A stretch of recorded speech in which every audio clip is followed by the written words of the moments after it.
All right, we are live, everyone. To everyone who's already here, just let me know. Make sure that you can hear me okay and that audio is good. I'm gonna make sure I'm not accidentally muted or that my mic isn't too low. So chime in if you're here before we hop into today's very exciting topics. Right off the bat, people who hopped in beforehand, we got Mark with a salute. Good to see you, my friend. Conflicted about porting a platypus regarding reliability and new springs. What are your thoughts? As always, appreciate your work. The reason I haven't ported mine is because it has that beautiful paint job that completely matches that I got done at Stealth Arms. So if you're not concerned about that, then there's no reason not to. I'd send it off to Monsoon Tactical. His work is my favorite. As far as reliability and new springs, you shouldn't have to change anything. If you're worried about springs, you might just have to go like a pound or two lighter. So not really a big deal. Worth it for the performance. When fatigued with 9mm, go up 1mm. Yeah, 10 mil will get the job done. Fatigue with 9mm, I feel that. I myself have been shooting a lot of 357 Magnum, and it's a blast. Yep, me too. I just got back into shooting Magnum revolvers, and it has rekindled my love of shooting. Good to see you, by the way, Aaron. Thanks for stopping in. Chris, what's up, man? Thank you for letting me know that you can hear me. Thoughts on handgun fitment?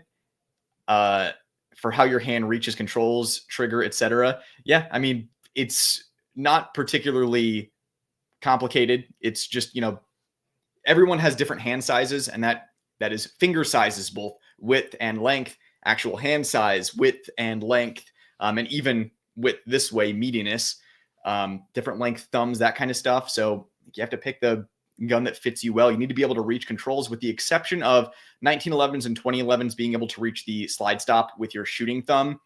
That's just not going to happen for most people. It's just the nature of the beast. But handgun fitment it's a thing. If the trigger reach is naturally where you need it to be, or you can pick a backstrap that adjusts your trigger reach properly, you're going to have to put less conscious effort into shooting. If your finger just naturally goes where it should, it'll allow you to make mistakes and still shoot pretty well. And we live. Glad to catch you live. I'm glad you were able to make it, man. What's up, Brett? Hope all is well from Vietnam currently. Wow. Hello, Vietnam. I hope you're enjoying yourself over there. Hope it's fun and not fun. Keith, just wanted to say, hey, Brett, I'll catch the replay, and sadly, probably the replay in a month. Home moving sucks. Oh, yeah, that sucks up all your time. Love your channel. Keep it up. I'm glad you've been enjoying the channel, man, and good luck with all of your home moving. Hopefully this will give you something to listen to while you're moving stuff around. Finally got in here, seen it on Instagram. I'm glad that you were finally able to make one. YouTube certainly doesn't tell many people, so I'm glad Instagram can at least steer some people here. What's up, Kenji? Glad you were able to make it, man. Always a pleasure having you in the lives. Brian, hello, fellow firearms enthusiast. I too enjoy odd calibers after 9mm fatigue. I bought a case of 357 SIG for my P226. And this is kind of the topic of today's video, is not just 9mm fatigue, but like 5.56 fatigue. I think that with COVID and all that stuff, it brought an overwhelming torrent of new people that maybe hadn't always aligned with gun ownership into the hobby. By association, everyone started taking it very seriously. And I think everyone jumped into 9mm and 5.56 because that's arguably the smartest choice for, a long gun and a handgun. But now that the seriousness has kind of subsided and everyone has their 9mm handgun and their 5.56 rifle, I don't know about you guys, but I'm like getting kind of bored with new firearm releases. It's just another, polymer frame striker gun or another 2011 all chambered 9mm. And every single AR-15 is pretty much exactly the same. So I think that I know myself, and I think many other people are starting to rediscover the hobby of shooting and the enjoyment of that, and also kind of exploring outside of the echo chamber of 9mm and 5.56. So should be good talking about that in today's live. Smith & Wesson 625-2 full moon clips. You could do a lot worse than that. What's your preferred self-defense ammo and grain weight? For 9mm, it is Federal HST 124 plus P. Incredible performance. Really hard to beat. It's hard to argue with 9mm capacity with that specific load. And considering recoil, impulse, fast follow-up shots, that kind of stuff. That's what makes 9mm so hard to beat. I don't think a lot of people are taking full advantage of 9mm. I think a lot of people are carrying like critical duty or critical defense. Spear Gold Dot is pretty good, but that federal HST 124 plus P and standard pressure loading is dynamite, especially the plus P. It makes 9mm hard to argue with if you're carrying that round as far as its consistency and ballistic performance goes. Hello from Phoenix. You were in my neck of the woods. Hello, Brett. Love the channel. This is a good opportunity to do my usual public service announcement of it is Brett with 2 T's. A horrible online trend has begun where everyone defaults to 1 T, and us 2 tiers out there feel truly oppressed. I'm hoping for some government assistance, to be honest. From Bad Karma, need more HK USP tactical videos. They're funny and entertaining. Yeah, you've been commenting on all the USP videos recently. I recognize the growling dog face. But yeah, HK USP, absolutely love it. One of my favorites.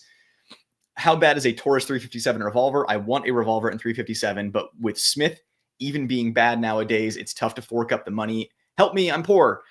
So I'm planning on getting a Taurus soon. So back in my day, I know I don't look old, but I've been into this since I was like 5 years old, and I'm older than I look.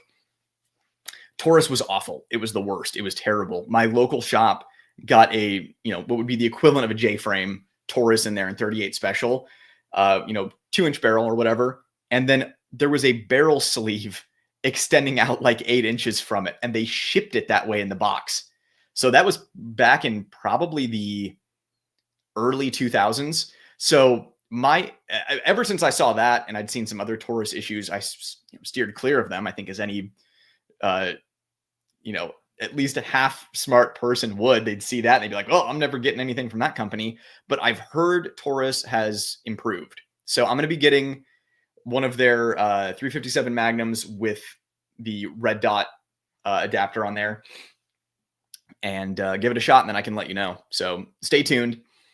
Can you explain this? The Staccato boys always speaking so negatively against Bull Armory. Do the proprietary mags really matter that much? I think they're just butthurt that they're harder to get. I think that's it. I think it's kind of like an exclusivity thing where, you can walk into a shop and get a Staccato and that's fine. But if someone wants a Bull Armory, everyone's flaunting their Bull Armories on YouTube or on Reddit and stuff like that. And then someone will go on Bull's website and they're out of stock and they can't go to a store and get one. They can't hold one in their hands. And I think that just makes them, their caveman brain, unga bunga mad. I think that's just my opinion. I'm obviously not speaking for people. It's just my speculation as to why Staccato boys are speaking negatively. Also, it's just a brand loyalty thing. Same reason that any fanboy of any brand speaks poorly about other brands, whether that be you like Glock or like SIG or like HK or whatever. I think these Staccato people, they drop a lot of money on something that they view defines their manhood. And then everything that they decided against, they don't want to be convinced that maybe they made the wrong choice or that there was another choice that was as good. So they're just kind of, it's a defensive ego. So one of those two things, maybe. I don't know. I'm just a dude on the internet. What do I know? Love your advice on the SIG Radian Killer Innovations build. Mine shoots perfectly. Yeah, it's an amazing build. It's one of those things where I haven't had an issue with it, put a few thousand rounds through it, no problems. I'm still hesitant to trust it for self-defense for no reason whatsoever. I have no evidence that it would never work. I just look at all the aftermarket stuff bolted on that gun and I'm like, I don't know. Like how many of these exact builds are out there in numbers? Like when are we going to see a part breakage or anything like that? But it does shoot amazing. Like I said, I have a few thousand rounds through it without a single malfunction with the DPM system in there. So it's a really cool build. Just watch your trigger bar spring. That's what'll get you killed in the streets. G43X Radian Ramjet. When I've seen the prototype, I've held the prototype, so it's probably a few months out. I'm sure it'll happen this year. On fitment, right, I'm having that issue where I'm realizing I have to put a lot of conscious thought into every pull of my 19, where on some PDPs have handled the trigger falls perfectly. Yeah, that's just kind of a reality of it. Some guns just aren't going to fit some people. To me, the most important part of a handgun fitting your hand is the trigger reach. Like I can shoot any gun well, like give me a Mark 23 or give me a P365. I'm going to shoot them both really well, but my finger's not landing naturally, just gripping the gun naturally where I would prefer it to go. And there's no reason not to pick a gun that just has a good natural trigger reach for you, or it doesn't have back straps, so you can adjust that trigger reach to make it easier on you. That's the thing, is we have control over our equipment and over our skills training them, right? So it's like two different things there. The equipment is really, really easy to change. It just costs money. And the skills are more difficult to change, but it's free. So you're kind of balancing those two. What about the EDC X9 2.0? I've heard mostly good things, but whether it's worth the money or whether Wilson is slipping recently, like I'm hearing a lot of stuff. Personally, I don't plan on getting one anytime soon unless Wilson would like to send me one, which I highly doubt that. Sorry, not tactical, regular HK USB 45. Yeah, the collateral special, as we call it. Sidebar, almost got a PMM Ultra for my Glock 47 and rediscovered your video of that versus the Ramjet. Thank you for the save. Yeah. It's always good to check out the old videos. I exist to save you money. That's the whole reason for the channel. I don't want you to get screwed by stuff. Also, just a reminder really quick. We're stacking up on comments fast, and I do my best to get through everyone. If you want your Disney Fast Pass and you want to skip the line or make sure your comment is heard while you're here, these super chats are always prioritized, and they go directly into the channel. I was able to do the Canik MC9 Prime video because of the last couple of lives. I received enough super chats to be able to get that pistol for review, because Canik sure as hell was not going to send it to me after my honest review of the standard MC9. So super chats are one of the best ways to support the channel, and it makes sure that your comment is prioritized and heard. So little reminder there for you. Chris, I am kind of over 2011. Feels like every week there's a new release. Yeah, that's the unfortunate thing, is like I liked 2011s before they were cool, and now everyone's jumping on the bandwagon, and I'm just like, oh my, like, can we get something different here? And that's why the Fusion XP Pro was interesting, because at least it's a slightly different take on the 2011 platform, for lack of a better word. It's kind of its unique thing. Yeah, I mean, you know me, I'm a 2011 guy. The only 2011s that are really exciting me anymore are the bull armories. Like the TAC Pro is like my favorite right now. EDC Pro is what I carry, and the TAC Comp is probably my most anticipated pistol that I'm aware of that's coming out. Other than that, like I just like to see more compact offerings. I think the Kimber CDS9 is really interesting. And that's the thing, is I'd like to see, everyone's making these full-size 2011s. I'd like to see more like deep concealment 2011s that actually work. What up, Brett? Made it to the show. Glad you're able to make it, Jose. From Brian again, the only new AR-15s I want now are the H&R Retro clones. You see, I'm kind of on that page now too. I'm extremely disappointed that the M16A2 is retro. I carried one around in fun places. Yeah, I'm starting to get into the retro AR game now too. Just, it's interesting, it's fun, it's different, while still being accessible with, affordable and easy to find accessories. So the retro game is really cool, and H&R retro clones are pretty nifty. I got that DPMS Kitty Cat struggling to function with hollow points. It's been back to PSA twice. And I just talked to them, I think a week ago, that they were trying to get it to function with hollow points. And I haven't heard from them in about a week. So we'll see how that goes. Any recommendation for wedges? Mastermind Tactics, Cloudster Pillow Wedge, etc. I just like the Tier 1 concealed foam wedges. They're easy stick on. They're low profile. They're comfortable while still being firm enough to push the gun out. They're the only wedges I use, and you can get them thin or wide, whatever your preference is. Hello, Brett. Finally caught the live in a long time. Hello from the Philippines. Good to see. I'm glad you could make it from the Philippines. Hope the Philippines are treating you well. Excellent country. Hey, man, I bought a Jericho because of you, and I couldn't be happier. I want to say thanks. I still love my old Walthers, but that Jericho is right there. Yeah, the Jericho, underrated. It is well appreciated, but largely underrated in the mainstream. I really wish that they would produce quality Jerichos again, because they've now moved to, what is it, the like two-piece slide or barrel assembly or something like that. They have some weird two-piece thing that they're doing now. They're cheaping out. I wish they would just release like a repro of the original Jericho with the dog leg slide stop and the stainless barrel, no rail. That's what, and the slide mounted safety. Let's get the Spike Spiegel special. Is 5.7 by 28 worth exploring or just the newest hype? New? That's kind of, I think it's kind of old at this point. I think it was the newest hype a long time ago. That being said, 5.7 is a really cool round. Is it the smartest for self-defense? Maybe not, but it worked. Like, it'll work. It'll do the trick. I think that it was more exciting when you could get the black tipped ammo. I think it was also more exciting in full auto, like the P90 and full auto 5.7 black tip. To me, that's the strength of the 5.7. Using just like standard off the shelf 5.7 ammo, there are smarter choices out there, but it's cool. Capacity is nice. And the most important thing, extremely low recoil. So recoil sensitive shooters, really decent option there. I agree with 9mm and 5.56, spending more time shooting my 27-2 with Nelson Ford action job, really on a pre-lock Smith kick. Yeah, I'm on a pre-lock Smith kick too.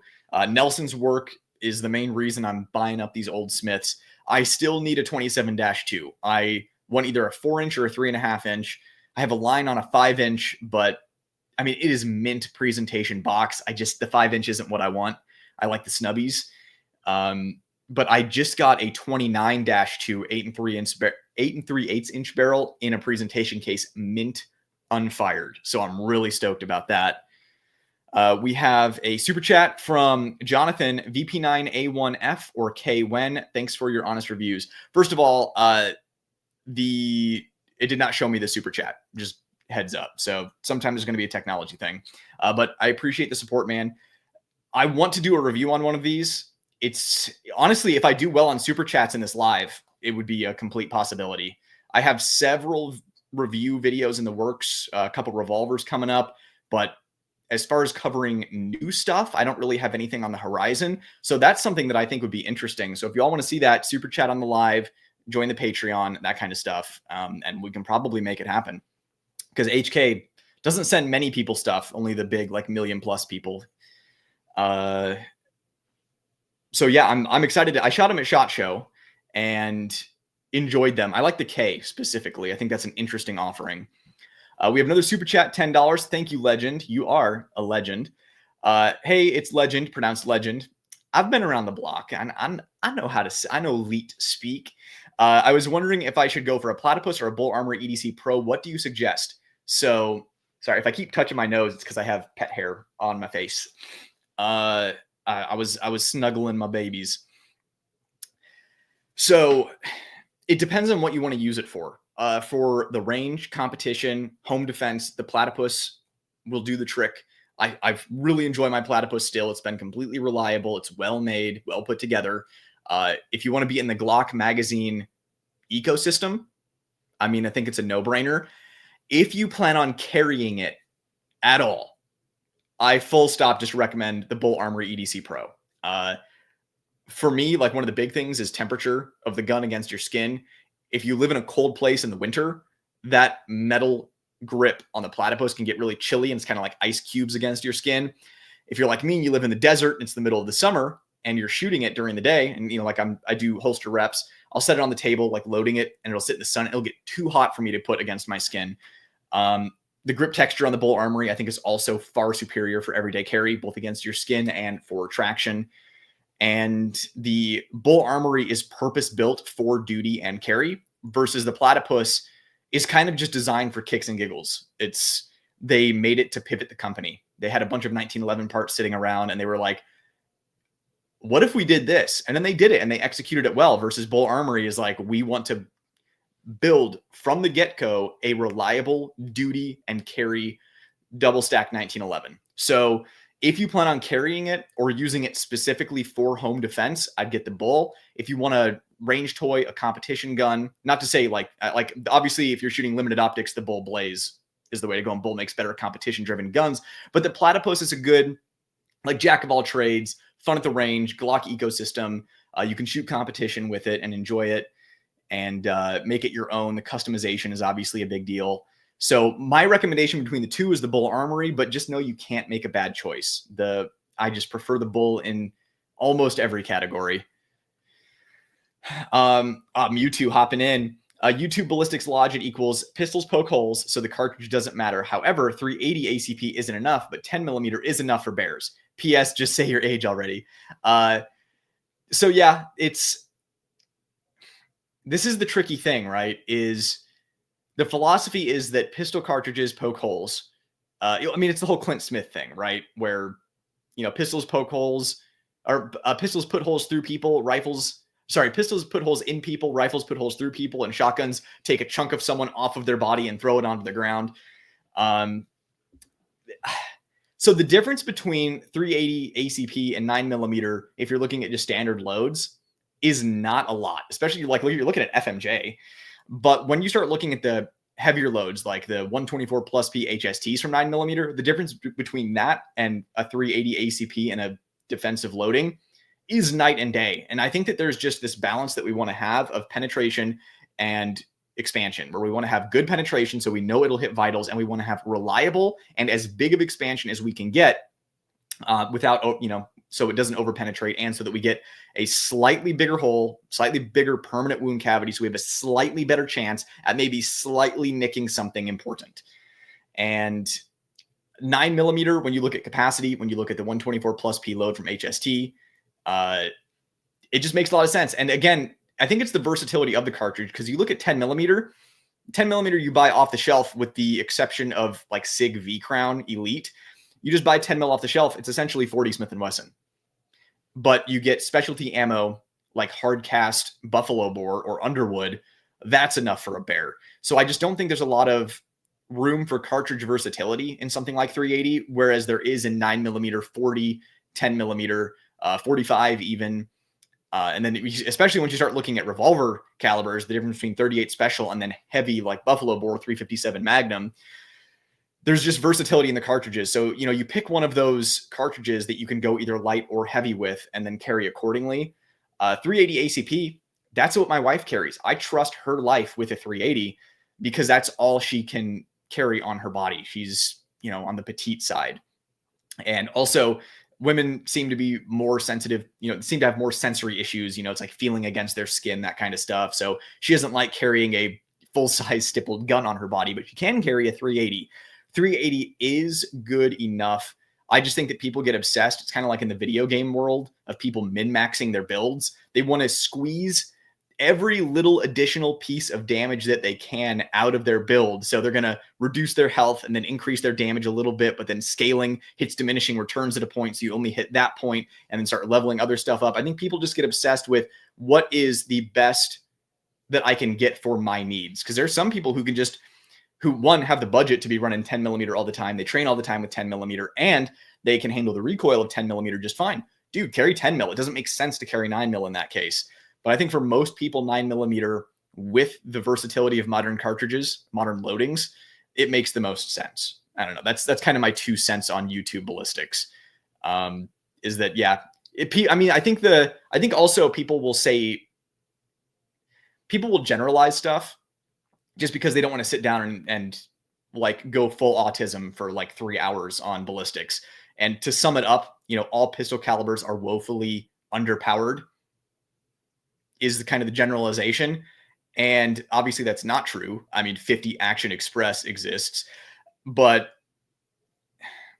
when you compare even the best 10mm loading or the best 357 Magnum loading to like 300 Win Mag, well then, yeah, to double aught buckshot or a slug, like, yeah, of course. You look at what that does to a person, and then you look at what 10mm does to a person. Yeah, the 10mm does look woefully underpowered. Just obviously we can't realistically concealed carry a shotgun. So I think that people just speak in generalizations just to give people decent advice. I think it's good advice to tell someone just as a blanket statement, get a 9mm.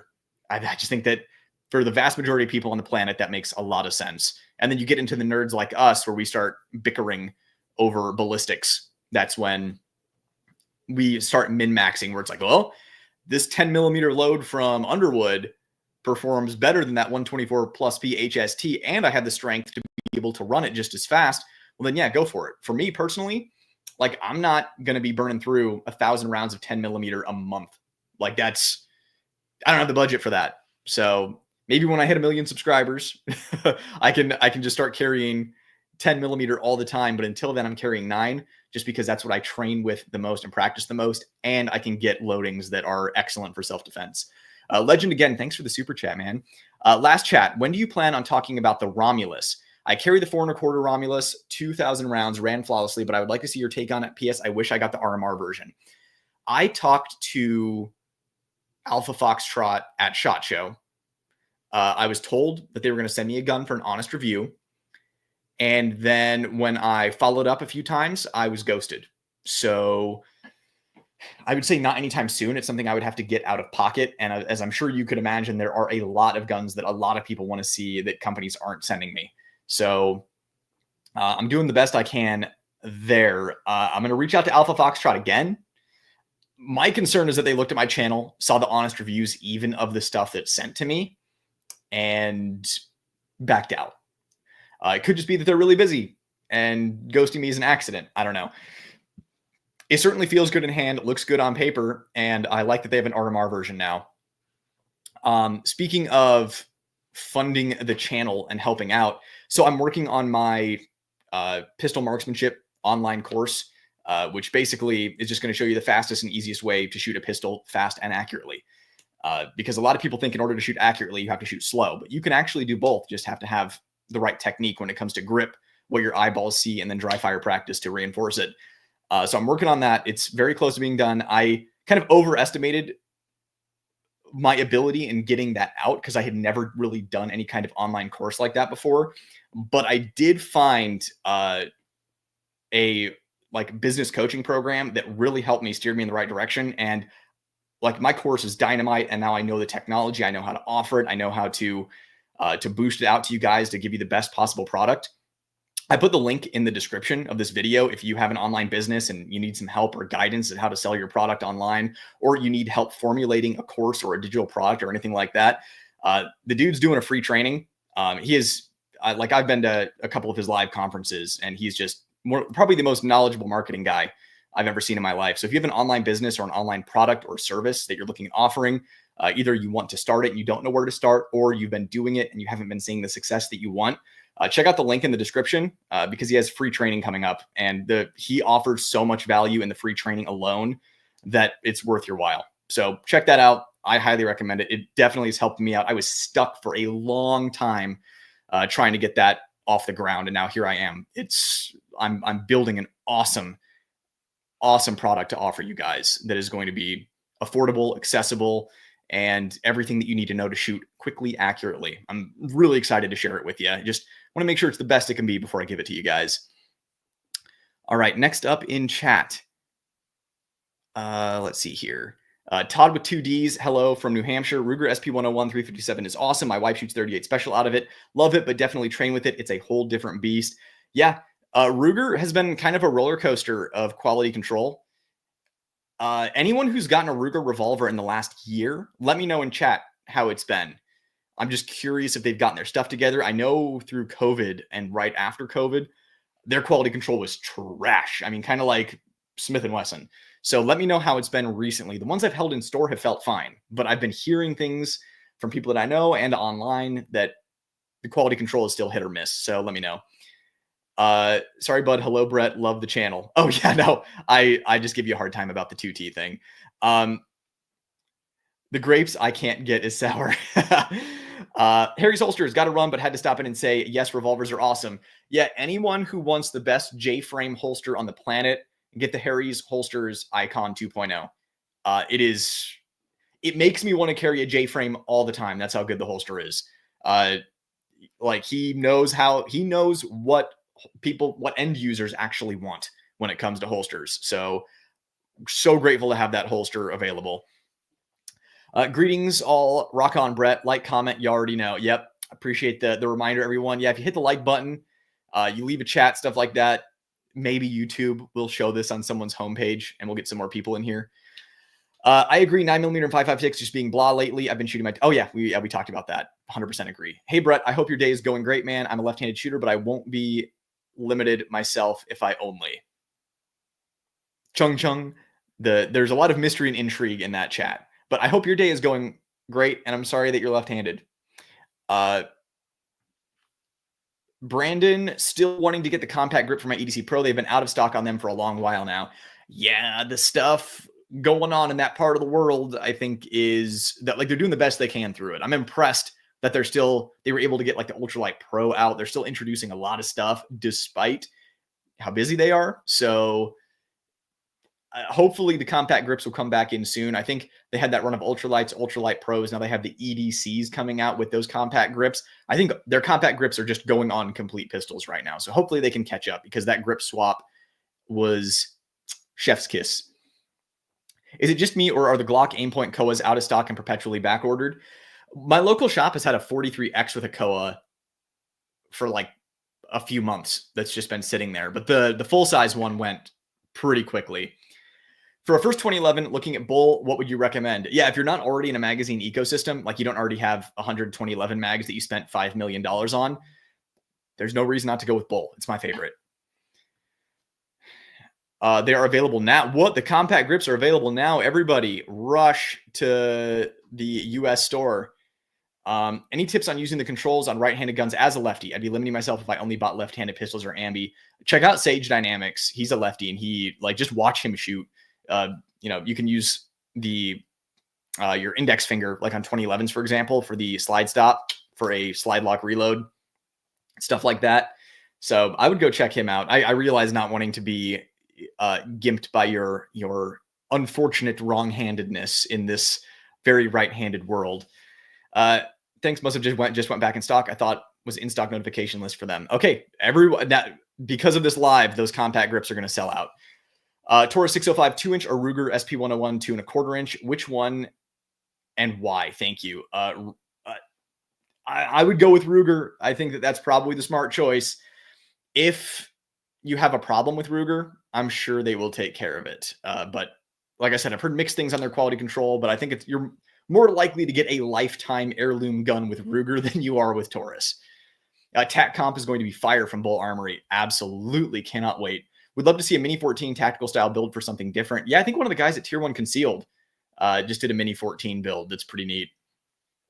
Did you swap the trigger shoe on your EDC Pro? If so, which one did you go with? Nope, just the one that came on it is perfect for my trigger reach. I must have the same hand size as your average Israeli man because it just fits me perfectly. Have you ever felt retaliation or felt like you've been blackballed by any companies for honest reviews? Yes, absolutely. Probably by like 7 of them, 8 of them maybe, that I know for a fact of. And there are others that, of course, I'm suspicious that it's like I go to SHOT Show and like obviously not everybody knows who I am. I'm not like a celebrity or a million subscriber channel, but like I've like 150,000 subs now almost. And the couple of videos that I've done that were brutally honest have gotten north of 6-figure views. So those companies are well aware of me. It's come across their desk. I mean, it's obvious that with Smith & Wesson, my carry comp video made it across their desk because they commented something snarky on it. So yeah, like I feel like, Smith, Glock, SIG, Canik, like those are some companies that are never going to send me anything ever. So yeah, it's definitely happened. As far as retaliation goes, it's hard to know because I've had 2 videos that were attacked so hard that I almost I was at major risk of receiving strikes towards losing the channel. And like I no longer became a trusted channel. I almost had to quit the channel one of those times because I was no longer a trusted channel because of how much I was reported for inappropriate content. And I was making no money on YouTube for months. And one of them was Glock, malfunctioning Glock. Was it a 47 or a 49? I don't remember anymore. It was 2 years ago at SHOT Show. I don't know if I was attacked by bots or if I was just attacked by fanboys, because I know that it made its rounds on Reddit. There are a couple of Discord servers that exist to hate me, I guess. I don't know. Like, give me a chance, get to know me. I'm sure we'd get along. Sometimes I just look stupid on the internet because that's what happens when you put your face on camera. But I don't know if they all ganged up and were reporting my channel or if it was bots that a company used to attack.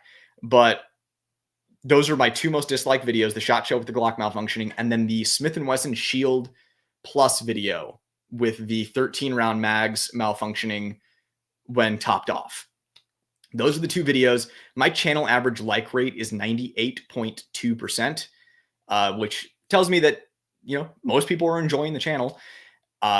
Those two videos are at like 60% like to dislike ratios now, which has to be a bot attack or some sort of organized attack. It's insane. Like every other video of mine, I think usually when I do a slightly negative review, like for example, the Canik MC9 review, I'll hit like 96, 94% like to dislike ratio. Never been that extreme before. So those two videos, I was flat out retaliated against or attacked for, whether that was by, fanboys who want to punch me in the face or by the companies themselves botting me. There's no way for me to know. Unless anyone has a friend who's like a dark web hacker or something. I don't know. This is not something I can figure out with my skill set. So yeah, good question, actually. 3/5 tactical. Do you prefer a flat or curved trigger shoe on the Tac 5 Pro? I prefer a curved. It's 100% a personal preference thing. I just like how a curved trigger guides my finger into the same exact place on the trigger every single time. But really, it makes no difference. I shoot well.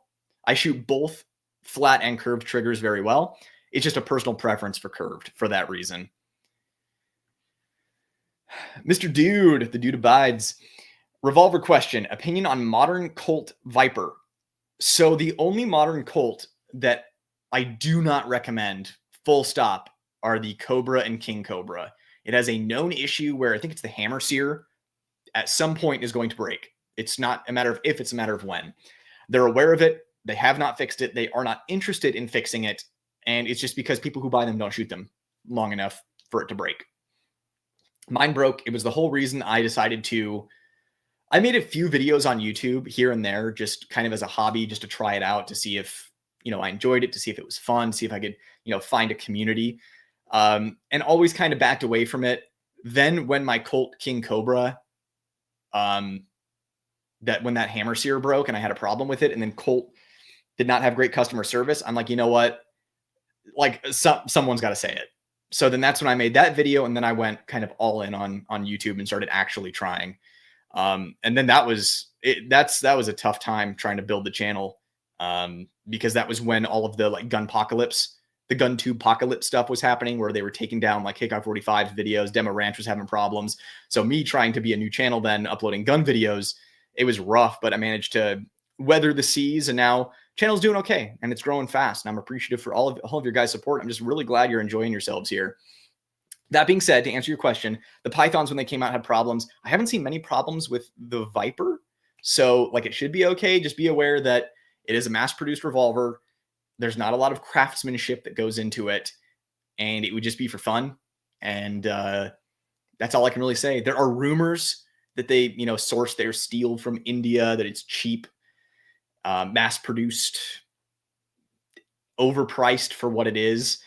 But like, if you want it, I say go for it. Just don't get a King Cobra or a Cobra. I don't think the Viper has the same problem as the Cobra and King Cobra, but also I'm not 100% sure. Seems like the Colt Pythons are pretty much good to go nowadays, with the exception of occasional light primer strikes, which is just kind of inherent to the design.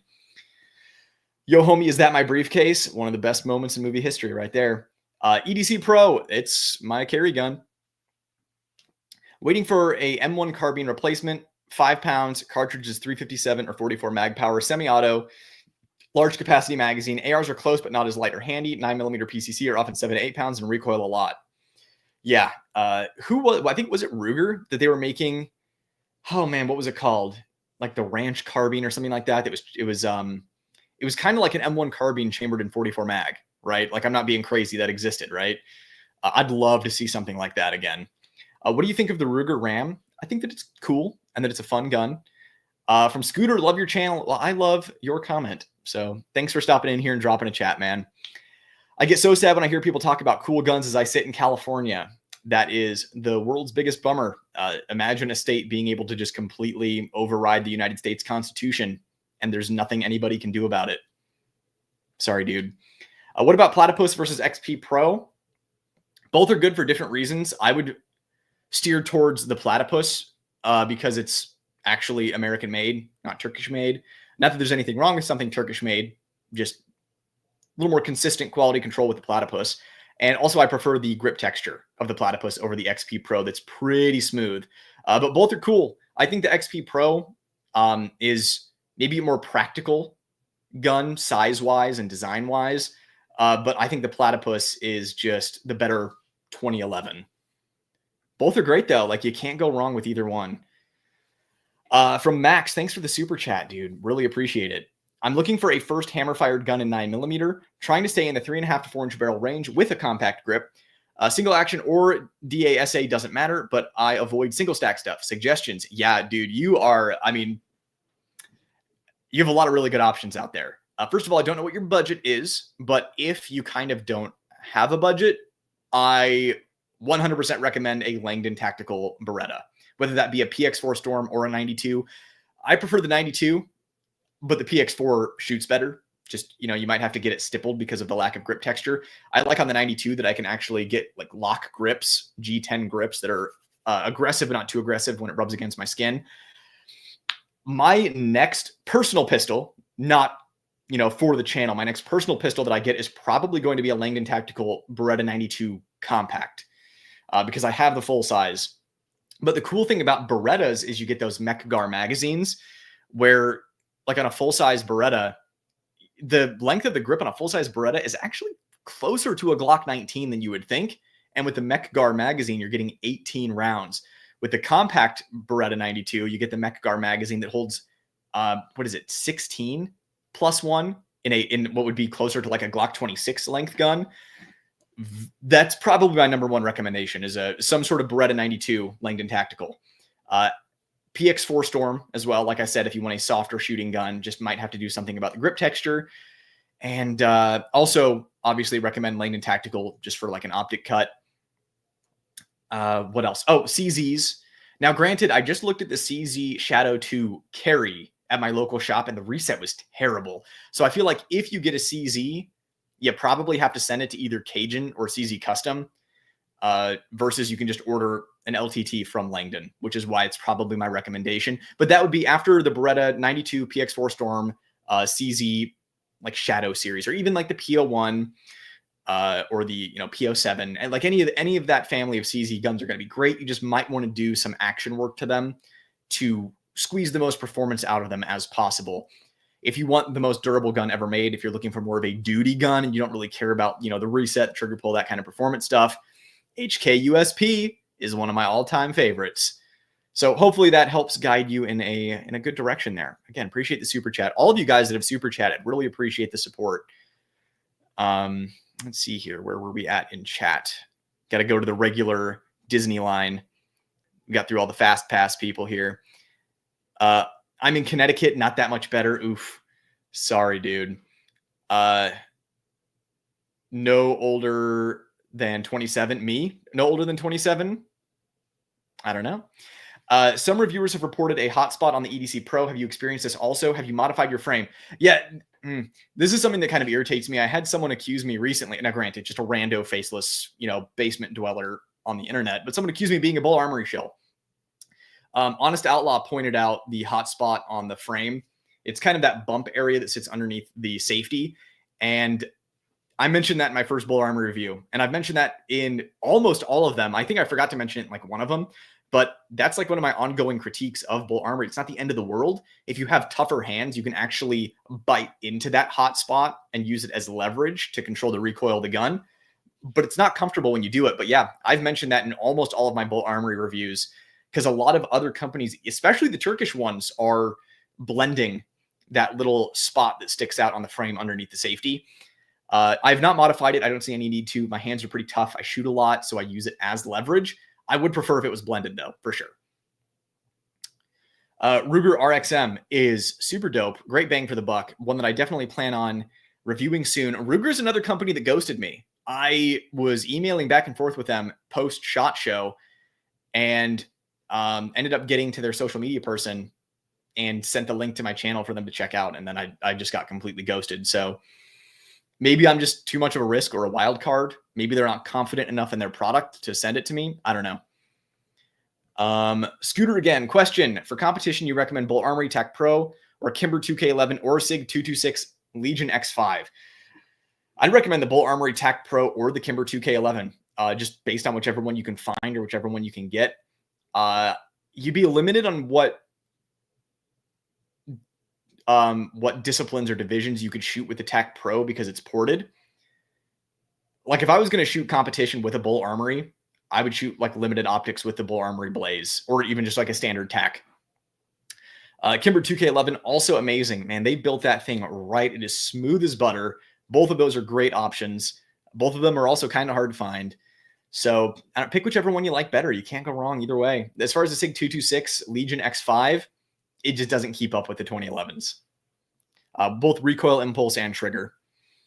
I like revolvers, but I don't like the low capacity, but the speed loader was cool as hell. What a great recommendation for revolver. Are you talking about this speed loader right here, the tower? I'm still testing this thing. It's way more durable than I thought it was going to be. If you didn't see my short on this, basically this holds like 3 loads for a revolver in there, and you just push this sucker in and they go into the cylinder. So just bang, bang, bang, bang, bang, bang, bang. It's really neat. I'm in touch with the company now, and I have some feedback for them. Mostly, I think that there's a huge opportunity for them to make this thing great for everyday carry, like a huge opportunity.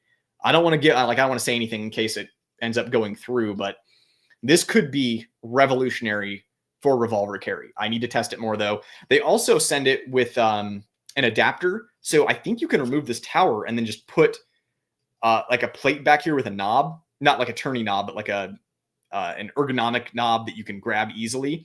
And then you can just have a single loader, because this loader itself is one of the most intuitive loaders I've ever used. So pretty neat. This is the Rev Industries high capacity speed loader. If you want to look it up and sell them out, because I'm enjoying it so far.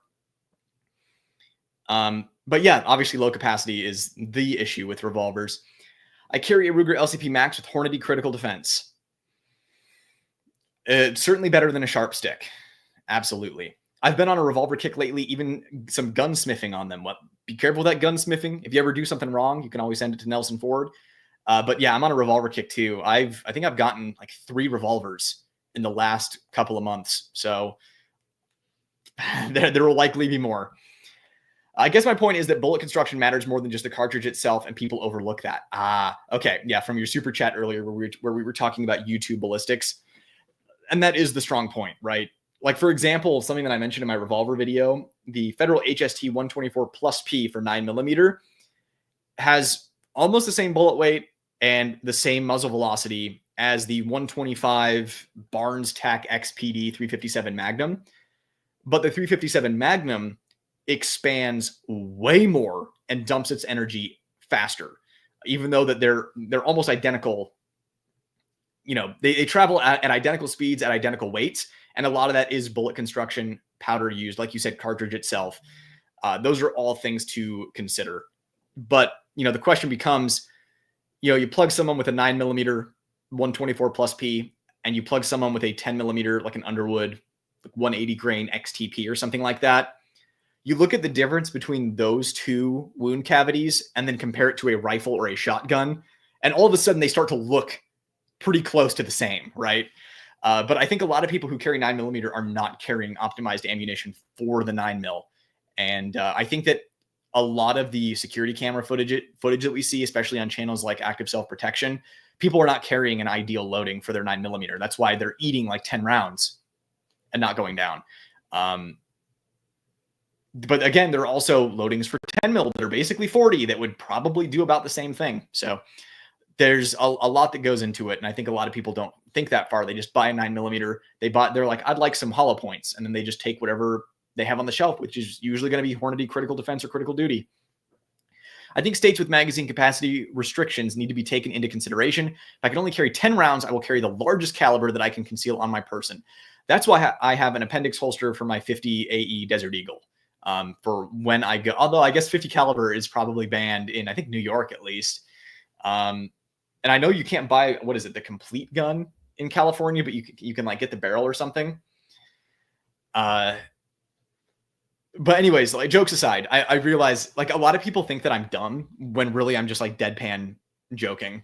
I think that there are some people that are, you know, kind of pretty low on the spectrum that don't pick up my sarcasm. But anyways, back to the point. Yeah, if I lived in a magazine capacity restriction state and I concerned myself with those unconstitutional laws, then I would probably consider carrying a larger caliber, maybe like a Glock 30S in 45 ACP. I really like the Remington Golden Saber loads for 45, maybe a Glock 29, 10 mil, something like that. Or maybe honestly a revolver even, and just carry the most pissing hot loads that I could carry that would not overpenetrate. Get some like, what are the lightweight 44 mags I have? Is it a 180 grain, like buffalo bore? So it's like something like that, where it's like, okay, you touch it off one time and it's like hitting someone twice. Those would be things to consider. But if I lived in a magazine capacity state, I probably would just ignore it. But again, I was born and raised in a free state. So maybe I have, maybe I'm drawn to rebellion more than someone who was born in a place like Massachusetts or California or something. Opinions on the best 357 carry 3 to 4 inch. So I am going to stick by what I said in my most recent video with the Smith & Wesson 586 L Comp. Get a good one or get one that's not good and send it into Smith 1 or 2 times until they get it right. Then send it off to Nelson Ford at the Gunsmith Inc. for an action job. Tell them you want it to be able to light off hard primer still. That's usually going to be, I think, a 65 ounce hammer spring tension, if I remember correctly. Don't quote me on that. And that, I mean, at that point, with the exception of the finish and the quality of steel, you're getting something that performs like a Korth for half or a third of the price even. So that is my recommendation. That being said, if you want something ready to go out of the box that is likely going to work, no fuss, no muss, probably a Kimber. I have a Kimber on the way that I'm going to fully review, but I have a buddy who has one that I shot and it was really good. I'd shot one before then at SHOT Show. They seem like really nice revolvers straight out of the box. So we'll see. Legend, what's up, dude? Thank you again for another super chat. I understand that barrel length plays a huge part in ballistics. With that being said, the Galil Ace Gen 2 8.3 inch is pretty interesting, but will it be more effective than the 13-inch 5.56 version? I think the more important question is like, is it going to matter enough? Is it going to be more effective enough to actually make a difference? I think likely not. That being said, you are correct that barrel length does play a huge part in ballistics. Like you look at, just like go on Buffalo Bore's website and look at their ratings. And that's something that I appreciate about Buffalo Bore is they'll show you how most of their loads perform in a bunch of different barrels. So that 357 Magnum ammo I carry, the heavy 357 mag and 125 grain, they show how it performs in 2-inch, 3-inch, 4-inch, 5-inch, 6-inch. And then when you get up to like a rifle, like a lever gun, the thing is putting out so much juice. It would just like, the person would just disappear from this plane of existence. It's crazy. So yeah, barrel length is definitely something to consider. Me, I like snubbies and I like short barreled stuff. So I pretty much just accept that I'm going to be getting worse performance at all times just because that's what I like. But like, obviously if I were hunting or anything like that, I would want to really make sure I was taking advantage of as much as I could. Oh, okay. You said under $500 for the best 357 carry at 3 to 4 inch. Just forget it. Forget it for 500. Don't even get one. You can get a Taurus to play with, maybe. I haven't tested one in a long time. Like I haven't shot a Taurus revolver in over 10 years. And back then they were not good. I've heard better things now, but I would wait until I review one. I'm going to be getting one. I'm going to guess my Taurus review will probably go up in the next 1 to 2 months. It just depends. I'm looking for that red dot model. So yeah, stay tuned. But for $500, I wouldn't even, to be honest, personally, me, I wouldn't even bother getting a revolver. I'm sorry. I think we were a little too much. I wouldn't want to get hit by 22 long rifle or 38, 380 ACP. Yeah, I wouldn't want to get hit. Oh yeah, worry too much. I'm sorry. I think we worry a little too much. Yeah, but also at the same time is like, yeah, we can sit here and say we don't want to get hit by 22, but if it is life or death, somebody is shooting at you and you need to stop them from doing what they're doing as fast as you can. And again, like this is why I still think 9mm is the smartest carry choice, because you can shoot it fast and accurately, assuming you have the skill to do so, because it has a low recoil impulse, a good loading like 9mm plus P. You're getting what, like the HSTs are going 1,200 feet per second, getting like 18 inches of penetration in ballistics gelatin and expanding to, what is it, like 0.68. Really great load, and you can light them up accurately quickly.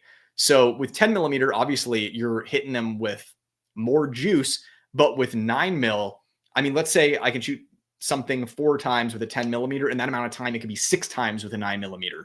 And that's more chances to hit something important to stop them from doing what they're doing faster. And 22 long rifle can be unpredictable when moving through tissue like that you could get a good hit and it might, hit a rib or something like that. It's just, we're looking for reliability and performance in tissue that has acceptable expansion and acceptable and reliable expansion and acceptable and reliable penetration. So I think that 9mm just makes the most sense. It's also readily available. It is affordable to train with. Yeah, that's like I said, I don't want to get hit. I don't want to get hit by anything. Like, I don't want to get hit by a paintball in the face. So, like, we could say that, but also we need to be smart about what we're choosing to defend ourselves with. HK USP Tactical 10mm. Wouldn't that be nice? I have a list of things for HK to make and that they never will. Alpha Foxtrot isn't that busy, bro. I can drive there for you. They're only 40 minutes away from me. I haven't forgot. Yeah, I'm still waiting. So since I talked to you last, I reached out to them again and haven't heard back. Roaring Steel, what's up, dude? I'm glad you're able to make it to the live. Joshua, what's up? Glad you're able to make it. One of my favorite people. I know there's a lot of 9mm fatigue, but I've been loving my 92 FS. Consistently putting fist-size holes at 20 yards, even with irons, is amazing. A PX4 is likely in my future. Yeah, my Langdon Tactical Beretta is one of my favorites. Like I said earlier, I think my next compact Beretta, or my next personal pistol, is going to be a compact Beretta 92 from Langdon Tactical. The only reason I haven't gotten one yet is because I want to run a TLR7 HLX on one, and Tier 1 Concealed is not making a holster for a Beretta 92 compact with a TLR HLX. They're not making an Axis Elite for that. Otherwise, I'd likely already have one. But yeah, if you get a PX4, you're going to be so happy with that. Roaring Steel, I know your review of the Mac DS9 was lukewarm and you don't recommend it. Well, yeah, we can talk about that. But you said you'd be interested in a new gen. There's a new one this year. Are you going to review it? If I can find one, I will review it. That's kind of the trick. So the way, I haven't signed an NDA, so I guess I can say this. The way TSOS works with sending out guns for reviews, or SDS imports in general, is they will send it to you. And if it gets enough views so they're happy with the exposure they got, and if they like the review, you get to keep it. If they don't like the review or it doesn't get enough views, then you have to send it back to them. And I don't really like the system of, if you give a good review, you get to keep it, and if you give a bad review, you have to send it back, kind of thing. I reached out post SHOT Show, 2024 SHOT Show. They checked out my channel and I never heard back from them. So it's one of those things that it'd have to be out of pocket, most likely. So here's the thing. I really liked the TSOS, what is it? B9R or DS, not like whatever it was, the TSOS one that was cheap. I mean, you can get it sub 500 on sale. That is unbelievable for the price. The Mac DS9, I think, is you say that I didn't recommend it. That's technically true. I don't recommend it out of the box. But if you are someone who likes to tinker with 2011s, tune 1911s, you're hands-on, you like to get down and dirty, just absolutely tinkering, not worried about breaking stuff, learning as you go kind of guy, the Mac DS9 is the single best value that has ever existed for 2011s, period, or 1911s for that matter. You can get that Mac DS9, and the only thing, if you're a tinkerer, you can tune that thing up exactly how you like it. The only thing you have to do is stipple the grip. That being said, I do want to try the new one. Honestly, I need to make friends with someone who buys every gun that comes out.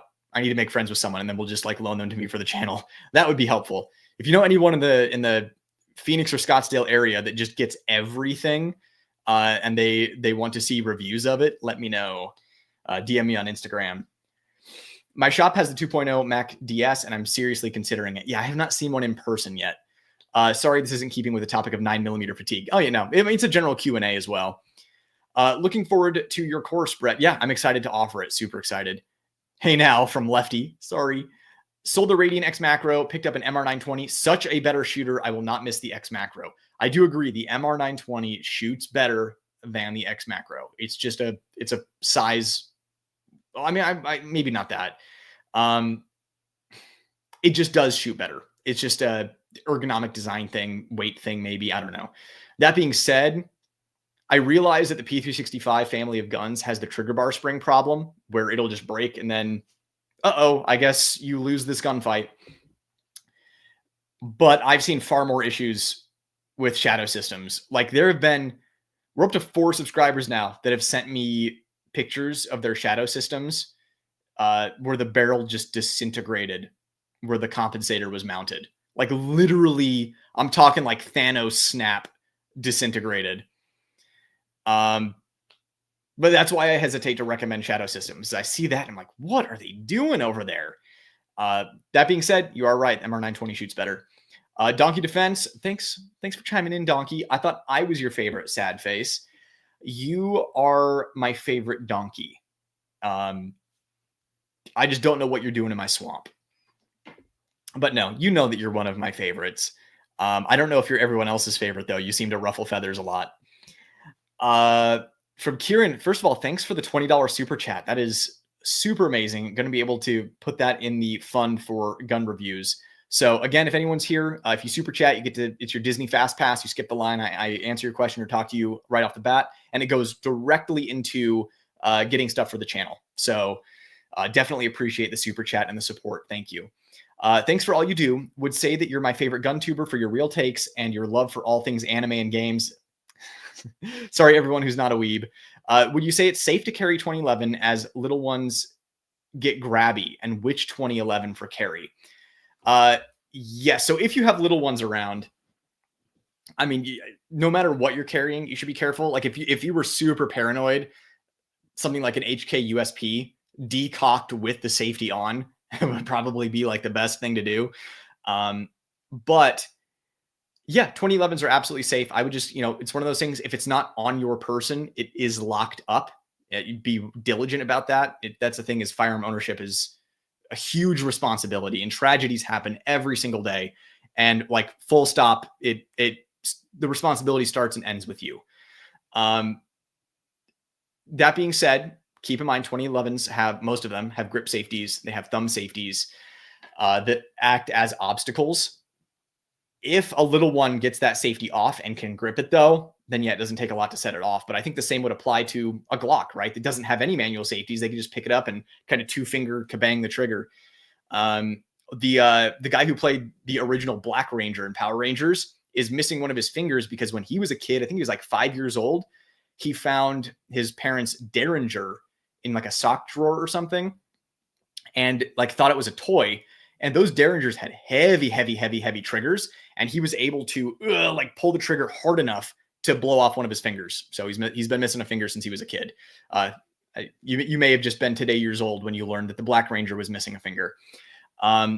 So it just kind of comes with the territory with having little ones and just having to be diligent about responsibility. And when you're not getting a lot of sleep, when you have a lot of distractions, that can be difficult. So absolutely have to prioritize your conscious thought when it comes to that. But I would say that they are safe 100% for families as long as you do your job. As far as a 2011 for carry, my personal favorite is the Bull Armory EDC or EDC Pro. They're coming out with a model later this year. It's probably getting delayed because of how busy things are in that part of the country right now. But it's going to have a compact grip on it, the one that's on the ultralight. That's what I carry and absolutely love. That being said, if you don't want to wait for that, or if you don't want to get like an EDC and then take it to a gunsmith and have them grip swap it to a compact grip, you don't want to deal with that. If a full-size grip is too much for you to carry and you want something now, the Staccato C and CS is something worth considering. It's thinner than the Bull Armory, so some people could argue it's more comfortable for them to carry since it's thinner, and it's still on the concealable side of things. It's not a micro gun by any means, but it's concealable. I like the Staccato C over the CS. It just shoots better. I also like having the longer barrel length because I carry it at appendix. It's not too long. So, when I bend over, it's not, hitting me, but it's also not too short that I don't have enough leverage. So it's not spilling over my belt line. So yeah, I would say Bull Armory, either the Ultralight Pro, EDC Pro, wait for the EDC or EDC Pro with the compact grip module, or look at the Staccato C. That would be, those would be my recommendations for carry 2011s. Revolver, thank you for the $5 super chat. I see Winnie the Pooh is strapped and ready to clap. Here's the change from what I had left over after buying some of those Rev loaders. Seems like exactly what I've been looking for and can't wait to try. Yeah, like I said, I've been having a good experience so far with the Rev Industries loader. But I'm glad that you at least had a $5 left over to send to the channel for support. Appreciate it. And thanks for the feedback. I'm glad that you've been enjoying the Rev Industries. It's good to hear what someone else thinks as well, because I've been enjoying it, but maybe something works for me, but it might not work for someone else. Legend, thank you again for another super chat, my dude. What age do you think is a good age to teach young ones about guns and gun safety? So as far as teaching them about gun safety, it's never too early. Never too early. As far as putting a gun in their hand, it's going to depend on the child. So, for example, my dad taught me about gun safety when I was 5, and then put a gun in my hand, obviously supervised, all, safety taken into account to make sure that everything would be okay. He was there with me, instructing me, standing on a good side of me, making sure that he also had control over it. Put a gun in my hand when I was 5, and I shot it, and I was able to handle that. And I was able to comprehend gun safety, and I was able to comprehend the act of shooting a gun. And then I enjoyed it so much as a 5-year-old that I just kept doing it.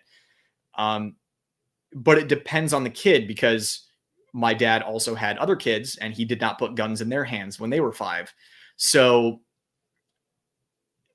be realistic about where your kid is at maturity-wise.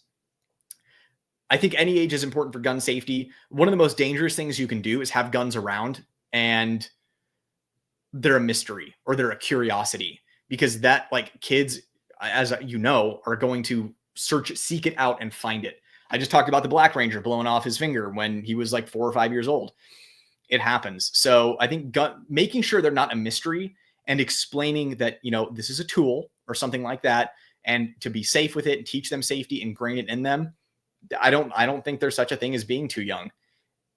Just make sure that very clear boundaries are set. Don't touch unless I'm here, that kind of stuff. And keep them locked up when they're not on your person. I'm not saying that you won't be okay if you leave them out and teach your kid gun safety, because there are millions of Americans that can attest to being a child in a house with guns strewn about, and no one ever got hurt because they were taught gun safety. They weren't a mystery. Boundaries were set. But it's still smart to have them locked up. Like, let's still make good, smart choices, even though things would probably work out otherwise. So yeah, just know that not all kids are created equally. Not all kids will be ready at the same time as far as actually shooting guns. But as far as gun safety goes, and making sure they're not a mystery, they're not a curiosity. Because the thing is, your kid could go over to someone else's house and you're chilling with the parents while the kids are playing in another room or something. And one kid says, "You want to see my dad's gun?" Okay, well, if you taught your kid about gun safety, the whole Eddie the Eagle thing from NRA, like that, I realize we cringe at the NRA now, but like that's a system that actually works. Stop, don't touch, go tell an adult, that kind of thing. That's stuff that saves lives. And that's what we think. That's what we need. We don't need more regulation. We need more education. Because education saves lives. Like, kids would stop drowning in pools if we started teaching kids like water safety before, like, as early as possible. Like they are a baby and they're in the pool, with a professional teaching them how to like roll over onto their back so they don't drown, that kind of stuff. Education is the key to saving lives. Hopefully that helped. From Steven, everyone is reviewing Bull Armory guns now. Congrats on being ahead of the curve. Yeah, Bull Armory is doing really well for themselves. And the thing is, I don't even know how many Bull is sending to people. Like, I know that I know of the channels that are my size and stuff and bigger that are being sent stuff. But it seems like a lot of smaller creators are getting Bull Armories and reviewing them and having great things to say too. So honestly, Bull Armory, their pistols are my favorite. I wish them continued success so they can continue innovating and keep giving me better and better pistols that I just continue to like and like more. So Yeah, I'm all on board with Bull Armory's pistols. I wish more companies took into account what actual like shooters and end users look for, serious end users look for. I think a lot of these companies are just kind of checking marketing boxes where, okay, what's selling well right now? What's selling well about it? And they just kind of pump it out. Meanwhile, Bull Armory is like, yeah, we want serious people who shoot all the time to think this is dynamite. And that's exactly what they did. I mean, it caught me completely off guard when I shot my first bull. From Donkey Defense, the NRA actually used to be a gun rights organization. The more you know. Yeah. The NRA is a complicated thing. I've been a life member since I was, I think, like 14 or 15. It's been a roller coaster. It's been up and down. But at the very least, their education and outreach stuff still seems to be pretty decent. Their training stuff seems to be pretty out of date. And for some reason, it's still the gold standard. Like you need NRA instructor certs to do anything. So, and then I was fortunate enough to get my NRA instructor certs from a guy who actually cared and actually went above and beyond in the course. But the vast majority of NRA instructor certs are just pencil whipped through. And it's just like you get like a binder and you just read information that's like 30 years old. And then someone signs something and you're an instructor. So, but I'd like the NRA to do better. That would be great. From the range, hey dude, thank you for the $10 super chat. That's awesome. Really appreciate the support. Definitely looking forward to what I can do on the channel with your support. Thanks for the content, Brett. I really enjoy the honesty and transparency. Cheers all. I'm glad you've been enjoying the channel so much. It's built on honesty and transparency. It is that's the number one value for the channel. It's the whole reason the channel exists. And while I have aspirations and plans to grow and evolve the channel, those are two things that are never going to disappear. My goal is to be able to be financially independent so that I don't have to accept guns from anybody. I can just remain completely impartial all the time. So I want to have that level of abundance on the channel where it's like, yeah, I could just get anything. The sticky situation is when you have channels that are like, if you give me 10 grand, if you give me 20 grand, 30 grand, whatever, I will review your gun on the channel. Like that's the stuff where I think we all hear that. We're like, that's just entertainment and propaganda and advertising. Like you might as well just be reading Guns and Ammo magazine at that point. Now, the thing is, we're all on the same team here. At least we should be, as far as, we're all gun guys. We're all Second Amendment guys. And like those guys are making a living. I have no hate for them whatsoever. But as a consumer who's interested in purchasing guns, you have to look at that. And like when you hear that that's happening, you're like, wait, am I being tricked? So you just have to go in with that level of awareness and realize that us enthusiasts that are really into this stuff, we're aware that's happening. 99% of people that are the normies on YouTube that are interested in guns or whatever, they're watching that and they're thinking that like it's legit. I mean, the thing is, it's nothing new. It's been this way with gun magazines for decades where, you never see a bad review in a gun magazine. Like, why do you think that is? Because advertising money. It's just these gun companies want to control the narrative. It's why Canik released the MC9 Prime to influencers a month before it hit the consumer market. They want to control the narrative. Let's see here. Where were we at in chat? First of all, I'm just going to make sure I hit all the super chats. I want to make sure you guys were all heard from. Yeah, it looks like we're squared away, at least all the ones that I see on my end. All right. Back to the Space Mountain line here. Just a moment. Talk amongst yourselves. Almost there. Just about any second. It's the final countdown. Did-a-doo-doo. Here we go. Wait, right before that. I got bored with 9 and 5.56 years ago, branched out into less popular calibers, 357 SIG, 6.8, 6.5, etc. And now I'm full circle back to 9.556. Well, yeah, that's the thing is 9.556 is the tool, right? That's like the hammer and the nail. It's like, okay, I need these things. The 357 SIG, 6.8, 6.5, that kind of stuff. That's like the gooch. It's like, you're working on a home project and you get a jackhammer, just 9 and 5.56 are the common sense, smartest choices to make all around. It's just, if you're an enthusiast, that can get boring. And there are other interesting options out there that can be more fun and that can even be more effective if you have the scratch to be able to run more expensive ammo. Have you had a chance to review Bull Armory Ultralight Pro? I'm looking to purchase. I have. I think it was 2 weeks ago. So yeah, check out the video. Very positive, not perfect. Definitely had some criticisms, but it's a recommend for sure. I got my full size Koa from GT Distributor. I mean, they're out there. Brett, do you do any exercises for your hands due to excessive shooting? No. So I touch on this in my course a little bit. Grip strength and hand strength is not the end all be all for shooting. In fact, it's not even mandatory or necessary for shooting. It just makes it a little easier. Like, that's all it is it improves endurance, and it can make it easier to control recoil. Not mandatory at all. Like, you look, there are some female competitive shooters out there that absolutely shred. Their grip strength, is really nothing noteworthy. It just makes things easier for you. Just like being stronger in general just kind of makes life easier. Having stronger hands makes shooting easier. As far as hand exercises go, the best thing you can do is just lift weights. Like, your hands and wrists will get stronger just lifting weights, and then just lift heavier weights. Doing actual hand exercises, you run the risk of injury if you overdo it. And if you injure your hand, you're out for like 1 to 3 weeks waiting for it to recover. So you have to be smart with that kind of stuff. I have this little guy right here. It's a Grip Master by Pro Hands. Something like this. Mostly it works your fingers.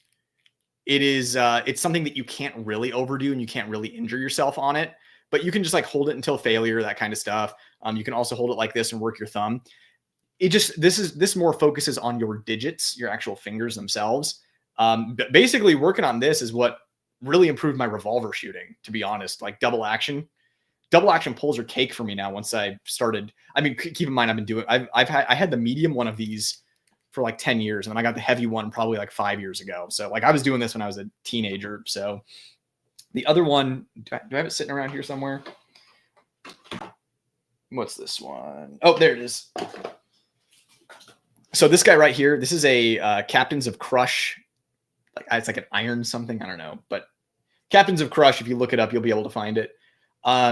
If you are a grown man, if you are like 18 years old plus, and you are a male, you should be able to close a number one. See the number one, maybe a number one Captains of Crush. You should be able to close one of these. I am going to venture and say that probably 90% of the people in chat can't close this. It's just kind of, as we gravitated away from farm work and started doing computer work, that's just kind of what happened. I don't know what's up with me, but I've always had naturally strong grip strength. Like, a lot of people think that I just kind of have like soft hands. Surprisingly, no. But everyone should be able to close a number one so that it's actually touching. The way that you use one of these things. So like right now I'm this close to closing a number two. So this is the thing that you can injure your hand on. You have to be really careful with this. So like, you can hold it properly. Like, you can look up an instructional video to make sure you're holding it right. Then what you want to do is you want to close it until it's touching, and then you want to hold it until fail. So you're going to hold this thing until failure. I can hold it for a long time, so I'm just going to open up. Hold it until failure. Do it once, and then take like a 5 to 10 minute break, 15-minute break, 30-minute break even, and then do it again. And do that like 3 times throughout the day. Do that for a few weeks. And don't do it every day. Do it like every 2 to 4 days, depending on how your recovery is. So hold until failure on each hand 3 times a day, every 2 to 4 days, depending on how quickly your hand heals up. After a few weeks, your hand strength is going to skyrocket. If you cannot close one of these, and you're ready to, like, you can close the one beneath this one, but you can't close this one, you do a negative rep. So you can like close it on your leg or whatever.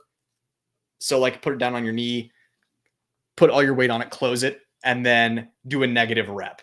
Hold it until failure, and until you can actually close the thing. I cannot overstate this enough. If you overdo this, you will injure your hand. If you're not careful, you will injure your hand. Be really careful with this. If you do no grip strength training right now, do it like once a day, every 3 or 4 days before you start doing it the 3 times a day, every, 3 or 4 days or whatever. Be really careful with this thing, but you will see insane hand strength gains with that. It is crazy.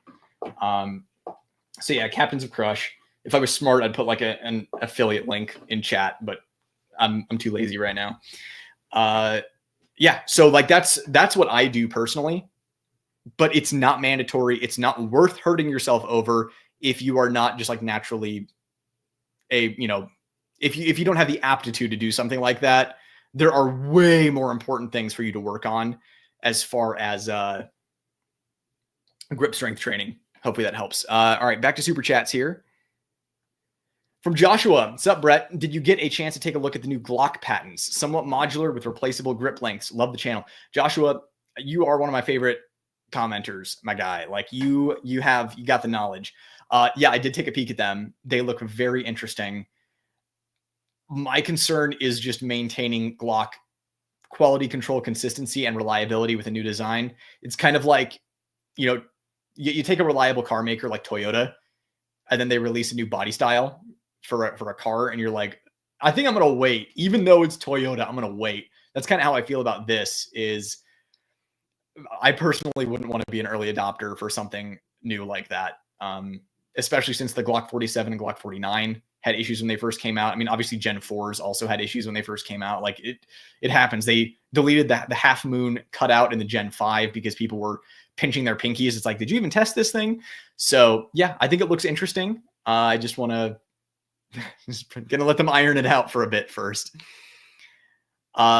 Look at Grip Keeper for shooting grip strength. Yeah, so the Grip Keeper looks like a really interesting thing. I think he's making one now that has like a dry fire trigger with like a laser on it, right?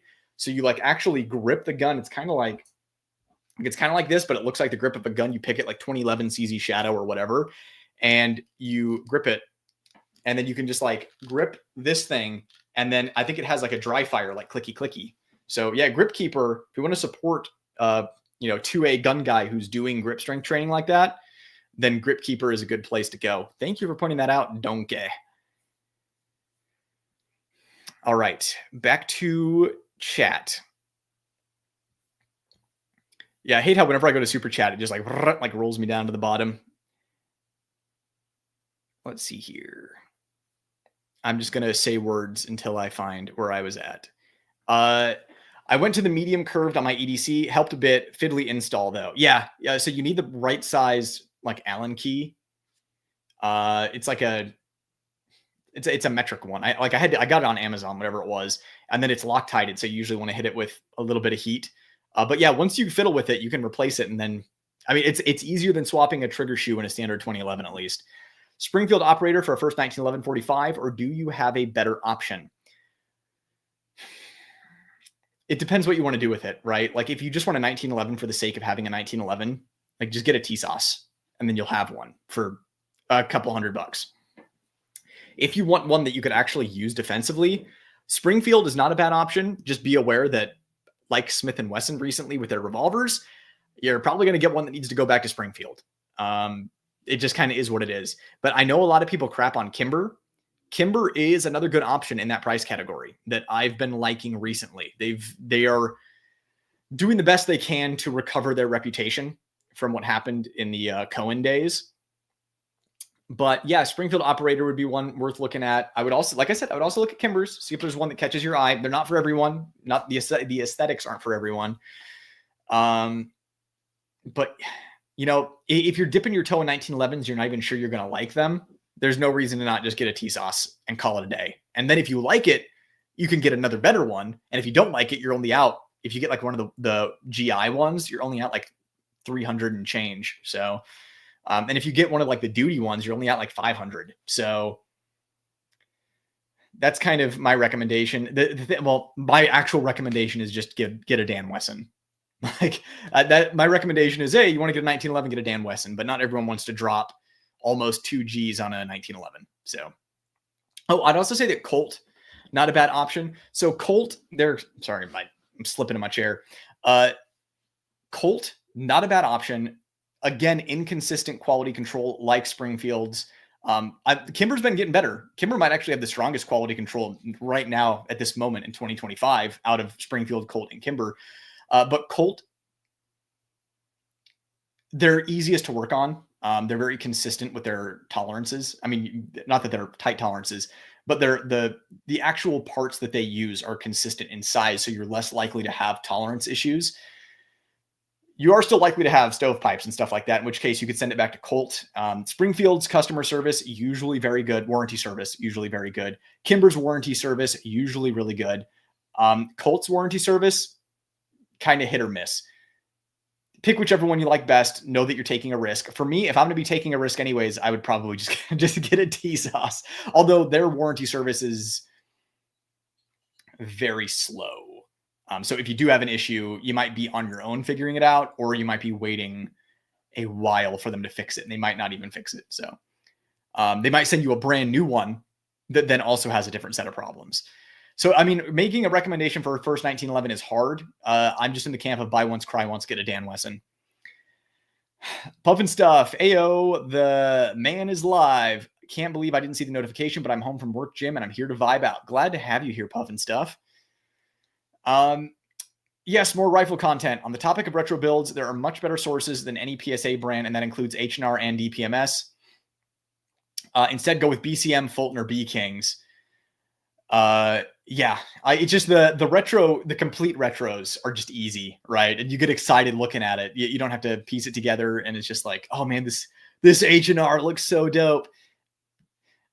People get butthurt, LOL. I'm assuming this is talking about when the channel was either botted or attacked after those videos. Is that how long ago this was? Oh man, these comments are like from an hour ago.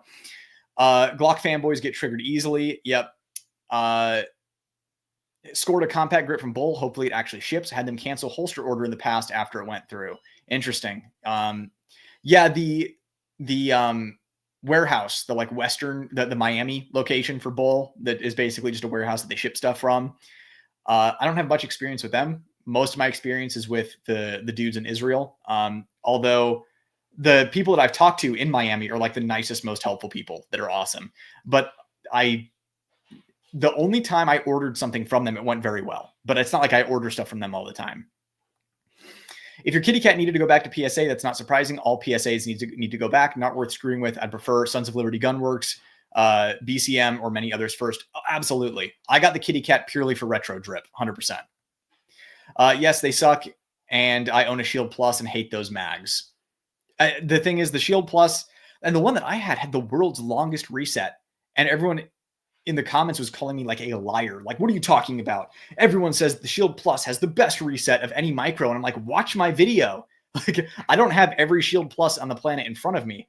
I picked the best one out from the shop out of a few of them that I had lined up, picked the one that had the best trigger. And that's how bad the reset was.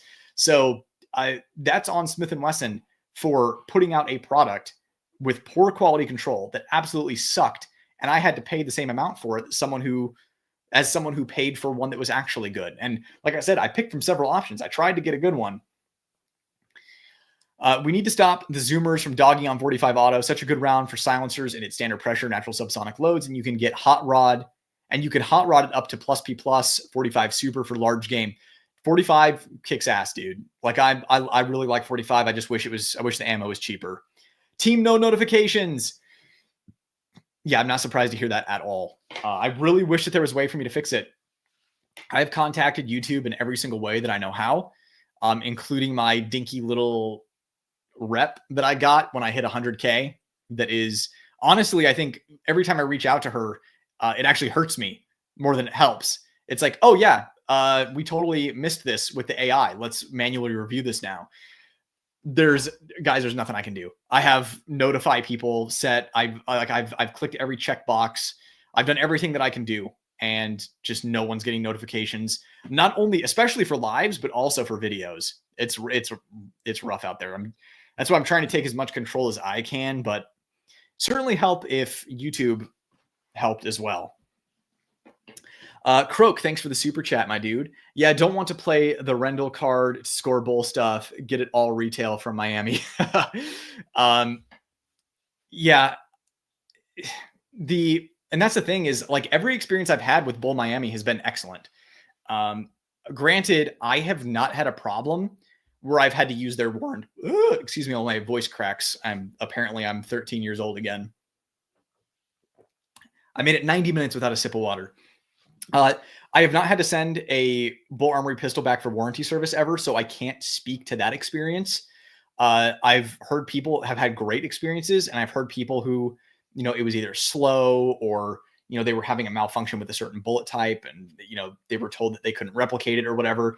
But those are all rarities. The vast majority of people, I don't know, like it seems like 99% of people who get bulls are just singing their praises because, in my opinion, they're the best in the price category, bar none.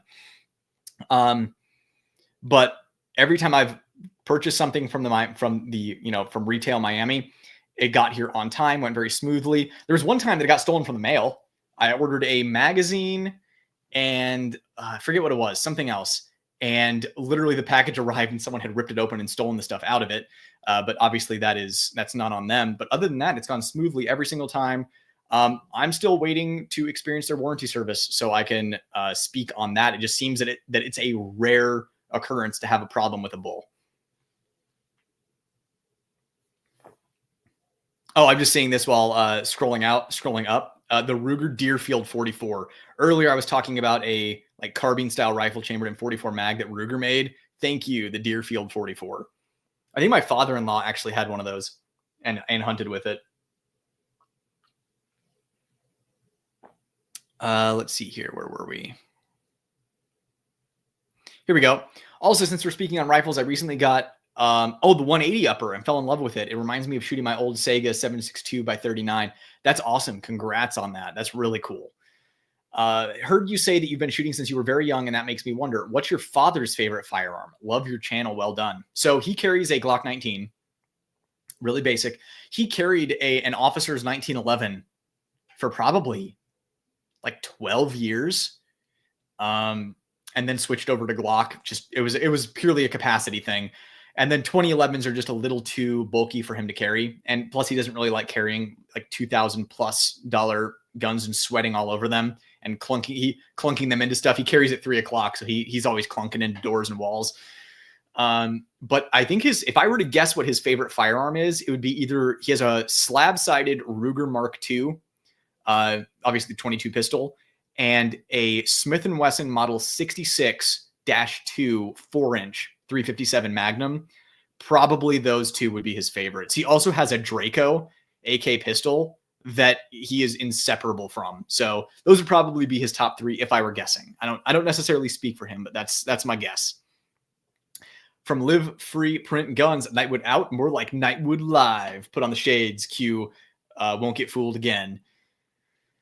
I know you like revolvers. What do you think of the Dan Wesson revolver 357 Magnum with an 8-inch barrel? So to me, the coolest thing about Dan Wesson revolvers is when you get the barrel kits for them. So it comes like a 2-inch, 3-inch, 4-inch, 5-inch barrel or whatever. And you can, quick change them out. That's the big pro to a Dan Wesson revolver, in my opinion. I have very limited experience with Dan Wesson revolvers, but they have been good experiences. It's just the actions aren't as good, in my opinion, as a Smith & Wesson action. It's why I keep buying Smith & Wesson revolvers, because they just have the best actions, hands down.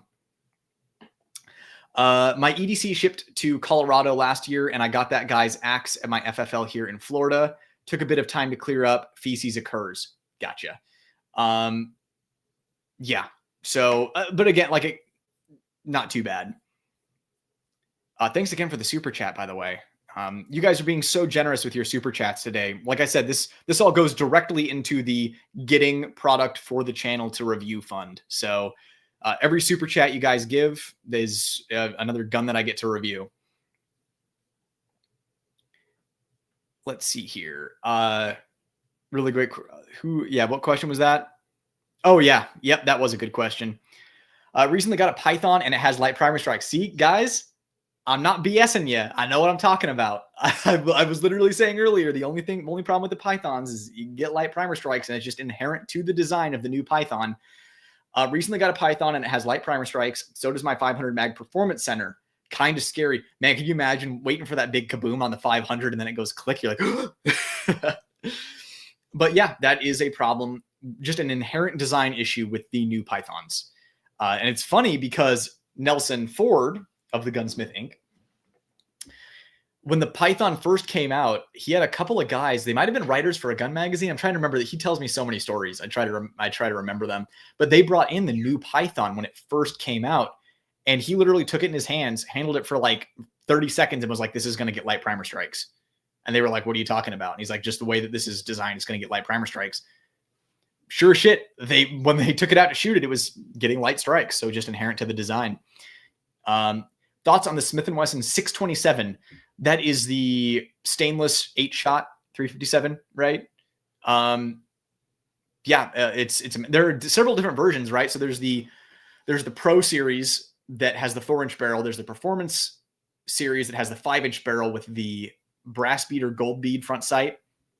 Then there is the Performance Center with the 2 3/4-inch barrel. And then, God, what's the other one? There's another 627. Is it the V-Comp? Is the V-Comp a 627? But yeah, anyways, the 627 I think is super dope. So it's an N frame, so it's a larger gun. The biggest issue with it is just the width of the cylinder if you plan on carrying it concealed. 8 shots is awesome. There's a reason I carry a 7-shot L frame. That 8-shot, maybe just because I'm a thinner dude. It's not a Tuma. It looks like I got a bulge in my belt because of that big old girthy cylinder. But yeah, the 627 is awesome. Just be aware of the potential quality control issues. Know that you might have to send it into Smith for them to fix it, and that you might have to send it off to Nelson Ford for an action job. That's just kind of where I'm at with Smiths. The thing is, even if you get a Smith, send it to Nelson for an action job, get it back, you're still in for like half the price of a Korth, which is why I'm still buying Smiths. Thoughts on G3C 40? Should be fine. If you're looking for a 40 and you are on the strictest budget ever, then you could do worse than a Taurus G3C and 40. Stealth Arms Platypus. Thumbs up to Stealth Arms Platypus. Is there a substantial difference between a Staccato XC versus $6,000 to $8,000 range 2011s? Substantial? Fit and finish is going to be the only substantial difference. Those $6,000 to $8,000 range 2011s are like hand fit. It's next level, right? Like you hold an Infinity or a Hayes Custom, something like that. Even you go up to Atlas. Fit and finish is where it's at. Performance, actually, time and target performance, not really. Not really. What do you think is better for carrying without belt loops? Comfort Concealment Belt or Hunter Constantine? So there are pros and cons to both. The Comfort Concealment is made explicitly for no belt loops. Like, only wear this if you don't have any belt loops. And it is, in the name, comfort. Super, super comfortable. The Hunter Constantine belt is a higher quality belt. It's going to last longer, way longer, infinitely longer than the Comfort Concealment belt will. Comfort Concealment belt might last you a couple of years of heavy, heavy use. The Hunter Constantine belt will last you a lifetime. It'll last you like 10 years, 15 years, whatever. It's so much better made. I don't find it to be as comfortable using it, like I said, explicitly without belt loops. Like, the carry style you'll see with some of the chicks on Instagram where they'll carry it like around their rib cage area. And they have the holster kind of like in the center of their rib cage, and they have that Comfort Concealment belt kind of around their midsection. The Hunter Constantine belt doesn't really do that well. Same thing applies if you're carrying deep concealment against your skin. That's something that the Comfort Concealment belt excels at. It's what I find myself reaching for when I'm wearing gym shorts. It's a little more flexible and breathable as well. That being said, the Hunter Constantine belt can work for that, but also works really well for belt loops. So the Hunter Constantine belt works great for everything. The Comfort Concealment belt is better explicitly without loops, but I would use a separate belt for with loops, if that makes sense. Hunter Constantine belt, higher quality, absolutely. Think it's more in tune for serious use, high speed, low drag kind of people. But the comfort concealment is a great option for someone who prioritizes comfort and is carrying a gun directly up against their skin in maybe an unconventional location. Regarding Ruger revolvers, my Blackhawk convertible was terrible. The 9mm cylinder and also the cylinder pin stuck for no apparent reason. Very frustrating. Okay. Roaring Steel, if you're still here, let me know how long ago that was. I'm just curious, trying to get an idea of what Ruger's quality control is like nowadays, because the last Ruger revolver I bought was like a 1986 or 88 production GP100 that is like butter. So it's been a while since I bought a modern Ruger. Thoughts on a 9211 SAO, speaking of Berettas? The ones that I've held have not been good. You want to speak about another quality control problem company, it's Beretta as far as their pistols go. The triggers on every 9211 that I've held have been awful. Fit and finish has also been hit or miss. So unless you're going to get some trigger work done to it, I would personally pass. Also, unless you're going to put a different, more comfortable safety on it, I would also pass. That safety just bites into my hand like you wouldn't believe. Any word on the Walther PDP F Pro Cross PMM? Not that I've heard. Just, it's in the works. Just haven't seen it. Dead Western revolvers seem like they could be amazing if you can find it and afford it. Yeah. Like I said, the action's not as good as a Smith, but if you get the barrel kit one, you're getting a lot of bang for your buck. Manufactured 1978. What was manufactured 1978? The Dan Wesson? I don't know. 1978 was a good year, though, I'm sure. Can Glock 19 handle that load 124? Oh, yeah. Pretty much any 9mm pistol that is quality can handle 124 plus Ps for sure. The Glock fanboys are terrible for ganging up on you, but let's be fair, they were drunk on horse semen when they attacked you. Probably true. Yeah, man, that was rough. Those Glock fanboys just about put the channel under. I haven't had an issue with my bolt armory having a hotspot. I am a plumber, though, so hands are pretty tough. Well, yeah. So, yeah, if you're a plumber, your hands are even rougher and stronger than mine are. So you wouldn't have an issue at all. And I think that's a thing with the dudes at Bull is, like, those are all dudes. Those are like working dudes that work with their hands all the time and are shooting all the time. So, like, if there's a hotspot on the gun, they're just going to use it to their advantage, which is kind of what I do as well. I dig into that hotspot and use it as leverage. So yeah, it just, I've heard enough people complain about that hotspot to know that, like, it's a criticism. And like I said, I think I would even prefer if it was at least blended a little bit. Hey, good to see you streaming again. Can't stick around, but look forward to watching for the replay later. I'm so glad that you're able to at least drop in for a minute, dude. Thank you for the super chat and the support. It was good catching up with you when I got that MC9 Prime. I'll have to stop back in. But for everyone who doesn't know, this is the guy who helped me get my hands on an MC9 Prime at launch from the consumer market. So it's subscribers and friends like him that keep the channel alive and going. So thank you so much for your support and help. Anyone who is local to, the Phoenix, Scottsdale area, if you have a gun that you want reviewed, if you know someone who has, a lot of guns that might be interested in having them reviewed, any kind of hookups anywhere that could support the channel, I'm always open to connecting and making friends. So hit me up on Instagram, DM me on Instagram, or email me at nightwoodguns@gmail.com. I just had a subscriber, and this is unusual. I don't usually do this, but I just had a subscriber ship me a Masterpiece Arms 2011 that I'm currently reviewing. Should be not this. I don't think a video is going to come out this weekend, but the weekend after that should be the Masterpiece Arms. Then I'm going to send it back to him. The reason I don't do that very often is, like, when I let people know, I'm like I'm going to run your gun. So, like, be okay with someone potentially putting some wear on your gun. Like, I'm going to be as careful as I can be, but, like, things happen when you use stuff. And number two, I pay for shipping. It's the right thing to do. And if I have like 10 people ship me guns to review a month, it's like I'm looking at $1,000 in shipping. So it's a rare occurrence, but it was a good opportunity to review a Masterpiece because, like, I didn't know anyone who had one. So that was very generous of him to offer that. So a big thanks to him for being able to bring that review to you guys. And once again, thanks for the $30 to put in the pool for review guns. And I'm glad you were able to stop by, man. All right, who else we got in chat here?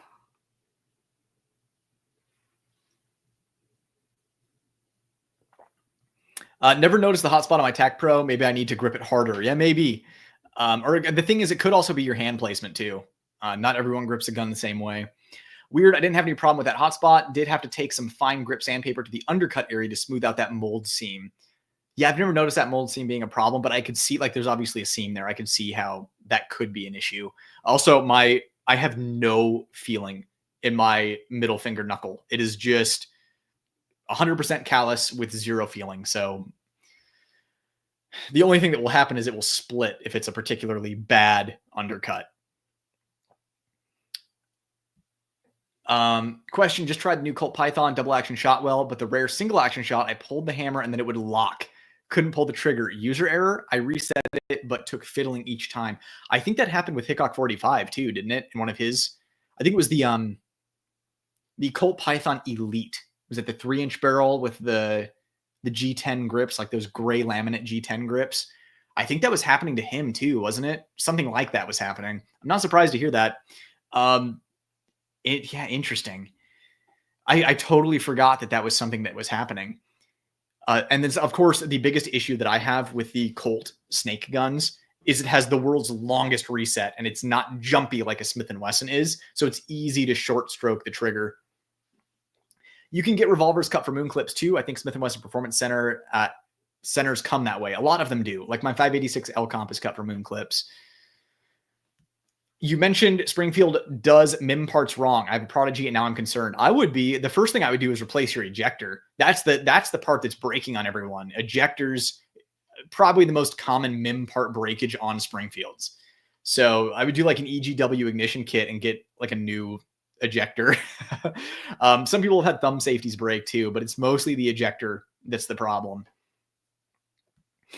Would you do a shotgun review? Anything soon? And which one's on the first of the list? Yes. So very soon.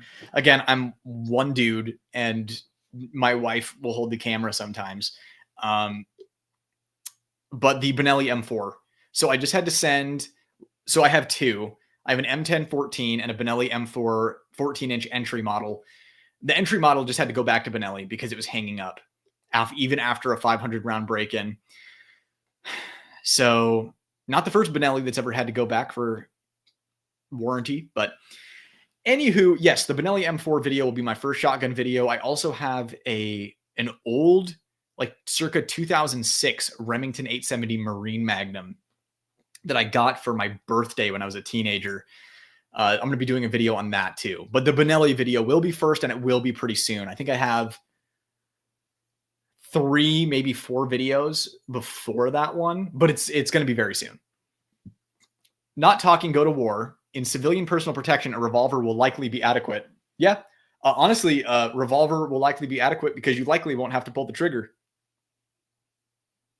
Most likely you'll pull out your gun and it will go away, but we can't count on that, right? So yeah, I agree with you. It will likely be adequate. That is a great way to put it. Personally, for myself, I'm hesitant to bank my life on likely be adequate. I want to feel over-prepared, if that makes sense. Spore or Smith & Wesson, which would you carry? Smith & Wesson, just because the Spore is bulky. I love the Spore. They are doing amazing work over there. They're making revolvers that I like to see. The only things I'm not really fans of is they're kind of bulky. So like if they made a revolver that would fit in like a Smith & Wesson L-frame holster, on the American market, they'd be unbeatable as far as like price to quality goes. So just because it's bulky and it's hard to find a holster, I would carry a Smith, even though I prefer Spore overall.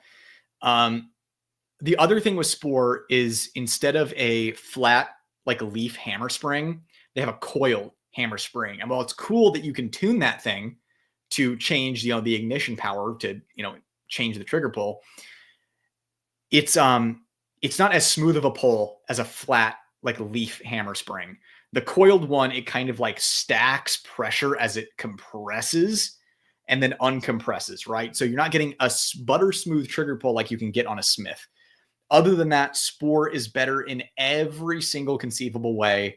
I would love for Spore to talk to me about making a revolver from the ground up for the American market.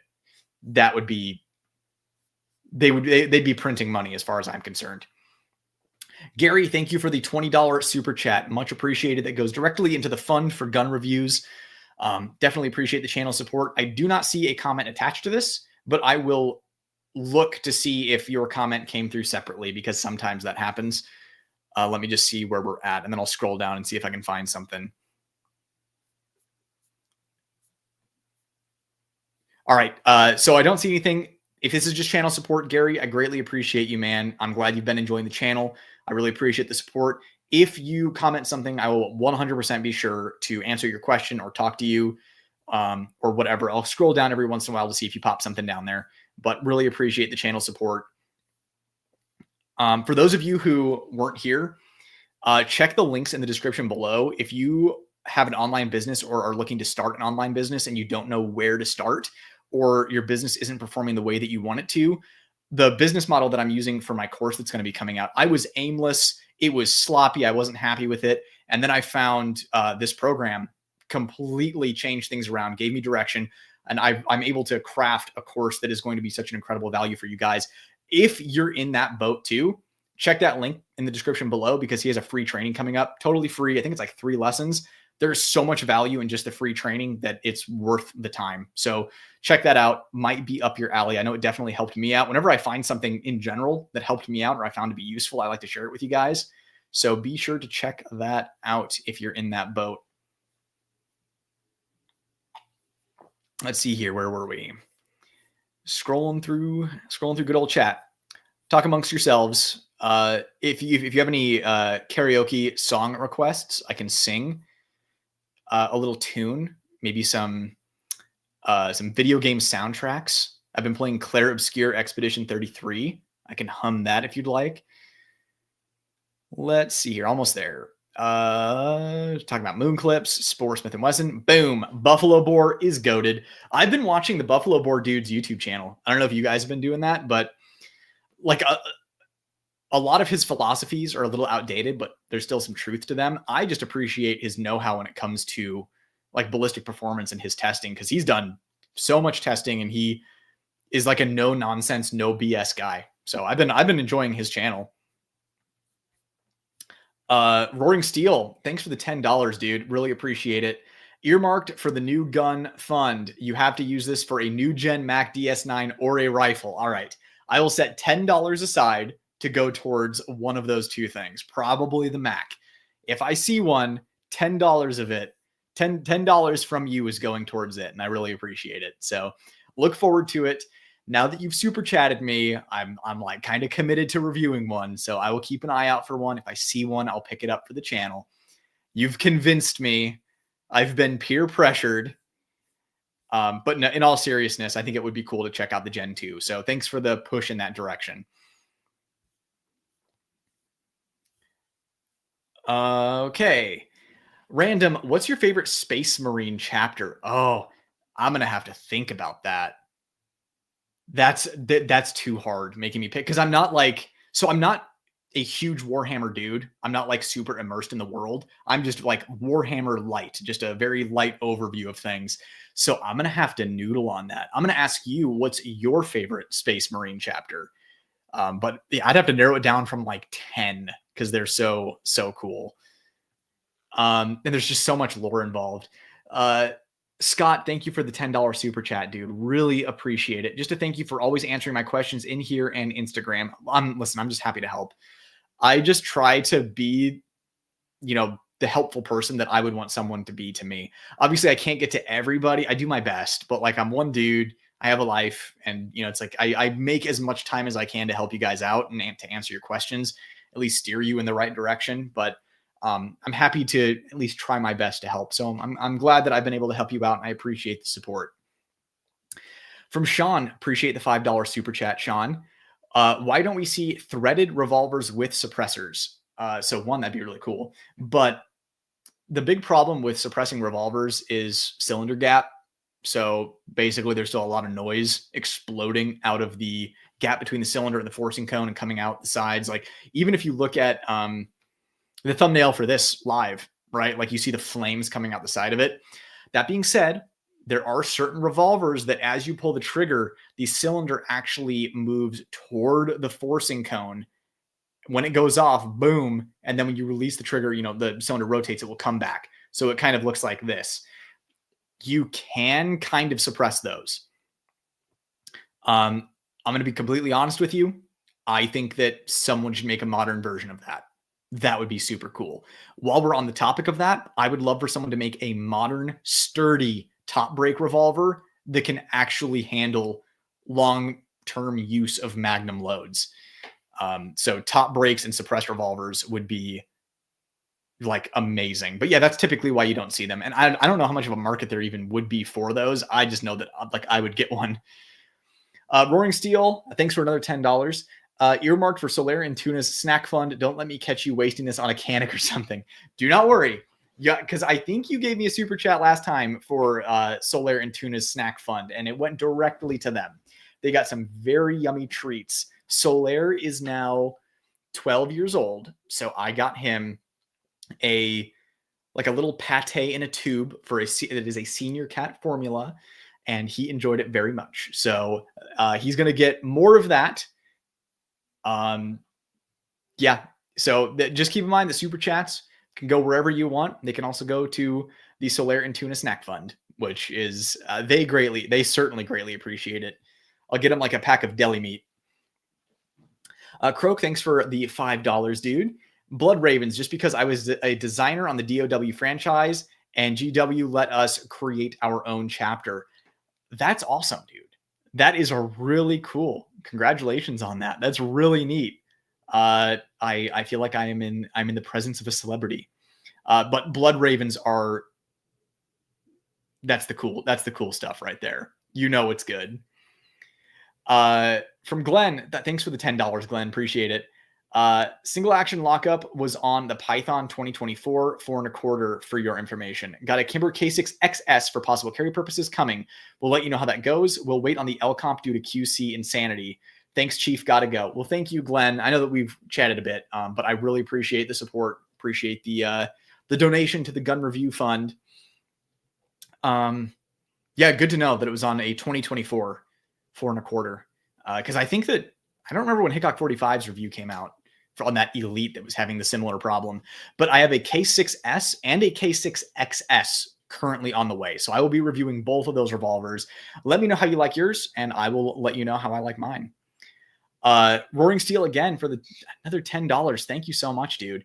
Earmarked for the Black Power Ranger Prosthetic Finger Fund. Let's pass the hat. Homeboy lost his finger. Got a drop, but great stream as always. Keep it up. Black Templars and Gray Knights for the win. Okay, you guys with your Blood Ravens and your Black Templars, and yes, the Gray Knights, but I like the Black Templars. You guys are dropping fire chapters, dude. But anyways, really appreciate the super chats. You've always been a great supporter of the channel, and I look forward to doing my best to deliver the best content I can to you guys. So appreciate the support for the whatever fund you want. We need to get the Black Power Ranger prosthetic finger, that's for sure. Unfortunately, he's not the first person to blow off a finger, and he will not be the last. I've known 4 people that have blown off, not including the Black Ranger. I've known 4 people that have blown off fingers with guns in their lives. Yeah, basically, like, don't drink alcohol while handling guns, and don't be dumb while handling guns, and you'll be good. Gunsmith Cats in the backdrop always makes me smile when I watch your videos. Yeah, we got GSC Bulletproof there. That's the 3-episode OVA series. And by the way, you guys can watch for free on YouTube. Someone uploaded it to YouTube, and it's just there. So if you want to watch Gunsmith Cats, just do it for free on YouTube. And then I have right here the original run of the Gunsmith Cats manga. And then right here, I have the new run. So I keep this run nice now. And as they're re-releasing Gunsmith Cats, I'm just reading the new ones and putting wear and tear on those. As someone in the video game industry, I'm curious what games of late you're into. Also, any interest in trying out Ace VR? So first of all, Drawn with Lead. I didn't even realize it was you, dude. I should have read that. I was so focused on your super dope little avatar there that I didn't even read the name. Yeah, so I'm currently playing Clair Obscur Expedition 33. It's super good. It is like a love letter to the JRPGs of years past, like Chrono Trigger, Final Fantasy VI, Final Fantasy VII, Secret of Mana. So it's a love letter to those. Actually well done. No woke garbage being crammed down your throat. The story is interesting so far. There's a lot of intrigue and mystery. I think I may have figured it out. I'd be excited if I didn't. But, turn-based while also kind of like Dark Souls inspired combat. That's the game that I'm into right now. That's what I'm playing all the time. Other than that, I hop into Monster Hunter Wilds whenever there's a new content drop. Like tomorrow, I'm going to hop on with my best friend and we are going to grab the floaty scarf cosmetic. We're going to do that quest. But like I got the platinum trophy in Monster Hunter Wilds and I just do all of the content as it comes out. I like Monster Hunter a lot. And I played the Yakuza franchise. So I just played Like a Dragon, Pirate Yakuza, whatever it's called. The most recent one of the franchise, and enjoyed that for what it was as well. So yeah, that's currently what I'm playing right now. Just trying to think. Yeah, that's about it. There's other stuff on my list. Obviously I have a backlog like everybody else, and I'm looking forward to other upcoming releases this year.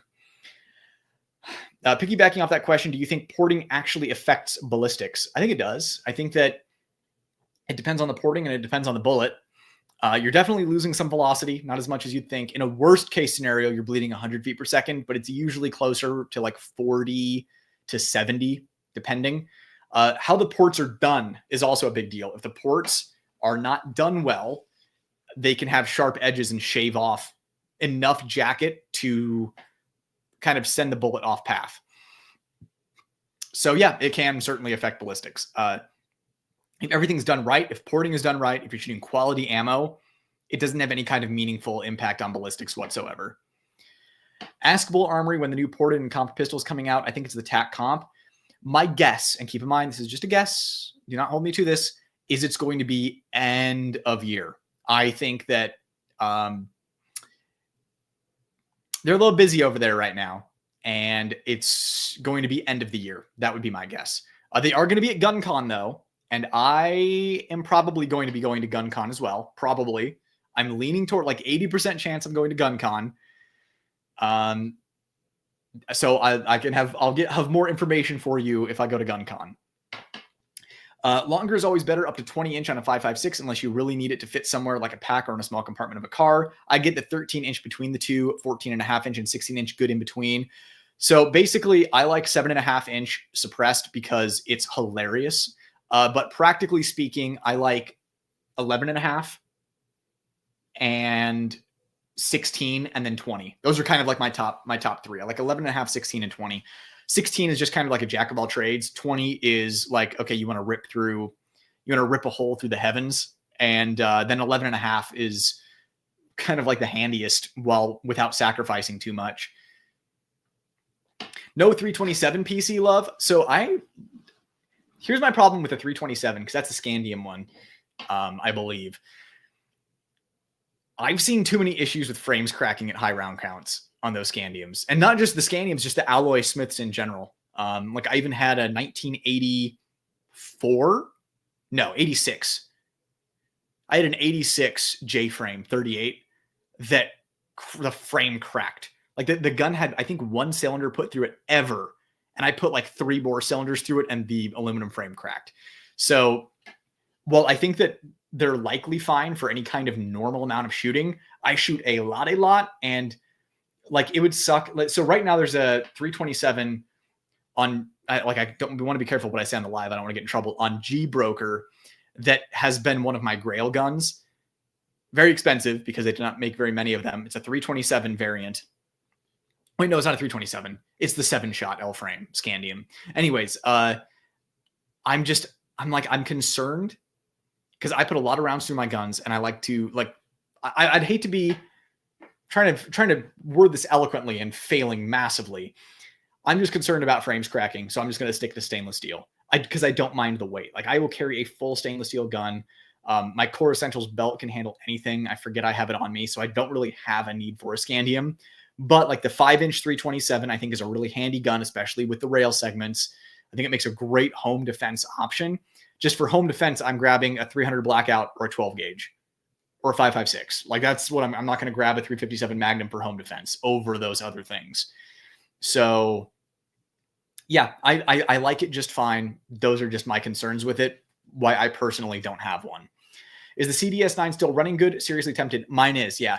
Now, I've had most people who comment on that video say that they got a CDS9 and they loved it. I've had maybe 2 or 3 people comment on the video saying that they had a problem with it. Mine has been great. I have since shot a second one as well. That one has been great. That's been my experience with them. But yeah, still running good. I still like it. Still same criticisms and still same positives. I gotta watch Gunsmith Cat someday. It's only 3 episodes and it goes pretty fast. I think it's only 3. And it goes really fast. It's not going to knock your socks off. The manga's better, but it's a vibe and I really dig it. It's just a cool thing to watch for gun guys. What is the best 10mm handgun? Glock 20 is my favorite. The FN, the front fell off with Kentucky Ballistics. The Smith & Wesson M&P, I've seen way too many problems with those. Same with the P320 X10. Not to say that Glocks have been perfect, but like the Glock 40 and the Glock 20, pretty consistent. Like I have a Gen 5 Glock 20. That's the last 10mm I have. I used to have a Glock 40. I used to have a Glock 29. I ended up getting rid of both of them because the Glock 20 was the in-between and it was the one I was using all the time. So that's the one that I have. I know Glock, boring, but at the end of the day, I want it to be durable and reliable. And I can shoot it, like I can learn to shoot it well. I got a 357 GP100 about 6 months ago. So far, flawless with all loads. Good to know. Because Ruger over time has just been a roller coaster. Like it's not like Ruger was amazing and then one day COVID happened and then their quality control went to trash. They've been like great and then bad and then great and then bad and then great and then bad and there's some bad ones and then great and then bad. It's been a roller coaster. And I think COVID was just the absolute worst for them. Like everything they were putting out was absolute garbage. But I have a suspicion that they're starting to get better because I just held a few of them in my local shop and they all seemed good. Granted, you don't really know until you shoot it, but barrels were aligned, timing was on, everything looked fine. So I'm hoping that they're turning around. 9mm is a good main caliber to have, but I think 45 auto and 357 Magnum revolver are also worthy additions to any arsenal.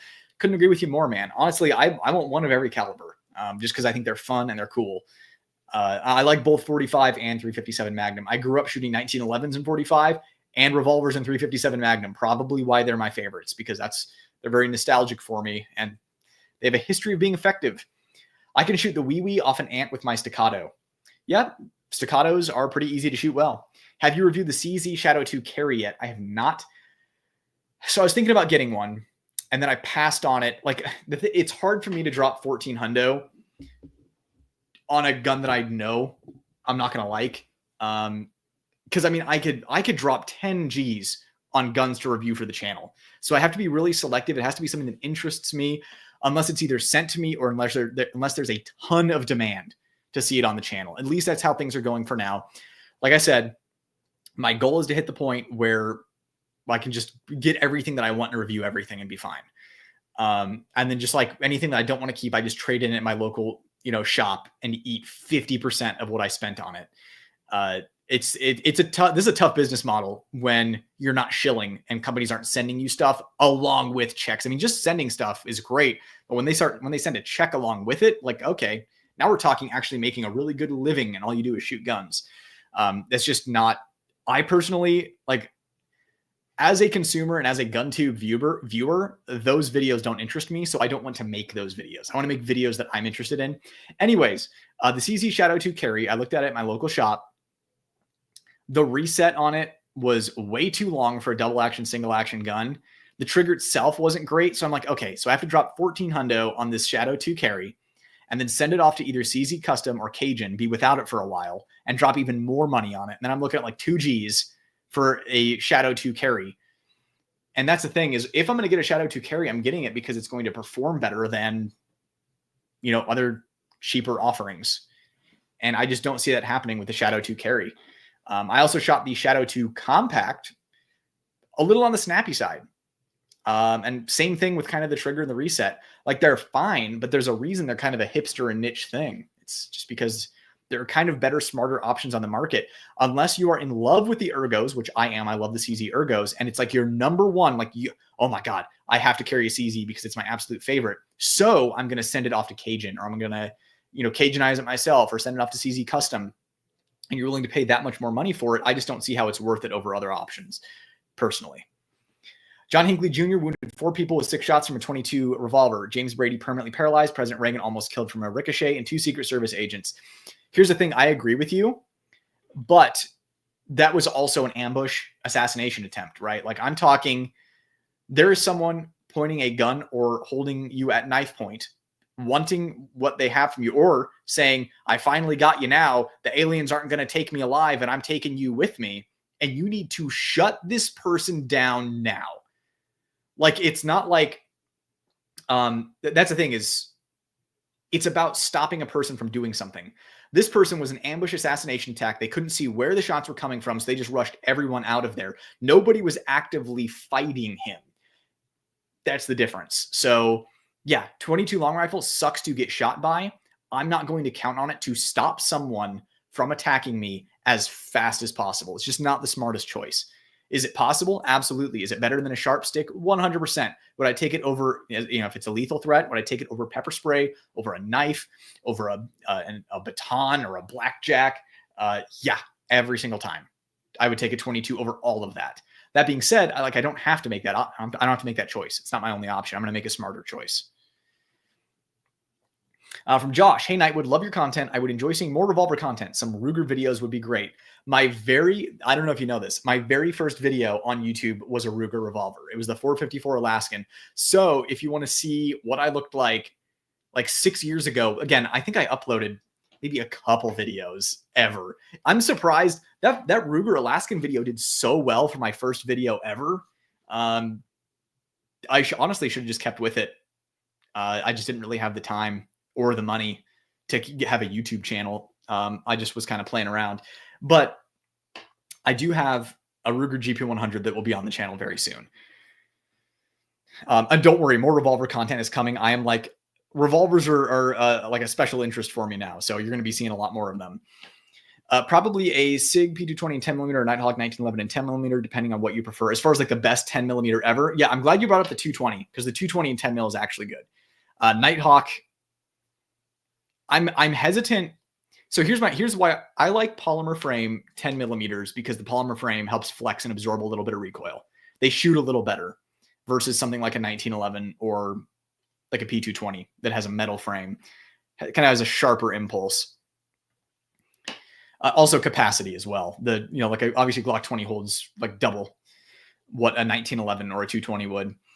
Hi Brett, what's your opinion on the Mac 9 DS comp versus the new 2025 TSOS 1911 DS carry? So Gary, I'm assuming you're the one who dropped a super chat earlier. Sorry if this didn't attach to it, or let's see, how long ago did you send this? Yeah, this was a while ago. I just didn't, it did not pop up for me. I apologize, but hopefully you're still here or watching the replay so that you can get my answer. Hi Brett, what's your opinion on the Mac 9 DS comp versus the new 2025 TSOS 1911 DS carry? So I haven't shot either one. I can't really weigh in on these. I'm hoping to try them both out this year. Hoping to review them both. I just have to find them locally. I don't want to pay exorbitant, G broker fees for them. I think on paper, I don't know. I think it depends on whatever your needs are, to be honest. Whichever one, they're both going to perform pretty close to one another, because they're, imported by the same company. They're made in the same country, probably made in the same factory. Just whatever feature set is most important to you, they're going to be, same level of quality control, same level of reliability. But until I actually put a decent amount of rounds through either one of those, I can't really weigh in on them. I used to have a friend that got everything and then he went broke. Yeah, that's what happens. Although, since I'm in the Scottsdale area, I could probably find somebody who just gets everything and then puts it in their gun room or something. Yeah, I would go with a stock Glock over Shadow Systems every time. Me too, 100%. Probably fine as long as you keep it in a good holster, quality safe. Make sure they have a manual safety that isn't too easy to flick off. This is, of course, answering the question about keeping 2011s around children. Can't go wrong with a staccato or bull. Yep, that's solid advice all around. I have mixed experience with Shadow Systems guns. The one MR, I'm assuming 920, I got was fine, but I shot a DR 920 at a release event and the trigger died like a P365. And this is the issue with shadow systems that you have to be careful for. When you get one that works, it's amazing until the barrel disintegrates. But it's kind of like a Smith & Wesson revolver issue of like, maybe you're going to get one that's not good. What's up? Just shot a few hundred rounds. Hey, Dan the Wolfman. Glad you were able to make it, dude. Let's see here. My man, busy tonight, like always it seems, but I'll watch us later. Nightwood rules. Hope you're doing well, Brett. Thanks, Snake Doc. Snake, you're Snake Dot. Thanks, Snake Doc. I appreciate it. Hope you're doing well as well. Sorry you have a busy night, but hopefully this gives you something to listen to over the course of the next few days. My man, Dan the Wolfman, up in this biatch. Yeah, Dan the Wolfman is the man. The younger, the better. My nieces learned how to shoot at age 6. I didn't learn until I was 22. They still shoot better than me. Just like anything else. When you start anything as a kid, you have a massive natural advantage over anyone who starts as an adult with anything. Start a 4-year-old out skateboarding. They're probably going to end up being at the X Games when they're like 13. As long as they stick with it in practice, of course, and have a natural aptitude. Don't scare me, donkey. My MR920P is money, but job carry will be a G19. Yeah, that's the thing, is the MR920, like people have fun with it, but when it comes time for work, people are putting an OEM Glock in their holster. Agreed, SS guns are more novelty than anything to me. The thing is, you can get them to work, and they'll run really well. Just after I saw 4 subscribers with disintegrating barrels, the same problem, I'm like, I think I'm going to keep my distance. From Revolvers. Also, very cool Revy statue. My wife got me the bunny Revy one for Christmas, and the detail on the Berettas is immaculate for small-scale statue accessories. You mean that bunny Revy? Yeah, it's a good one. The detail is impressive indeed. They're me and an older retired LE guy smoking. All you young whippersnappers, ice baby, DHS quals. Hey, smoke away, Dan. You're welcome, Kieran. 6 has been a good age for both of mine. They have no inherent interest to seek them out and know what to do if they ever see them out. Yeah, see, that's exactly what you want to do. But again, every kid's different. Sometimes you have a little psychopath, and maybe it's just best to teach them the rules and then put them away forever, and always keep them locked up. Great advice. You said your dad put a gun in your hands at 5, but not some of his other kids, meaning you have some siblings. Interested to hear about that and why he may have chose not to do the same with them. So I'm like the classic boomer case where, he had a family and then that didn't happen anymore. And then he had me like years later. So I have 2 half siblings and they are much older than me. So yeah, I think it's just a natural aptitude for guns, right? I think that and a maturity and intelligence thing. Every kid is different. Like I said, I think it's good to teach safety at any age, but if you're going to put a gun in a kid's hands and have him shoot, like what's that girl's name that kicks ass? Something Armory. Someone in chat's going to know who I'm talking about. It's like, it's not Aubrey's Armory. It's Autumn's Armory. Is her name Autumn? She's the girl that, you see like dual wielding the guns. And she does like the stop box ads and stuff. Like that's a kid with an aptitude for shooting. That's a kid who's mature and intelligent that can handle it, right? Not every kid is going to be that. So you kind of just have to be brutally honest with yourself about your kids. You don't want to be the parent who, it's like your kid's a serial killer and you're like really oblivious and like blind-eyed to it. So like be honest with yourself about your kid. You'll know when the time is right, but you can never teach safety and, boundaries and rules too early. I really wanted to get a bull, but because I'm in Washington, so I couldn't stock up on magazines before our 10-round limit. I did stock up on 2011 mags, so I'm stuck with 2011s. Yeah. So that's the thing. And this is why I always say, like, what magazine ecosystem do you want to be in? You got a lot of 2011 mags. So like buying 2011s makes like the 2011s that take 2011 mags makes a lot of sense for you. Grabbed a SAS2 4.25 due to your reviews and couldn't be happier. Thanks and keep up the great work. Sorry, I'm fine. I'm a late bloomer. I'm so glad that you are enjoying that Bull Armory. I'm like, it's been my everyday carry gun. Like I carried the TAC 4.25, the original one when I first got it, and then replaced it with the EDC Pro once I got that. Like once I discovered Bull Armory, that's just what I carried. I think I took a gun safety class when I was about 15. That's pretty average. That's kind of your normal. It's like a normal thing to have happen. I went with the TSOS DS after your review. Really can't see a reason to pick up another. I love the thing. That's what I'm telling you. For how little it costs, you're getting a lot of bang for your buck. The only reason I would get a different one is if you wanted to use it for like serious hard life or death use. The NRA has helped write every major gun law since at least the 1930s. I mean, that's hyperbolic, but your point stands. Like they've done a lot to hurt us. That's for sure. Kenji, whoa, with the $50 super chat, dude. Thank you so much. As always, I'm always grateful for your support of the channel. Been listening in while testing and sharpening a few pocket knives. I just got. What did you get? You're always getting the coolest pocket knives, dude. I always enjoy seeing them on Instagram whenever I'm scrolling and you happen to come across my feed. Yeah, I'm always interested to hear what pocket knives you get. I just got a knife as well. I got an email from eKnives that had a Ramlock Stitch DLC blade, Microtech Ramlock Stitch DLC blade with the carbon fiber scales, just like my amphibian. And I ordered it in like 0.6 seconds before it sold out. So I just got a new one too. Probably gonna have to sell something because I panicked. I panic bought it because like obviously that was gonna go really fast.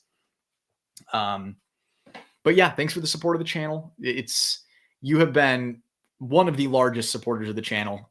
So much of the success and what I've done is thanks to you. So it's no small feat as an individual to have an impact on a channel like this. So really appreciate it, Kenji. You're a good dude, and always enjoy having you in these chats. Really grateful. I'm so glad that we're putting together such an amazing community here of just people with good heads on their shoulders that are, decent people who are nice and treat other people well and are knowledgeable about guns and enjoy them. So I honestly appreciate all of you guys. You're the best. I couldn't ask for a better set of subscribers, and I'm doing my best to keep you guys entertained. That's all I want, and to save you money. I don't want you to buy crap. I don't agree with the instructor cert. What don't you agree about it?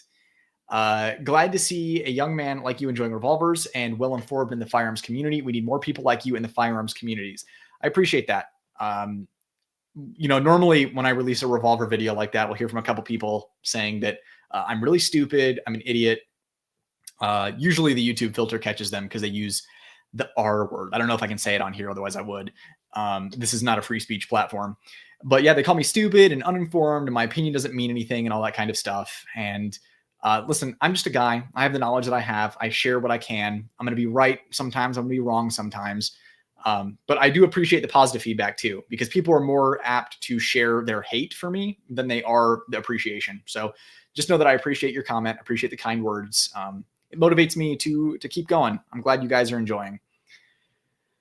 Once you start taking pay for views, your reviews become worthless other than for specs. True. Like hey, look at this new gun that's announced. It has a 5-inch barrel. It weighs this much. This is the capacity. Yeah, that kind of stuff.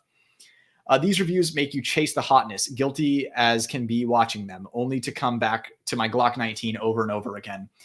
Yeah, that's the unfortunate thing. Like lots of people are asking about the Mac 9 DS comp and the new 2025 TSOS and stuff. And the new hotness gets clicked, has me chasing the new hotness. It makes it tough on the channel when I'm not sent the new hotness. Like I'm not sour or bitter about it as I scratch high up on my face, which indicates that I'm lying. But I really am not sour and bitter about it. It's just, it's challenging. It's really challenging. That's why, like, I almost just want to say F it and just like do revolver videos, and do shotgun videos, do videos on like interesting older stuff. Cause like my revolver videos are doing really well. So it's to me, that's evidence that I don't have to chase the new hotness, that maybe I can tap into stuff that, I'm not behind the curve because I'm not on my knees throating the big companies. So I don't know, just thinking out loud here. I'm an open book. Like I'll share with you guys everything that's going on behind the scenes. If you have any questions about that, just feel free to ask. 9 and 7.62 by 39. Yeah. I mean, the Russian ammo problem kind of put a damper on all of those Eastern Bloc calibers for me. I do love 7.62 by 39. I love AKs. AK-47 is my favorite full auto of all time. I'd love to have one. I only have one AK. I used to have two, but there was just one I was shooting all the time over the other. So during COVID, when everything was, I got rid of one of my least favorite AK, but I'd like to have another one. But 7.62 by 39 is, that's another thing I grew up shooting. I grew up shooting AKs. It was like 1911s, revolvers, and AKs were like the three things I shot the most of. And then as I got a little older, I started shooting trap and skeet, lots of shotguns. I'd rather be carrying my Shadow Systems or a Bolt Armory Axe, G1917 clones that have ergos and an acceleration pedal. Yeah, so Shadow Systems, great ergos, decent grip texture. Bolt Armory, the best grip texture ever on that Axe. So yeah, I do like those. It's just, there's almost a peace of mind with a factory Glock that that as long as you don't limp wrist it, the thing's going to work the way you want it to. Do push-ups, you darn kids. You ain't wrong. Lift heavy weights. I know it's bigger than you're used to if you catch my drift, but I just got the 17L Gen 5 and it's not the typical boring Glock 9mm. Yeah, my local shop has a 17L Gen 5 that I was looking at, and they have the like reproduction Gen 2 17L that I also thought was super interesting. It's got that retro drip. So I was looking at those, but I just can't really justify it. I have so many 9mm pistols, but the 17L is a lot of fun. There's really nothing else like it out there. The 3 T's in your name were not at all intentional and or to troll you. Oh, you sneaky son of a biscuit. Yeah, everyone's just going to start putting either anywhere between 0 and 1 T or 3 and 11 T's in my name, and just actively avoid the 2 T's. If you really want to get to me, call me Brent. Brent is the one that absolutely like destroys my soul at the molecular level when I see it. I get Brad a lot too. That doesn't really bother me because it's not even close, but the Brent one, I'm not a Brent. Brents are very specific people. I'm not a Brent. I refuse to be a Brent. But .gov says carry Glock and no RDS for you. No changes allowed. Yeah. So you're kind of stuck with an OEM Glock. You could be stuck with a lot worse than that. You could be carrying a SIG B320. Grip squeezers are good, but do a set of 2 of 10 every few days, not nonstop every day. Yeah, take breaks. You will injure yourself. Thanks for the content. And on the hunt for a full size, and your swift responses to comments have been the best. I will probably get the 5-inch polymer MNP 2.0. That's a great choice. I do my best to get back to comments. I'm going to be honest with you. Once I got north of 100,000 subscribers, it started to get really challenging. I do my best. It's been really difficult. There have been a couple of recent videos because if you guys have been around, you know that I was dealing with some health issues last year and earlier this year. Then I started feeling better, and then I rebounded, and now they're back. So I'm dealing with some personal health stuff along with keeping up with more comments than I've ever received in my entire life. So I do my best. I apologize if I can't get back to all of your comments, but if there's like an easy question that I can help out with scrolling through that doesn't require a lot of thought, I usually can get to it. Yeah. So anyways, I'm glad that I was able to help you out. Would you ever want to own a Walther PPK? I did. I owned a PPK-S and a PPK at one point. I had the PPK-S, then it was recalled because you could decock it and it would go off, Spaz 12 style. After that, I realized that I wanted a PPK and not a PPK-S. So I sold that, got the PPK, and then realized that there was no universe where I was going to carry that. There were smarter things to carry. It was also stainless. I wanted a blued one, so I moved on from that, and I just never got another one. But I mean, PPKs are super cool. I have nothing against them. In fact, I like them quite a bit. They will bite you a little bit in the beaver tail zone, but they're cool. Just discovered the channel and appreciate your angle and in-depth reviews. Thank you. I just discovered your comment, and I appreciate the kind words. I'm glad you're enjoying yourself. Where is your USP on your list of best guns now that it's finished? I had a USP-C and was very impressed shooting it. Your video pushed me over the edge to get a full size and modernize it. I think it's in about the same place. It's just ranks above the standard USP. Like, it still has the shortcomings of a USP. It's just the light lem match hybrid with the gray guns, short reset, and flat trigger is just a really slick combination. I just wish that it was more mainstream, the lem configuration.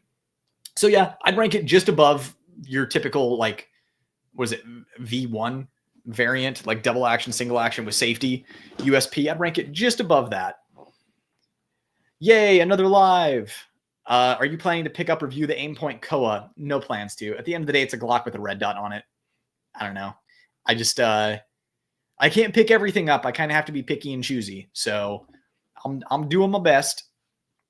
How good are Smith & Wesson external extractor 1911s? They seem like they would be a good choice on paper. From what I've seen, they seem to be okay. Some people have had issues. They send it into Smith. They fix it. It comes back. The main issue with external extractors on 1911s is if it goes out of tune or if you have an issue, it's not as easy for the end user to fix as an internal extractor. In theory, it's more reliable, has a longer lifespan before it goes out of tune, but I don't know. I think that the external versus internal extractor debate isn't as big of a deal as you think. But yeah, as far as Smith & Wesson 1911s go, hit or miss, I've heard good and bad. They seem to be okay. It seems like the best bang for the buck is Ruger 1911s, at least before T-Sauce came about. You are either very excited or you are like 70 years old plus with your all caps there. I am on a short break at work. I am on a short break at work. I had to stop in and just say, Nightwood, you're the man. Outside, $84 sign, you are the man. Thank you for hopping in. Hope you're enjoying the live. Michael Watkins, can you recommend where I can get a Ultralight Pro? The manufacturer can't keep them on the shelf. There's only one spot you can get them. Google Bull Armory. Click on the first one, select US store, go to handguns, SAS2, EDC duty, and look for ultralights.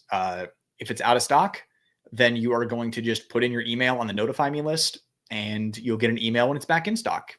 That's the only way to do it. Other than that, you're looking at the used market. There's a reason there are not many used Bull Armories for sale. It's because when people get them, they keep them because they are awesome. $300 for my T-Sauce. I just wanted one, like you said. Yeah, that's what I'm saying. If you just want a 1911 for the sake of a 1911, just drop $300 on a T-Sauce and you're done. The Colts have had a rash of out-of-spec parts lately. Great. I'm not surprised to hear that. But good information to have. Would love to see a video on trigger shoe replacement on the Bull Armory. Just ordered a medium flat and some guidance would be great. Yeah, so the problem with doing stuff like that is it gets demonetized and can even get struck because YouTube defaults when you're doing any kind of disassembly video. YouTube is like, you're trying to teach people how to make a machine gun, or 3D print a gun or something. So that's why I don't really do videos like that. One of my best videos for the longest time was P365, how to disassemble and reassemble. And there's an issue that can happen with the little like disconnect that can flip up that can make it so that your gun won't reassemble. Same thing with the disassembly lever. I did like a 3-minute video on that. Thing has 6-figure views for sure. Made no money on it because YouTube said I was trying to show someone how to manufacture a machine gun. So I just kind of steer clear of videos like that now. Sorry. Favorite 1022 scope dot. Just bought one thinking Vortex Crossfire. Yeah, honestly, I say go for it. Vortex makes decent, affordable stuff. And if it's going on a 1022, then whatever. My very first gun ever was a Ruger 1022 with a skeleton, like Dragunov style, like synthetic stock. And it came with some off-brand Chinesium scope. Still works. Still shooting flies out of the sky with it. So, if it's a 1022, it doesn't really matter. It doesn't have to survive recoil or anything. It's not like you're shooting out to massive distances, so you don't need really good glass. I carry a Shield Plus and love it. Sounds like a potential lemon. Smith has shit QC. My front sight was backwards. Wow. Yeah, I definitely got a bad Shield Plus, and that's too bad because everyone had talked it up, and then I got one. I'm like, what? And the thing is it was reliable for the most part. So I just thought that's how the reset was on them. It's like reset, and that was the best one at the shop out of all the ones I looked at. I don't know. Smith has got to get it together. We'll never buy T-Sauce. QC is inconsistent. Turkey is also not a good country to support, in my opinion. I have no problem with you not supporting Turkey. That's totally fine. I was in Turkey last year. Nice people. people there seem really nice. But yeah, I get why you wouldn't want to support Turkey. They've done some sus stuff supporting sus groups of people, as the kids say. But I will agree with you that TSOS quality control is inconsistent. Another video I took a lot of heat for was my 10mm TSOS video. Wow, people did not like that. I had big problems with that gun, and it really upset people. So inconsistent quality control, but you get what you pay for. And if you don't want to pay a lot, then honestly, it's not a bad gamble. YouTube doesn't like its creators unless you make a massive amount of money for them. Yeah, but at the same time, they don't want us to all go away. Like when any of us have a video demonetized, they're still running ads on it and making money from it. We just don't get it. Like they're just the ultimate scumbags.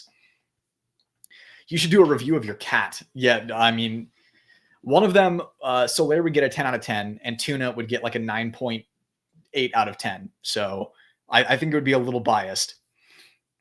Mac 9 or Apollo 11. Kind of in the same category there. I've only shot a buddy's Apollo 11. I don't have a lot of rounds through one.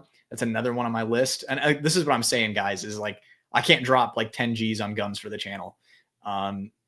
I don't know how we're doing on super chats, but we might be building up to, we might be getting close to one gun, maybe, between this and Patreon this month. But yeah, Mac 9 or Apollo 11, I mean, you're rolling the dice in the same way. Here's what I'm going to say. I would go Apollo 11 because they have better customer service. They're here and they care. If you're a tinkerer, you want a 2011 that you want to tinker and tune, make your own, make it amazing, then I would go with the Mac 9. But it really is a tinker gun. Let's see here. Where were we? I get to the point, what are we, like 2.5 hours in, where like I start to get cross-eyed. I'm looking at so many comments. The actual ghetto blaster. King Cobra has light strikes on some primers. Love it though. Watch your hammer sear. It's going to break. It will break. I'm serious. It will break. Got a 627 snub. It's a cannon. I was just looking on G-Brokered last night at 627 snubs. I'm thinking about, I don't have an 8-shot. I have a bunch of classic Smiths that are 6 shots. I have a 96 Lou Horton that's a 7-shot, and I have that 586 Elcomp that's a 7-shot. Do not have an 8-shot. So I feel like I need to add one. And that I was looking at that one, and I was looking at the 4-inch Pro Series 627. If I'm used to only semi Gucci Glocks 43x 1917, will the Staccato HD feel like a significant upgrade to me?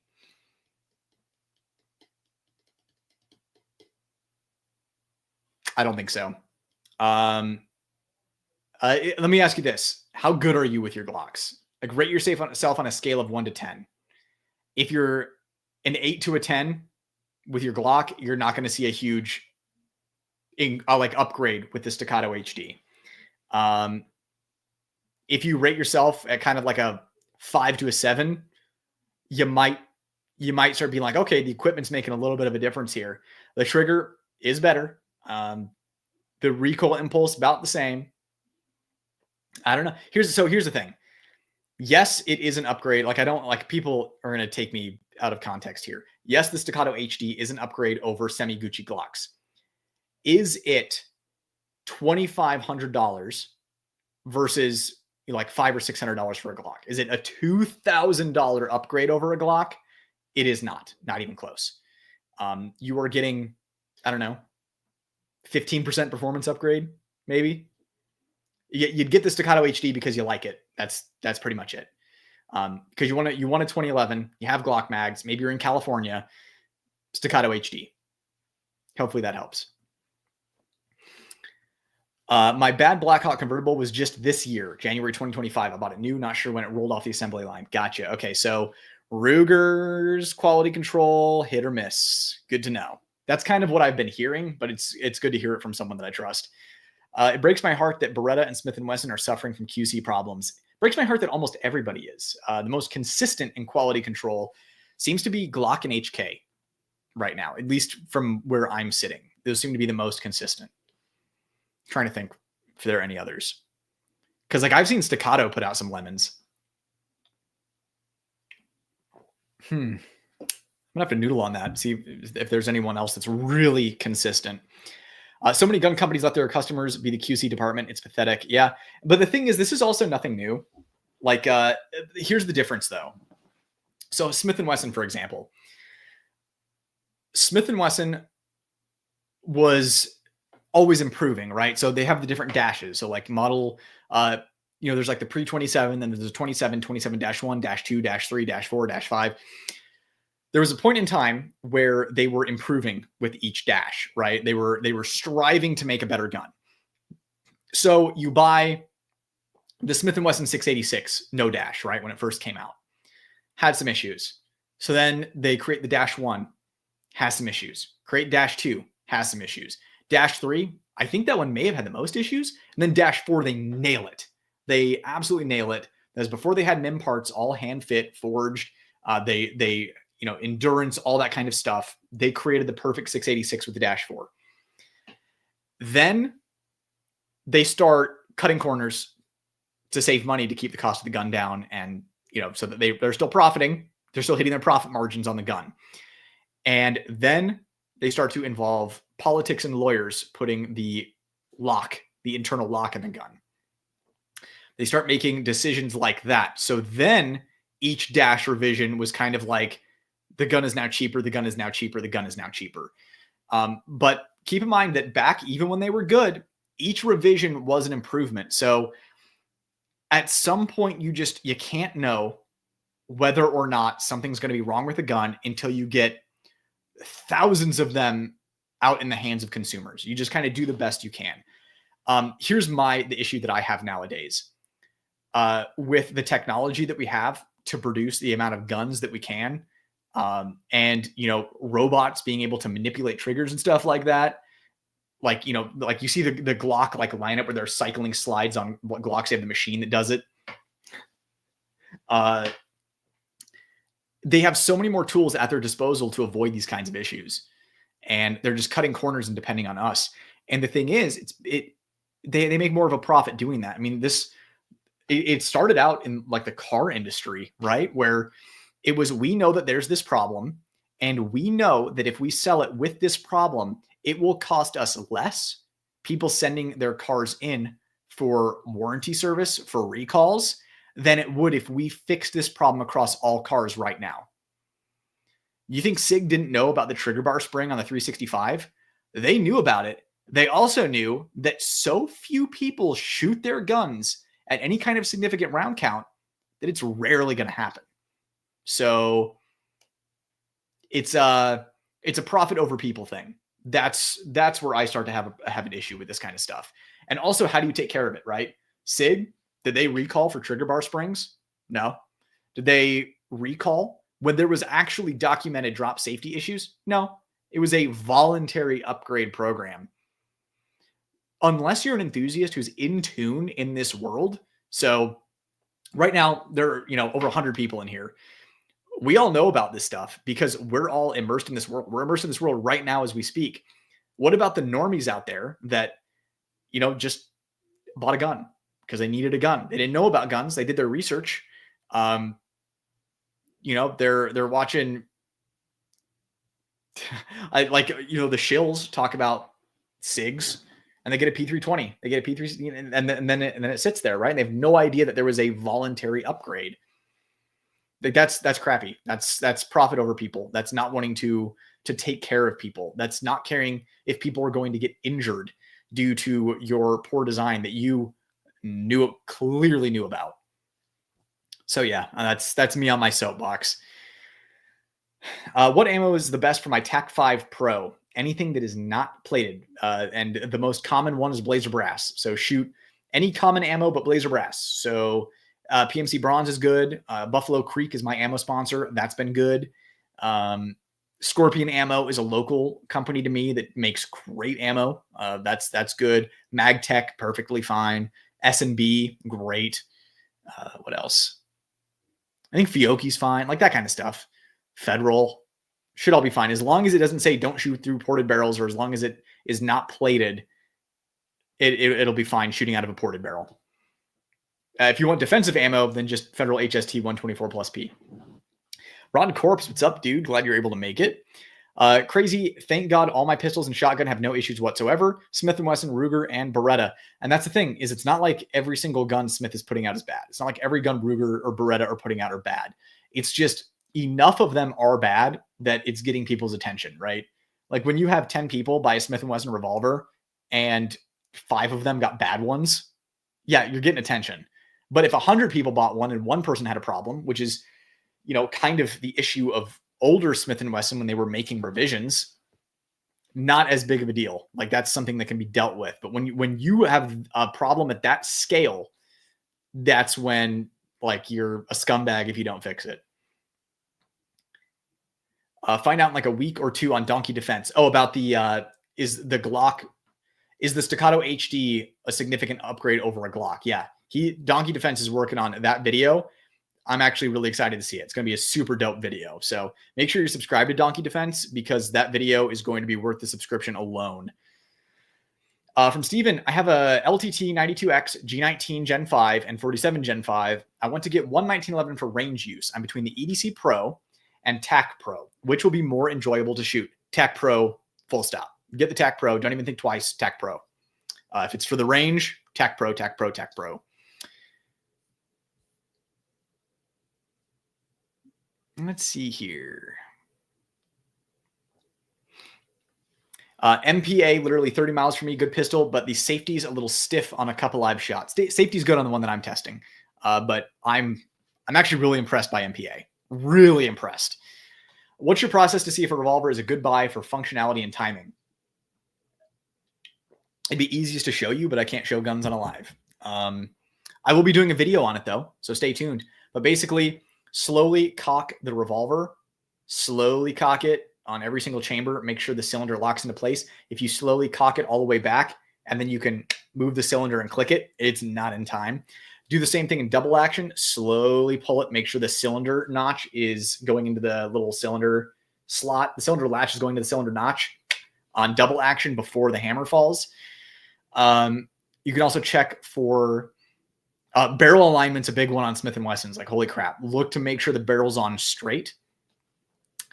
Make sure the ejector rod isn't bent. And you can do that by open the cylinder, spin the cylinder, and see if the ejector rod is wobbling. End shake is another one. So like cock the hammer and then decock it. So, and then hold the trigger while it's down and then move the cylinder front and back to see if there's any movement. Check the cylinder gap. You don't want it to be too far. A little bit of a gap is okay, but you don't want it to be like a wide gap. And also you don't want it to be right up against the forcing cone. Like I'm talking the cylinder to the forcing cone. So you have the barrel here and then, you know, the cylinder here and where the bullet lines up with the barrel. You don't want that to be right up against it. And you don't want it to be like a really big gap. Oh, here's another one that not a lot of people think about. If you're buying an older revolver, harsh light, bring a really bright flashlight and shine it on the gun because that will make rust that someone has cleaned up pop up. So you'll know what kind of condition it's in. The other big one, look for screws on the revolver. So the screws in the frame, if they're buggered up, it means someone was in the gun that did not know what they were doing. Anyone who dives into a Smith & Wesson revolver that knows what they're doing, those screws will look perfect. They have the right size screwdriver. Any of those screws that are buggered up from a screwdriver, the person didn't know what they were doing, steer clear of that gun. It's probably monkeyed with on the inside. Off the top of my head, that's what I got. We have a super chat from Aaron. Appreciate the $10, Aaron. Thank you, dude. More revolvers, please. Also, I've been fatigued by 9mm after thousands of rounds. Shooting my 686 Plus has been therapeutic, fun, and I've seen my shooting improve with regular 9mm with a double action trigger. Yeah, I've shot so many rounds to that 586 L comp. I've spent so much money on 357 Magnum ammo, but like I said, it's reinvigorated my love of shooting is ripping off those magnums out of that revolver. Just revolvers are such elegant weapons. They're just pieces of machinery. I just really appreciate the design and appreciate the experience of shooting it. So I'm glad that you are going through the same thing that I'm going through too. We're kind of having this rediscovery phase of shooting guns. But yeah, anyone that doesn't have a 357 Magnum revolver, it's a lot of fun. It's definitely worth it. And yeah, shooting double action, it will improve your semi-auto shooting for sure. It takes, once you get good with it, there is a learning curve. But yeah, I'm fatigued by 9mm as well. I'm putting, oh god, how many thousands of rounds of 9mm a year? Like over 20,000. I don't know. I'm just bored. I feel like I'm shooting a real gun when I'm ripping off 357 mag or 44 mag out of a wheel gun. Just catching up on chat here. Love the reviews on the P365 Radian Ramjet combos, comparing the X Macro and XL grips, as well as the X Macro comp slide. There's a new Ramjet specifically for the XL slide. Thoughts on part due? So I have it in hand, just I'm behind on videos. So I don't know if I'm going to do a full video on it, just because I don't know. I hate double dipping on videos. Like I don't like making videos that are too similar to one another. And literally the 365 XL video for the Ramjet Afterburner would be, it's the same thing, but on the XL. And anyone who says anything differently is either imagining things or trying to make it seem different. So I might do a short on it. I might do like a midweek video, kind of like a shorter 5-minute video talking about it, but runs well, at least so far. I don't have many rounds through it, but yeah, the only XL I have doesn't even have an optic on it. So just kind of not really prepared for that video, but it's coming.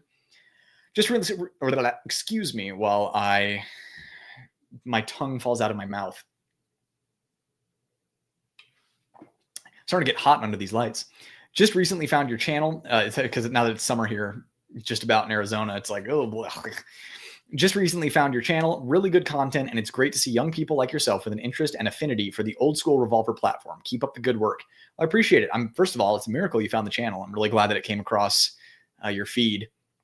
But yeah, revolvers are one of my favorite things on the planet. Absolutely love them. Love all of the pre-lock Smiths, and even the current Smiths with some work I also enjoy. I definitely need more. I think I have 10 revolvers.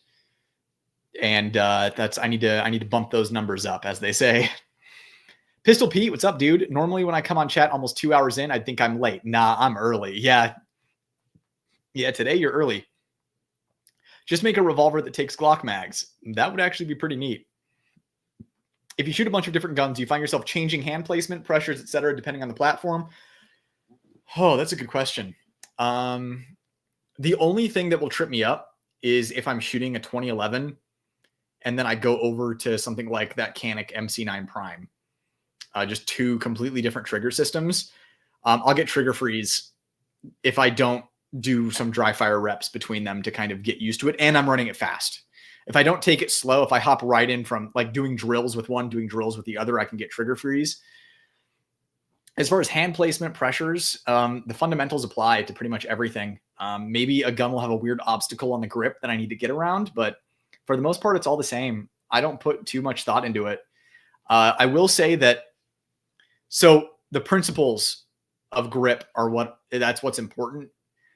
But like on some guns, my thumb will kind of be up like this. On other guns, my thumb will be kind of forward like that. On other guns, I'll kind of like curl my thumb like this. But it's all the same in my actual hands as far as actually gripping the gun.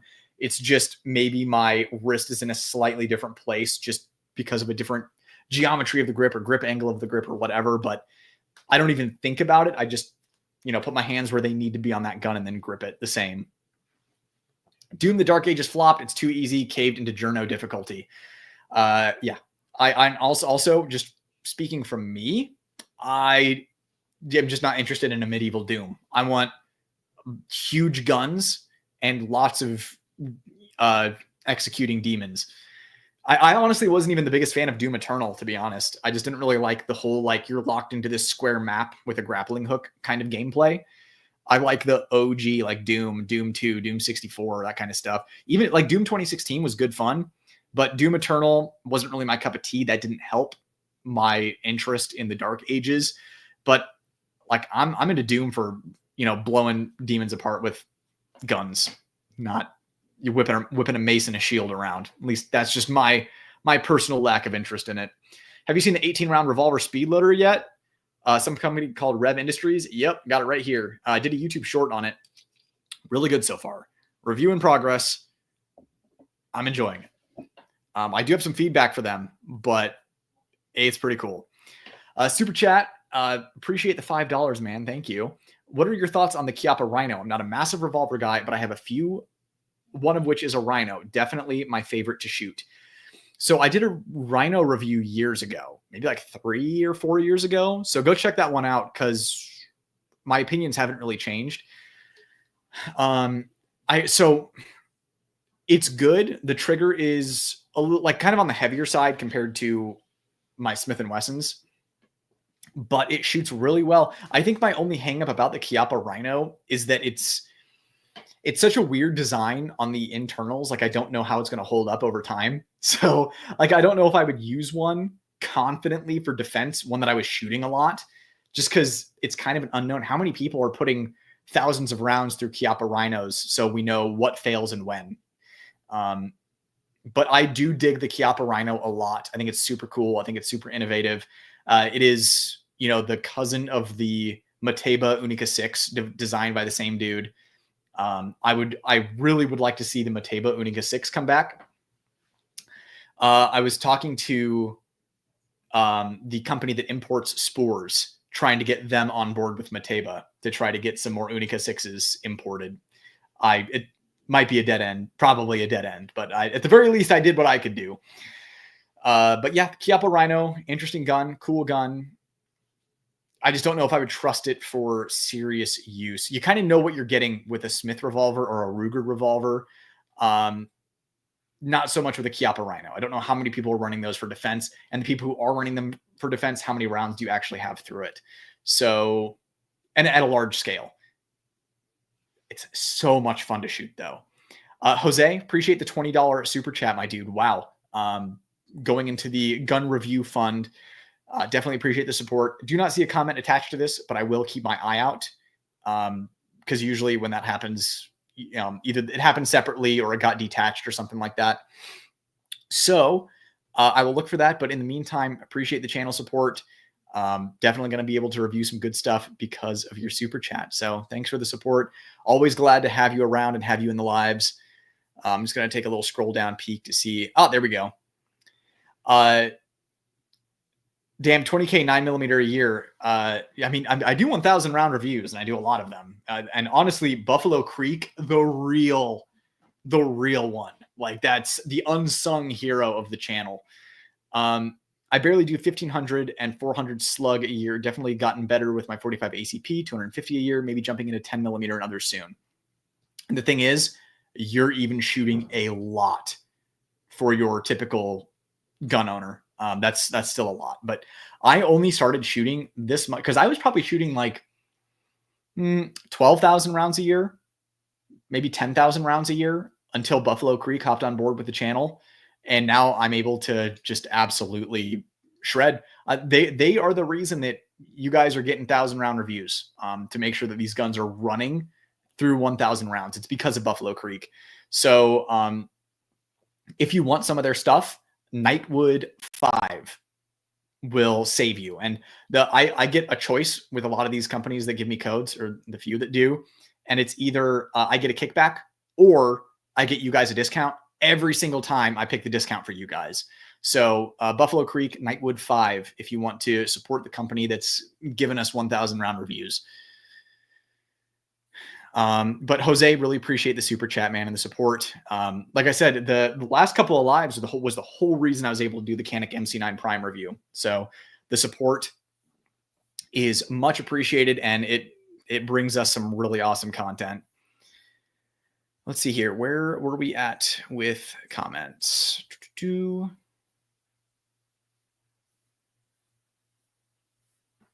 this opportunity to sip on my drink. This is just pure Everclear. I game, don't read. Almost there. Bam.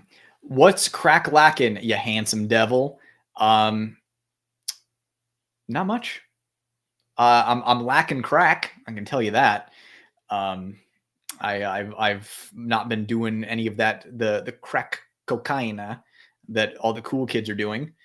But yes, I'm assuming that you are also a handsome devil because it takes one to know one. Real recognizes real. Make me feel better about the Shadow 2 carry trigger with the firing pin block, bro. I want it, but I also want the smooth trigger of the compact. The firing pin block isn't even really like a problem on it. It's more so just like a 14 hundo for a gun that has like a duty trigger. Like that's kind of my problem. Like I would just get a PO1 and have it milled for a dot. Like that's kind of where I'm at. The CZ Shadow 2 carry is just like, it's good. I just think it needs to be Cajunized or sent to CZ Custom. I've been eyeing a Great Lakes Firearms and Ammunition DS 1911 called the Synergy. I don't like that it just has the RMSE cut, but doesn't seem too bad for a budget DS 1911. Yeah, I'm gonna have to look that up after this live because I didn't even know what that was. Buffalo Boar channel is great. I agree. I've really been enjoying his content. I am hitting the skip ahead like 5 or 10 second button a lot though. Yeah, game don't read. Hi, have you been able to shoot the new CZ Shadow 2 carry? I've not been able to shoot it, but I've handled it.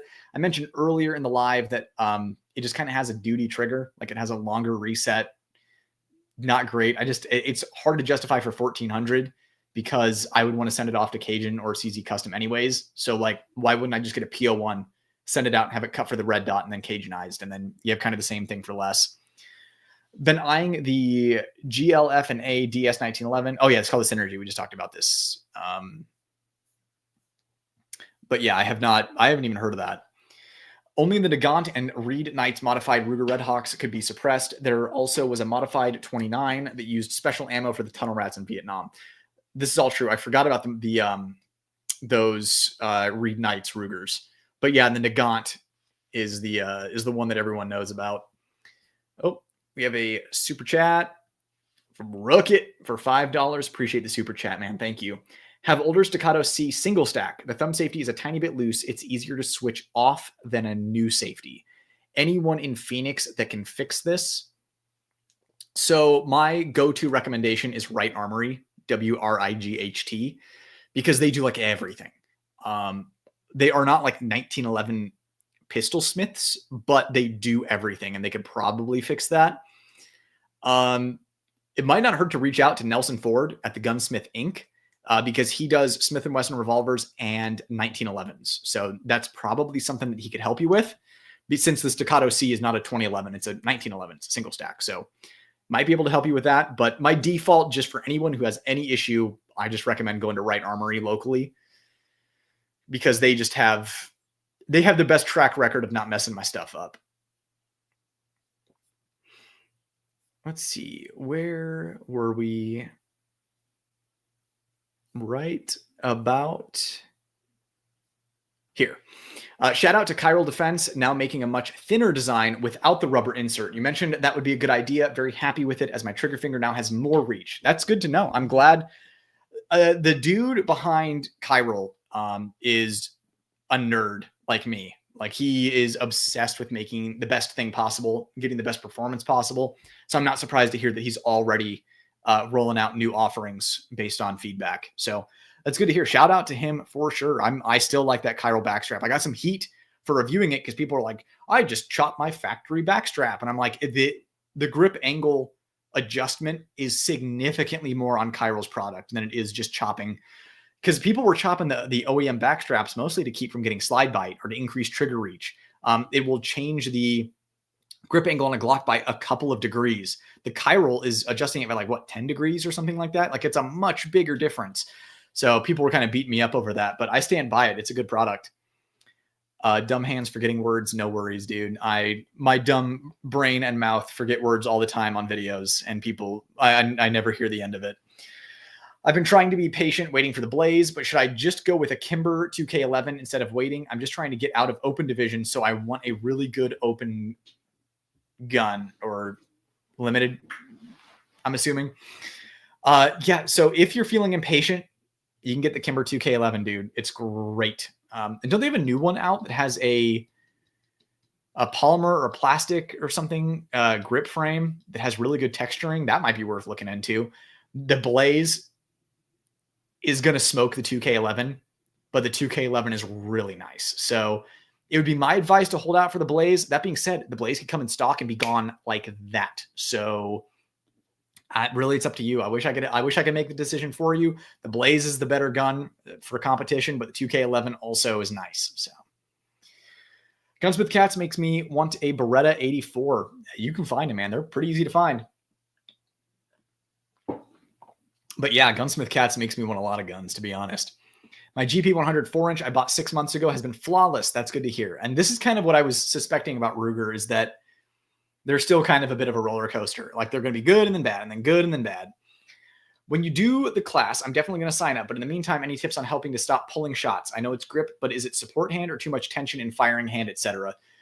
The most important part of gripping is consistent grip pressure. So if you're gripping your gun with your support hand and your shooting hand, and it's not consistent as you're shooting, you're going to have a problem. So whatever grip pressure you decide on, lock it into that and do not change it. Easier said than done, especially as the gun is recoiling in your hands. But the thing that I would focus on, like tension in your firing hand can be a problem, but the number one culprit is usually support hand. So I would just lock down your support hand, very strong grip, consistent pressure all the way through. Focus on that. And like the firing hand can cause problems, but this causes the biggest problems. Firing hand tension, it's an interesting thing because it's difficult because if you grip it too hard, right, you'll get trigger freeze. If you grip it too loose, you don't have control over it, and it can be easier to squeeze your hand sympathetically while you're pulling the trigger. So you need to find kind of like that sweet spot firm grip. Like Ben Steger and was it Joel Park?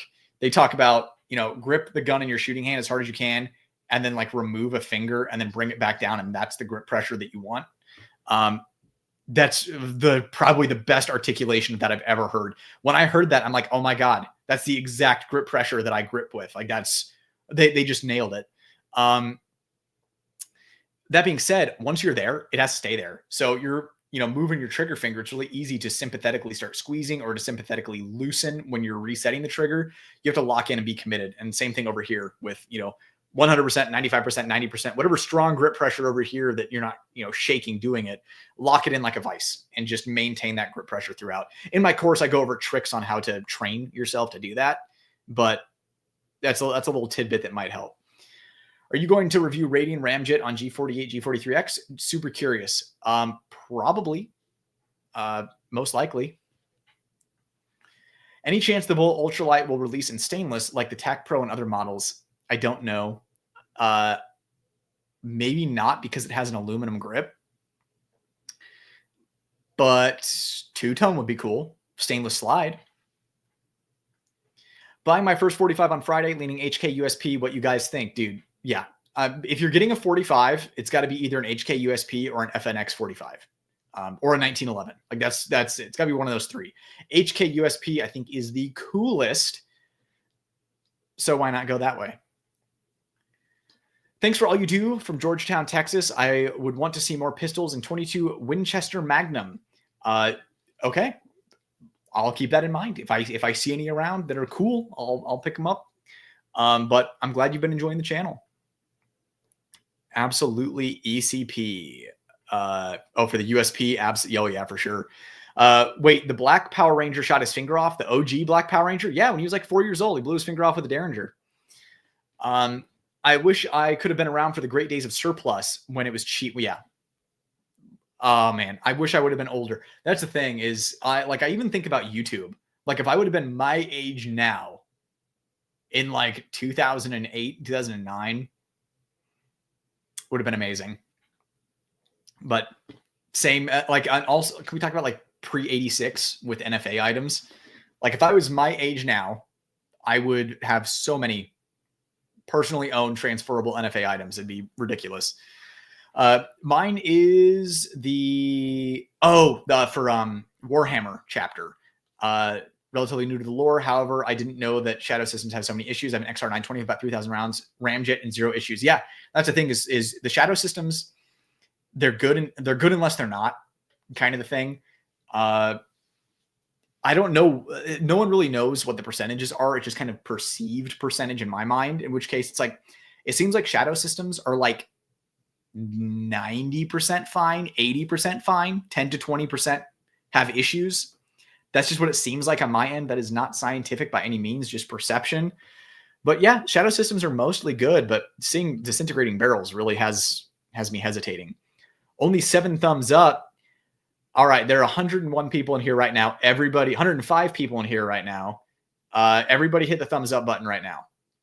All in unison, go to the thumbs up button and click it. That's because YouTube didn't notify people that this was happening. At least the majority of you that are in here did not get a notification. So everyone hit the thumbs up button. Let's try to push it out to people's suggested feeds. Appreciate the call out, Bad Karma. I'm on StreamYard right now, so I can't see like likes or anything like that. Just watched your Dan Wesson specialist review. Would you rank Bull Armory over Dan Wesson 1911? Ooh, that's tough. That's really tough. I think as far as 1911s go, 1911 single stack 1911s, Dan Wesson would probably edge it out. That being said, like just like on paper, right? I've seen less issues with Bull Armory 1911s than I have Dan Wesson 1911s. So if you get a good Dan Wesson 1911 that's like out of the box, it runs. Yeah, that's just the best bang for your buck for a 1911. But I've seen people have issues with Dan Wessons. They are semi-custom. Bull Armories, like they've been making, I realize Dan Wesson's been making 1911s for a long time, but the dude who started it over there is gone over at Fusion now. Bull Armory, like the dudes that have been doing it for a long time are still there. They put together a great 1911. I do not have one, but I've seen a lot less issues with Bull Armory 1911s than I have with Dan Wesson 1911s, even if Dan Wesson 1911s maybe fit together better and maybe use better parts. So you can't really go wrong either way. It just depends on your budget. Because Dan Wesson will take care of it. Their customer service is slow, but they will take care of it. USP 45 is top tier choice. Couldn't agree more. What would you choose? Shadow carry or compact? Between the two, I'd take the shadow carry.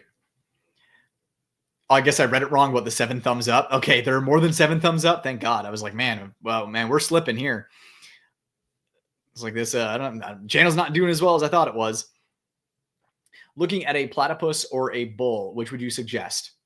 Depends on what you want to do with it. I typically recommend a bull over a platypus. If you plan on any kind of serious life or death use, duty, carry, home defense, I recommend the bull. If you want a fun 2011 to shoot that could maybe pull double duty as home defense, then the platypus is a gas to shoot. But bull typically edges it out for me. Both are great. Got lucky and snagged a Bull Ultralight Pro. Congratulations. Also have a Staccato CS. Both are great. Like the CS grip better. Bull's trigger is a tad better. This is a pretty decent assessment. So the one thing that Staccato has over Bull is their C and CS line is thinner. Like obviously they made proprietary magazines and the guns are thinner, which makes them a little easier to conceal and a little more comfortable. However, in my opinion, the Bulls shoot better, noticeably better, and do have better triggers, which is why I have a preference for Bull. I have no problem concealing a thicker Bull Armory. And I much prefer the way that the Bull Armory runs. I think it would be really cool if Bull Armory could compete with Staccato, making a thinner gun, a thinner magazine. That's just a big ask because that is literally starting from scratch, right? That is a huge investment. So I think Bull right now is doing what they do best. And I think that that's a good thing. That's why we have options. That's why it's a free market. From Isaiah White, I just got an XC and I've seen absolutely no reviews of the Staccato XC DPM spring. What's your thoughts on this compared to buying an 8-pound spring? So here's the thing about the DPM on the Staccato XC, because I have one. I normally say that a DPM system will get you like a 1 to 5% increase in performance, in actual shooting performance on time and paper. depending on the pistol, right? So like a Glock, assuming it's not no compensator, just stock OEM Glock, like 1%. Ramjet Afterburner with a soft captured system, like maybe even 5 to 10%. That one makes a big difference. Beretta 92, one of the best systems out there. Walther PDP, one of the best systems out there. Some work better on some systems, on some platforms than others. The Staccato XC is so stinking good on its own. You're getting a almost imperceptible increase in performance with the DPM over an 8-pound spring. I've run both the DPM and the 8-pound spring in my XC. Blind test, I don't even know if I could tell the difference. I will say that when I was splitting it as fast as I could, like the fastest splits I'm humanly capable of achieving at my current skill level, my groups were a little tighter with the DPM by centimeters. So that's where I'm at there. It's the 8-pound spring is easier to assemble and disassemble versus the DPM. That might be the reason you might want to go with a standard spring. That's my 2 cents at least. The DPM system works if you're willing to put in the extra time to, like screw it down, capture it, install it, undo it, that kind of stuff. You're getting a little bit of a performance increase if that slight inconvenience is worth it to you. From Sam for $10. Thank you for the super chat, Sam. Really appreciate it. All of these super chats go directly into my gun review fund to get guns to review for the channel. So really appreciate it. Between this and Patreon, we're going to be able to review a gun here pretty soon. Be able to get one out of pocket that you guys want to see. Just got my free stuff from Staccato 368 Club. Joined 2 years ago. Really? I joined the 368 Club the day after it was a thing. So day 2. And I got my stuff in, I think, 3 weeks. 2 years is nuts. That's wild. Thanks for sharing that. That's a funny story. Thanks for sharing that. Get a kick out of it. 2 years to get your 368 stuff. Wow. You know what? They were just so busy building the 368 stuff for heroes. Like they know that you're a hero. Why else would you join 368? So they wanted to make sure it was up to snuff for a hero like yourself. Let's see here. Where were we with comments? Yes, we were right around here. Oh yeah, we just talked about that. Just talked about that. And here we are. I have the 2-inch Kimber K6 357 model, and it's a dream. It's the first revolver I own, but I've shot a few, and it's definitely the best I've shot out of the box from the store. Looking for the 3-inch now. I have a K6S and a K6XS, both on the way. I'm really excited to try them. I have a buddy that has one. I really loved shooting his. I got to shoot it at SHOT Show. Loved shooting it there. I'm excited to actually put a significant round count through one to see how it holds up and how I adjust to it from being used to Smith & Wesson revolvers over time. So I'm glad to hear that. Brett, did you do a video on the Kimber KD S9C? I swear I saw it before, but I looked the other night and can't find it now. No, Kimber has not sent me one. And it's weird because they said they were going to, and then they didn't. Maybe they forgot and I should ask. Maybe they were afraid of what I would say about it. I don't know. But all I know is that they were going to send me one and then they didn't. So maybe I should reach out to them and check on that. Puff the Magic Dragon. Repeal the 19th. You never know what you're going to run into in chat. I think that'd make an interesting debate. Just farted. What's your favorite EDCs that aren't super expensive 2011s?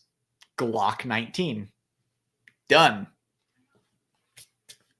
And I would say M&P 2.0 compact. What's the thickness behind the edge on the amphibian? Thickness behind the edge. I don't have my calipers with me, but it's pretty meaty. It's a pretty beefy blade. It gets her done. I mean, these things typically come laser beam sharp. This one is still laser beam sharp. Who's ding-donging? Someone's ding-dong ditching me. Just make sure it's not the ATF getting ready to kick down the door. Nope, just a delivery. Darn it. I'm just kidding. Look, please, I'm just kidding. I've broken no laws. I'm a law-abiding citizen. I've done nothing wrong. I've been trying to be patient and wait for the blaze because I want a really good limited optics gun. Oh yeah, we talked about this. My dyslexic typing looks really bad blown up. LOL. Yeah, I know that's the thing, right? Now, all of a sudden you're like self-conscious. You're like proofreading your work, putting it into Chat GPT. Check for spelling errors before I submit this chat. Do videos on what you enjoy. Yeah, that's kind of the plan. But at the same time, dude, like I want to grow the channel. Like the more I grow the channel, the bigger and better things that I can do. So I have to get scooped up by the algorithm somehow. Luckily, it seems like Revolver stuff is hot. I'm liking Revolvers. Love these streams. Your thoughts on the new CZ Shadow 2 carry as an EDC? I think it's a good option. I personally want to get it Cajunized or send it off to CZ Custom because the rate I'm so used to like competition CZs and 2011s that the longer reset on that trips me up. I feel like it should be better for a $1,400 CZ Shadow 2 variant. I feel like the trigger should be better. I feel like it should have a shorter reset. That's just me. Other than that, feels great. What shotgun or shotguns did you use for trap and skeet? I've shot clays for 30 years now. Started when I was 9. Oh, wow. I started when I was 13, I believe, for trap and skeet. But I started out with a Remington 1100. Then I moved on to a Browning 525 Sporting, shot the internals out of that twice. So that one was the gun I shot the absolute most. Then I had a Perazzi for a while. Ended up getting rid of that. A very expensive shotgun. But yeah, just as I kind of moved away from shooting clays so much, I just didn't really have a need for it. So got rid of that. Replaced it with a Beretta 686 Silver Pigeon. My wife stole that from me, and now I shoot a Winchester 101 just because I don't shoot that often. I'll go clay shooting a couple times a year. And that Winchester 101, it's one of those things that fit me out of the box. I didn't have to worry about cutting the stock, increasing the height of the comb or anything like that. I didn't have to fit it to me. It just fit me out of the box. It was on sale at Sportsman's. So I'm like, all right, we're in business. So now my wife has my Silver Pigeon. We cut the stock to fit her. And I'm running the Winchester 101 nowadays. But the Browning 525 was my baby. I would still have it if I didn't have it cut down for 15-year-old Brett. That was made for 15-year-old Brett. And like I said, I shot the internals out of it twice. The internals were replaced 3 times. So kind of wish I would have kept it. But at the same time, that gun was pretty much toast. And it was really, obviously short stock and stuff. I just want to carry what you do. Bull Armory EDC Pro with a compact grip module. Let's go. Your honest opinion on pocket carry. Been thinking about the Smith & Wesson CSX-9 or the new Bodyguard. So I wear jeans and I am not a big dude. So I struggle with pocket carry. The only thing I can really get away with pocket carrying without it looking bad is like a Ruger LCP. So I used to do that a lot when I was in college and absolutely could not get made. Could not risk my shirt coming up, bending over.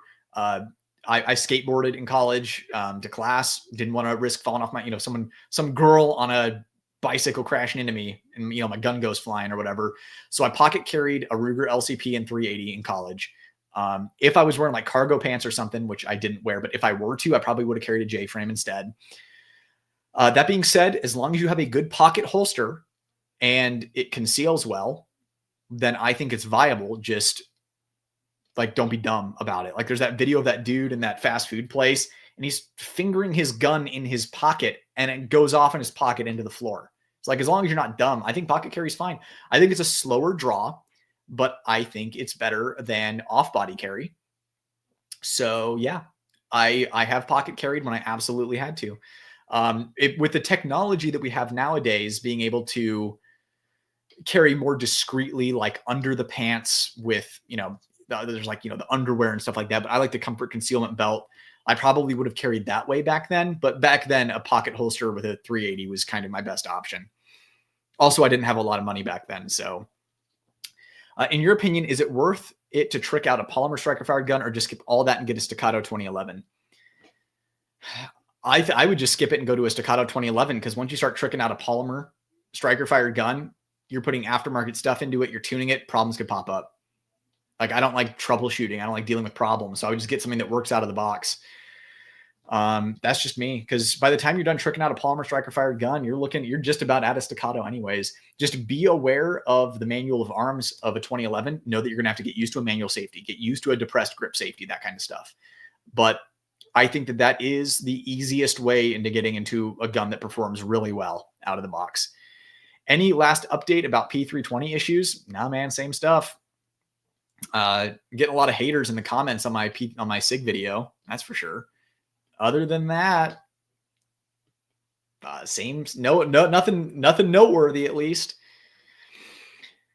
You probably won't notice such a significant difference unless you're top tier competitor or look at steel striker fired. Yeah, that's decent advice. But again, you're buying something out of the box like the 2011 that's going to work versus, putting in a different barrel, different trigger, that kind of stuff on a polymer gun could run into issues if you do troubleshooting it, blah, blah, blah. By the time this comment reaches, the subject will be passed. However, speaking on C, the way they've handled this situation, I will never give them another dime of my money again. Yeah, speaking of C. Speaking on C, the way they've handled the situation. Speaking of SIG, maybe you're using like speech to text or something. If you're talking about SIG, then yeah, I completely agree. I do not like, even if their problems annoy me, their stealth fixing annoys me, their ignoring of issues annoys me, but they could have come back from it.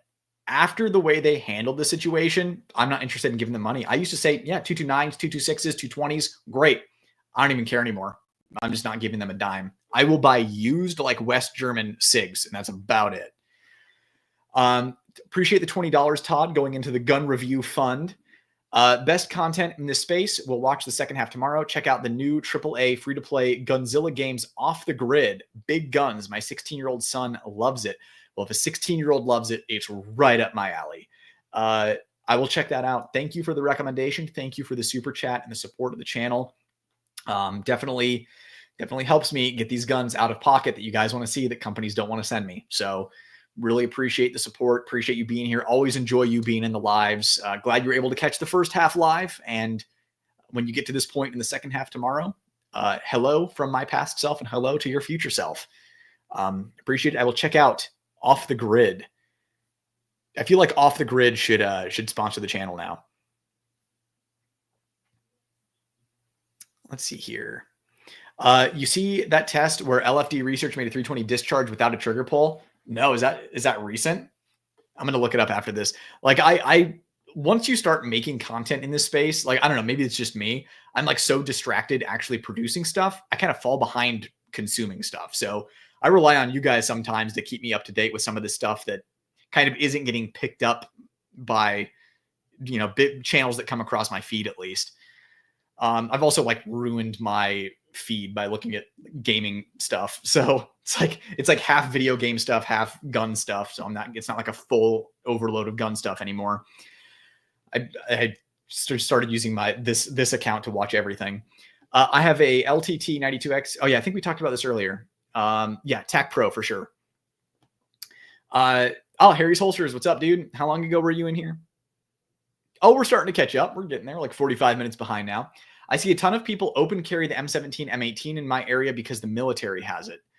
Yes, it's the typical, it's like, I want the military gun. They just make the assumption that the military gun is going to be, it was picked because it was the best gun.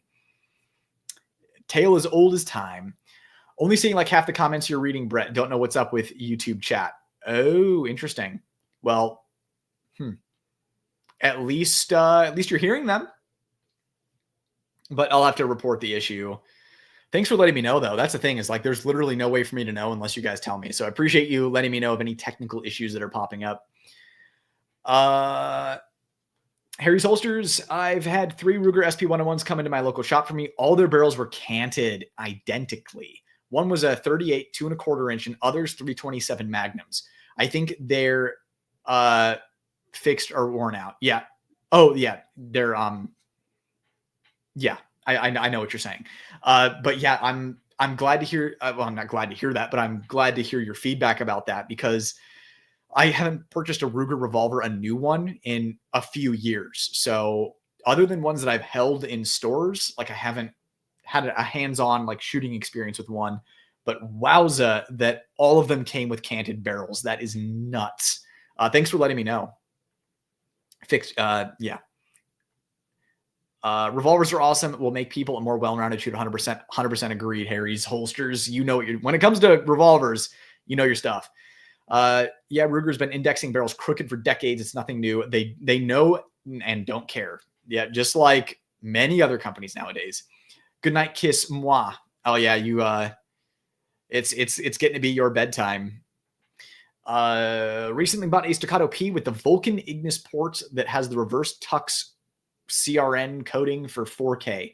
Every bone in my body is telling me it's a bad choice. Can you provide me with some reassurance? It's a great choice. You are going to love it, and I'm very excited for you. Yeah, you're going to get a shiny new toy, and you're going to have so much fun with it. Daddy loves you. Florida Sheepdog. Hey, dude, how's it going? I'm glad you're able to make it into the live, at least for a bit. Donkey and Nightwood ship fanfic when? Oh boy, no, man. I can't abandon my waifus for Donkey. I just made it. Glad you're able to make it. Thoughts on Tangfolio Stock Master? Looks good on paper. I had a Tangfolio. I was shooting USPSA when I was like 17, and I was shooting a Tangfolio for a minute there, and it was really good back then. Good for the money. I prefer CZs, but yeah, Tangfolio, that Stockmaster looks amazing. I'd love to get my hands on one. I'm looking at getting into the 2011 scene, but I'm on a budget. Would you recommend the Mac 9DS or the Live Free Apollo 11? I would probably go with the Apollo 11. US made, better customer service, like they actually care. If you were a tinkerer, if you're, you know, tinker, soldier, toy man, spy, or whatever, then go with the Mac 9DS, because you can get yourself a really sweet, like, duty 2011 if you tinker with it. But if you don't like tearing apart 2011s and, you know, cursing at how complicated they are internally because it's your first time ever, then I would just go with the Apollo 11. And if you have any problems, you can send it back to them. That being said, if you're on a budget, maybe consider looking a notch further down at the T-Sauce that you can get for like $500 or less on sale. What's your honest opinion on pocket carry? Oh yeah, we talked about this. As far as the Pistola itself, yeah, you would probably need bigger pockets to carry either one of them, like bigger pockets than what I have to carry those. So it depends on the pants or shorts that you're wearing. Crack is whack. It's true. I've seen what it can do to people firsthand. I do the best I can to not make eye contact when I pull up to stoplights. Not Nightwood, but I own both and would not pocket carry the CSX. It has a lighter trigger and an exposed hammer. I would be afraid of hammer hanging up in my draw from the pocket. I don't know, maybe. If it ain't a shadow, it ain't a shadow if it's got an FP block. True. Yeah, like they should have just rebranded the PO1. I always keep forgetting to, but they want that shadow name on there. I always keep forgetting to attach the super chat, sorry, and double check my sentences. I always appreciate your content. Well, thanks, Jose. Really appreciate your support of the channel, man. P365. That is an adorable little profile pic you have there. Yeah, P365. You just comment the name of the gun. I'll just tell you my thoughts on it. I think it is best in class for micro carry.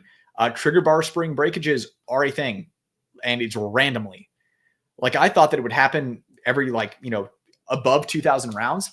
People start commenting on my SIG video saying it happened to me at 200. I'm like, whoa, oh my God. So it can literally happen anywhere from 200 rounds to like 20,000 rounds. The trigger bar spring will just randomly break on you. So that's the problem that I have with the P365.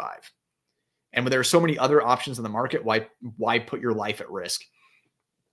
Mario, thank you for the $20 super chat. Wow. Brett, looking for a EDC DASA, any suggestions? Kind of looking at the Shadow 2 carry or the Langdon Tactical LEM P30. So those are both about the same. The trigger and reset, pretty comparable on both the Langdon HKs and the factory CZ Shadow 2 carry. Reset's not as great as I would like it to be, kind of on the long side for a hammer-fired pistol. I'm going to say you're probably going to get better quality with the CZ Shadow 2 carry. The Langdon Tactical, what they do with HKs is they'll red dot cut it, they'll Cerakote it, black, and then they kind of just plug in, what is it, like the Gray Guns trigger and maybe the short reset. It's not really doing much. I would say get whichever one gets you the most excited. I'd say they're both pretty much on equal terms there. My suggestion, just because you asked me, would be a Langdon Tactical Beretta 92. You said for EDC compact. If you're a bigger guy, you could go full size because the full size Beretta grip isn't that big. And the Metgar mag, you get 18 rounds. But if you get the Beretta 92 compact, you get a 16+1 Metgar magazine in a decent concealable package with a lightning reset and trigger, smooth as butter. So I recommend the Beretta 92 from Langdon Tactical, full size or compact, whatever you want. After that, it's the PX4 Storm, also from Langdon Tactical, because those two trigger systems that Langdon came up with, what he does to the triggers on 92s and PX4s is light years ahead of what he does on HKs. So that's the direction that I would go in. After that, CZ Shadow 2 carry, not a bad option. If you want an HK, I say go for that. There's the, P30, there's the USP, a lot of options over there. Just get whatever gets you most excited. My personal recommendation is a Langdon Tactical Beretta 92 or PX4 Storm though. But thanks again for the super chat. Hopefully that was helpful to you in some way. All I can do is just offer the best opinions that some dude on the internet, can offer you. I'd like to try Wright's MP3-like finish. Yeah, I've handled it. It seems good. I haven't sweated on it, so I don't know how it is. On paper, it looks amazing, but it looks good. I'm trying to remember what it's even called. I don't even remember. But it has an interesting look to it. Don't know if you'll get this far, but just want to say you're a class act. Thanks for your honest opinion on my annoying CZ questions.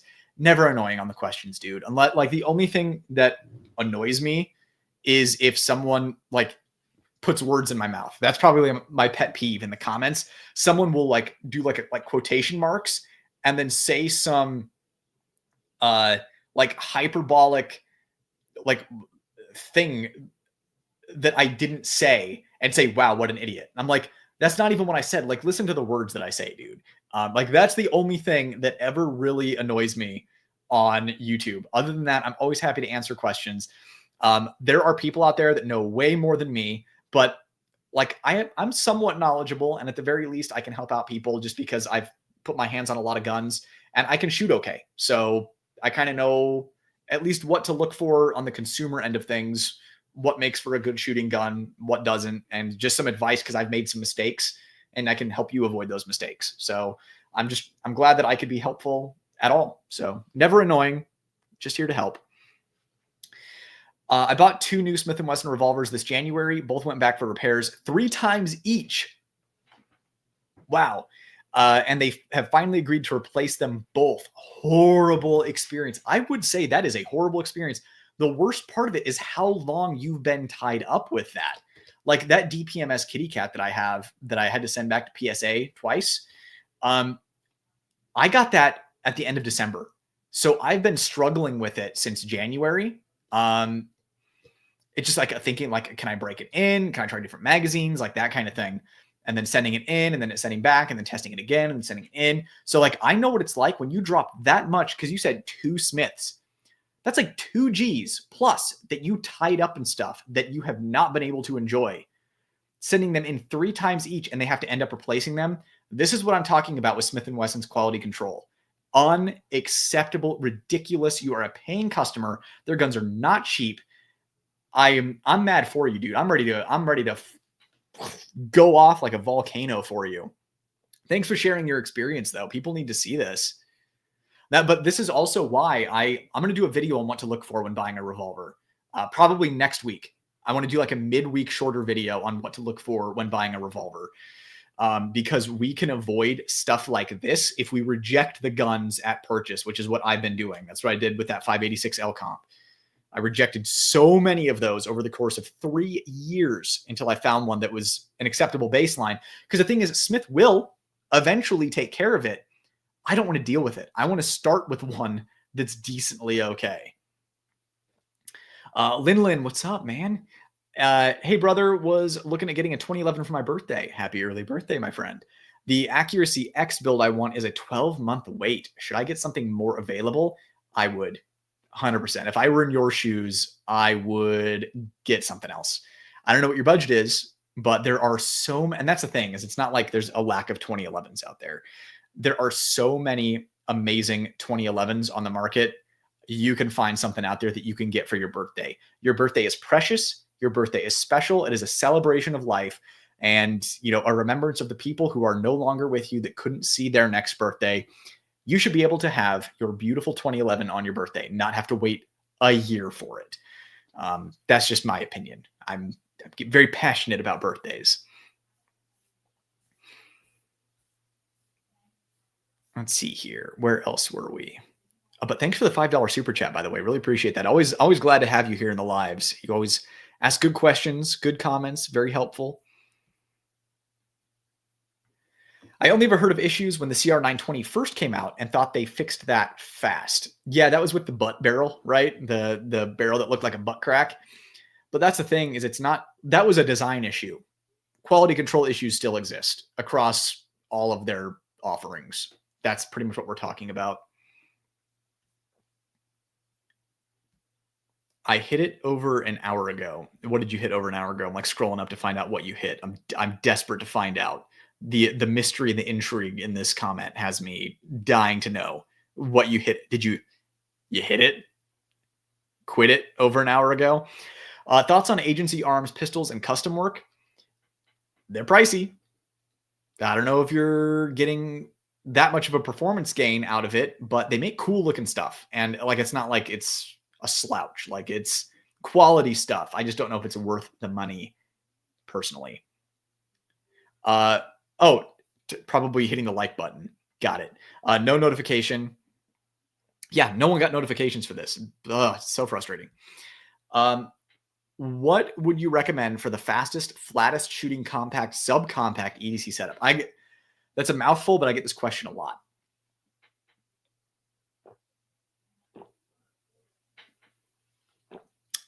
Sorry, I had to hydrate there. What would you recommend for the fastest, flattest shooting compact or subcompact EDC setup? So there's a micro setup. I'll give you some options. Micro setup, Radian Ramjet Afterburner on a SIG P365 with a DPM soft kit. That's going to be the flattest, fastest micro option. Subcompact and compact, fastest, flattest shooting. So Bull Armory Ultralight Pro, Bull Armory EDC Pro with the compact grip that's coming out later this year. Those would be two options. Those are on kind of on the bigger side though. A Glock 19 or yeah, you said compact or subcompact. Glock 19 Radian Ramjet Afterburner with a DPM soft captured system. I love my Smith & Wesson M&P 2.0 compact with the Monsoon Tactical Lucky 7 Sports and a DPM kit in that as well. Those are kind of the fastest, flattest ones that I've run into. I do think a Langdon Tactical PX4 would be right up there. If not like exceeding those, especially for non-ported, non-comped stuff. And then the Langdon Tactical Beretta 92 compact with a ported barrel. Those are just some options for you to go out there and take a look at and consider. My blanket recommendation, Glock 19, Radian Ramjet Afterburner, DPM soft captured system. Boom. Easy, reliable laser beam system. I see 100 likes right on. So everyone who was here, hit the like button. Thank you so much, guys.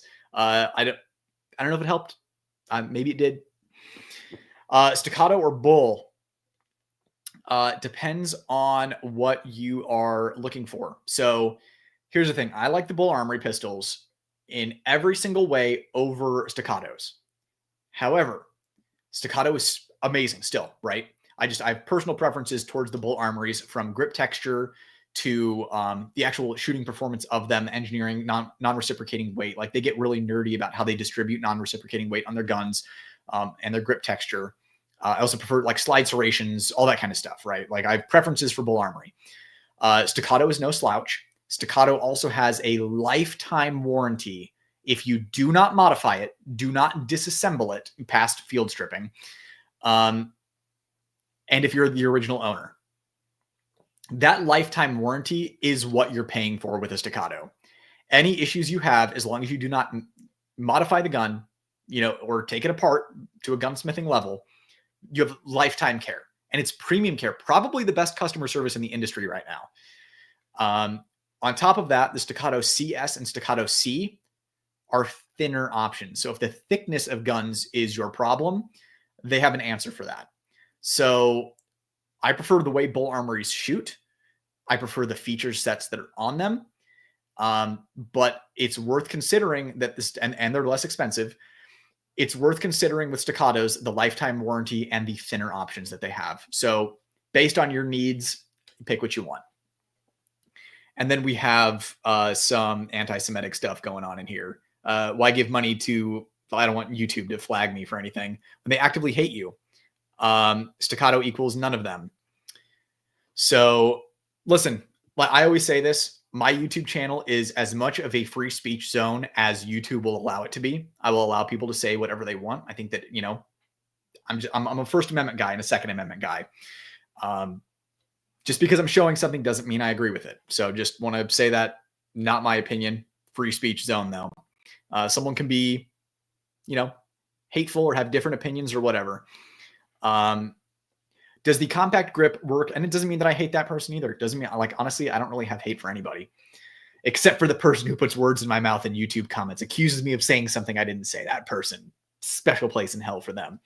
Does the compact grip work for the TAC Pro, or is it just for the EDC? Oh, it'll work on the TAC as well. Yeah, you can put the compact grip module for Bull Armory on any of their SAS2 guns, like their new models. I have a TAC Pro with a compact grip module that I just got. So just did a grip swap on it. Can absolutely do that.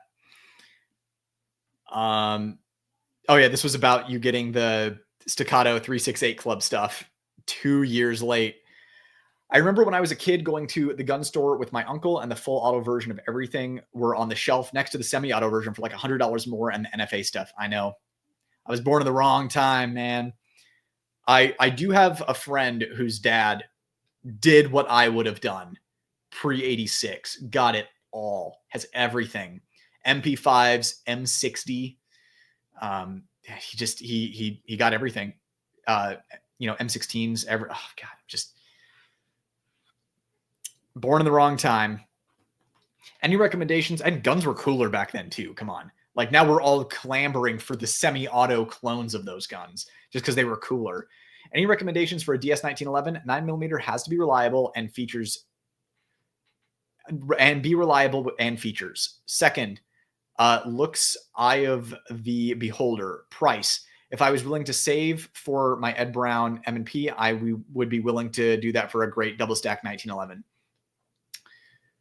So my bait, whenever someone asks me that, I say Bull Armory, Staccato, Atlas Gunworks, like Hayes Custom, Infinity, Fowler, that kind of, like, it just keeps getting more and more expensive, right?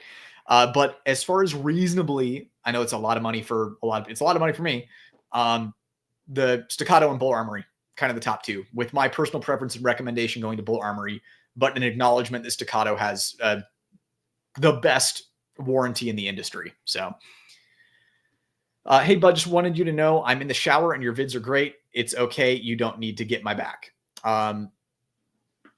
Well, I will just blindfold myself like this because I I have a thing for hairy backs. I'm assuming you talk like a hairy person. And I will use the toilet brush. And I don't know when the last time you washed it was. We might get some dingleberries in your back, but I got you. Don't worry. How long will YouTube allow knives on live streams? It's only a matter of time, dude. Only a matter of time before you hold up a knife and then everything just cuts to black and then I can't upload a video for a week. I have a CS for carry, but now that we're in the summer months, I want to start using my 365 Ramjet Afterburner. Ever since the P320 issues, would you recommend I move away from it? Not necessarily. My concern with the P365 family of guns is the trigger bar spring. It will randomly break at some point. If you're a Murphy's Law believer, it'll happen when you need it. That's the only reason. And it sucks because I sit here and I'm like, the P365 is the best in-class micro compact on the market, in my opinion. That being said, it also has a major flaw that is rare. Some people have had it happen at 200 rounds. Most people have it happen north of 2,000 rounds. So you're probably okay, but probably okay is not something that I like to hear when my life could potentially be on the line. So do whatever feels right for you. I will say this. I used to carry my P365 for deep concealment all the time. I kind of don't anymore. I got the ick. Not only do I have the ick with maybe this trigger bar spring will break on me in my moment of need, the other ick is SIG being scumbags. So I don't know, man. It's up to you. All right. We have a couple of super chats here. One, oh man, can I do that? I'm still learning how to use this thing.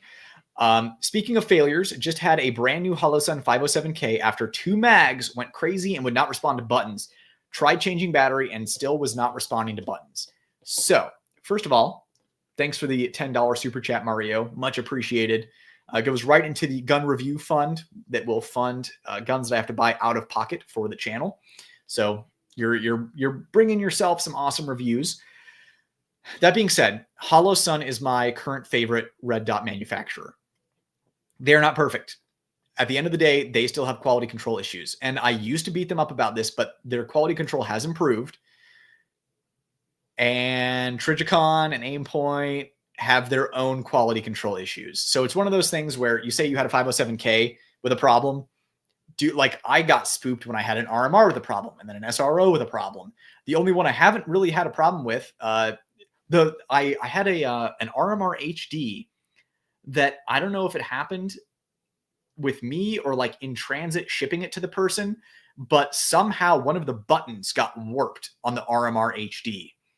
And so I'm like, what caused that? Was it heat during shipping or was it I don't even know. Just for whatever reason, that Trijicon button was had a bubble in it.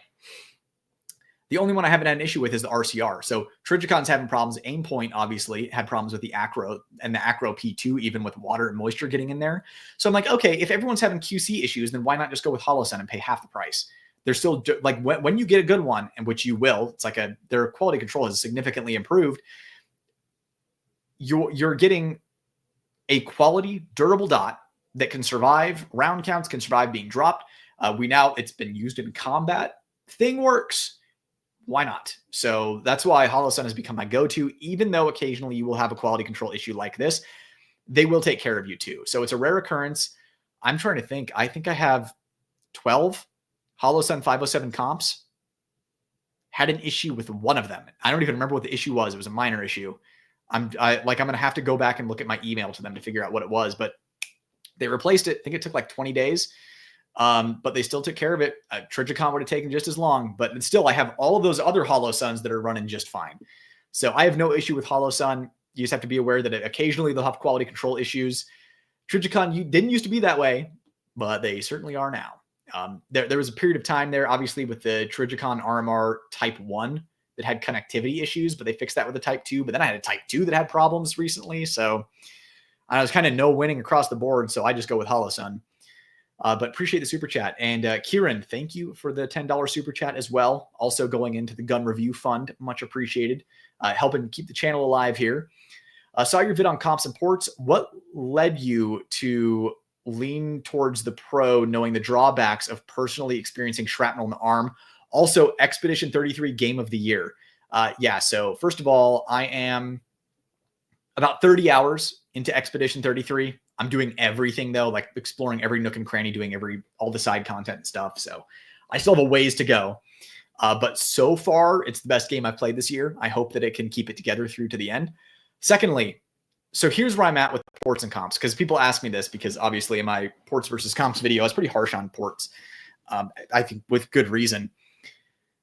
I'm hedging my bets. I'm hedging my bets that I am more likely to I'm more likely to benefit from the improved performance of a ported gun in a challenging gunfight than I would be to get injured by ports in a grappling encounter. So I'm hedging my bets that I can turn the gun away from me in a close quarters encounter is basically what I'm saying. I'm hedging my bets that I will be able to turn the gun away from my eyeballs because I don't care about getting shrapnel in my skin. Like, yeah, it sucked on the range, right? But if it's life or death, and of course, yeah, I'd fucking fill my arm with shrapnel. I'm just concerned about eyesight. And that's my number one thing, because even wearing glasses like this, like these aren't full wraparound glasses. Stuff can still get up underneath there. Ask me how I know. I was eating a Tostito one day and bit it, and a piece of the chip flew up under my glasses into my eyeball. And I was blind for like 4 days because it was a salted, sharp chip. Come on, man. And I was like, well, if this could happen with a Tostito, it could happen with shrapnel from ports. That being said, I'm hedging my bets that I can rotate the gun far enough away to keep it away from my eyeballs. So I practice that in dry fire at home. It looks ridiculous, especially when I'm on my back. But I practice that, create muscle memory to get that gun turned away from me. And if there's a lightning strike situation, which by the way, I'm never going to be in a gunfight in my life. So first of all, this doesn't even matter. But if that lightning strike happens and I'm grappled and I'm on my back and I can't turn my gun away from my eyeballs, then I can beat myself up for the rest of my life. But I'm hedging my bets that that's not going to happen. So the increase in performance that you get from a properly ported gun is huge. You're essentially deleting recoil. You're making your gun very loud. Shooting in your car would super suck for your hearing. You'd really have to hope that auditory exclusion would kick in for you. Yikes. Because if it didn't, that you'd be in a rough situation. But at the same time, guns are loud. Like people carry a 357 Magnum. That's loud. They shoot that in the car. So that's where I'm at. The performance gain, if I was in a challenging gunfight, had to shoot at distance, had to shoot fast at a moving target, lateral target. Like one of the ones I look at is BJ Baldwin's defensive encounter, right? Where he was in the In-N-Out parking lot, shooting at distance with a guy moving laterally, shooting at him. Like, yeah, ported gun can make a performance difference in that case, right? I'm not saying that that's a typical self-defense case, but I can also shoot. It's easier for me to shoot faster and maintain accuracy with a ported gun as well. So also, if you have to shoot one-handed, shooting a ported gun is significantly easier. And you're less likely to have a limp wrist malfunction because the gun's not recoiling as hard. You have to shoot weak-handed with an injured hand or something. So I'm hedging my bets that I can tilt my gun away from my eyeballs in a close encounter in order to gain the performance advantage of a ported barrel. That's my explanation. If you have any follow-up questions, let me know. That's my philosophy. Keep in mind, I'm a dude on the internet. So like take everything I say with a grain of salt. My experience level is what it is. I shoot a lot of guns. I can shoot okay. I've personally taken shrapnel to the arm, so I know what it can do, and I still carry a ported gun. Let's see here. Where were we?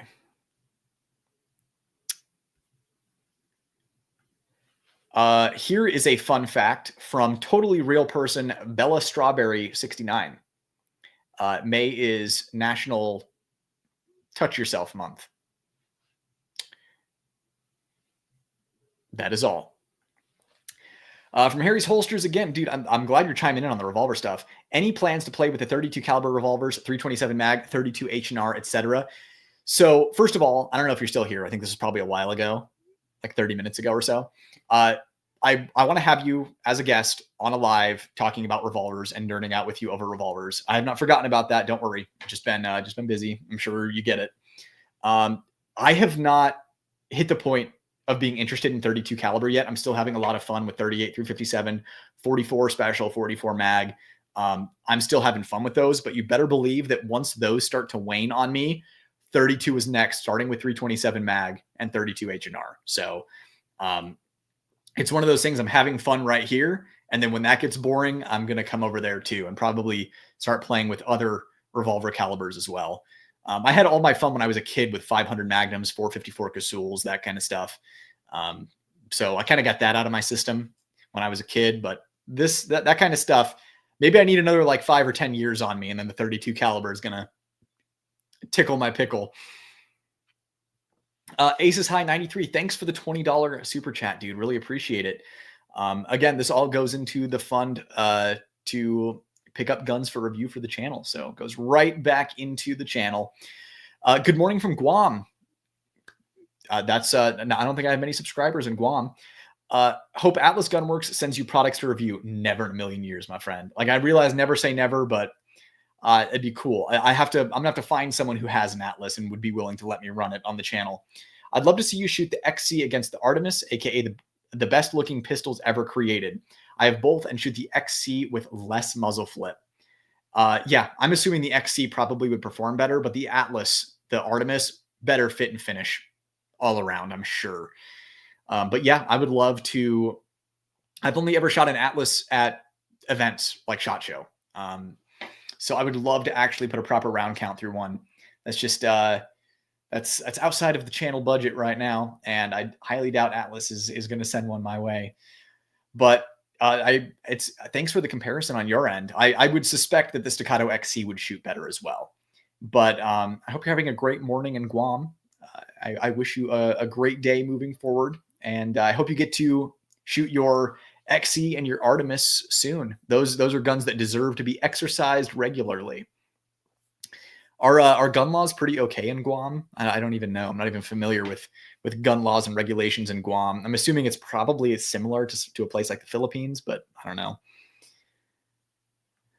I just tricked out 43X, and I can save your money and buy something better and ready to go 2011. Yeah, it's one of those things where you're chasing the dragon with stuff like the Glock 43X or just Glocks in general and Gucciing them out. Got to get some more pure Everclear in my cup to make it through the rest of this.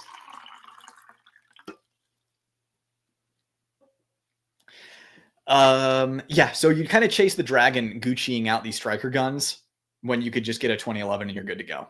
So as a veteran, because the military has it, is a bad move. Mil-spec equals lowest bidder. Yeah, anyone in the know is going to echo that advice. So good advice all around, Lefty.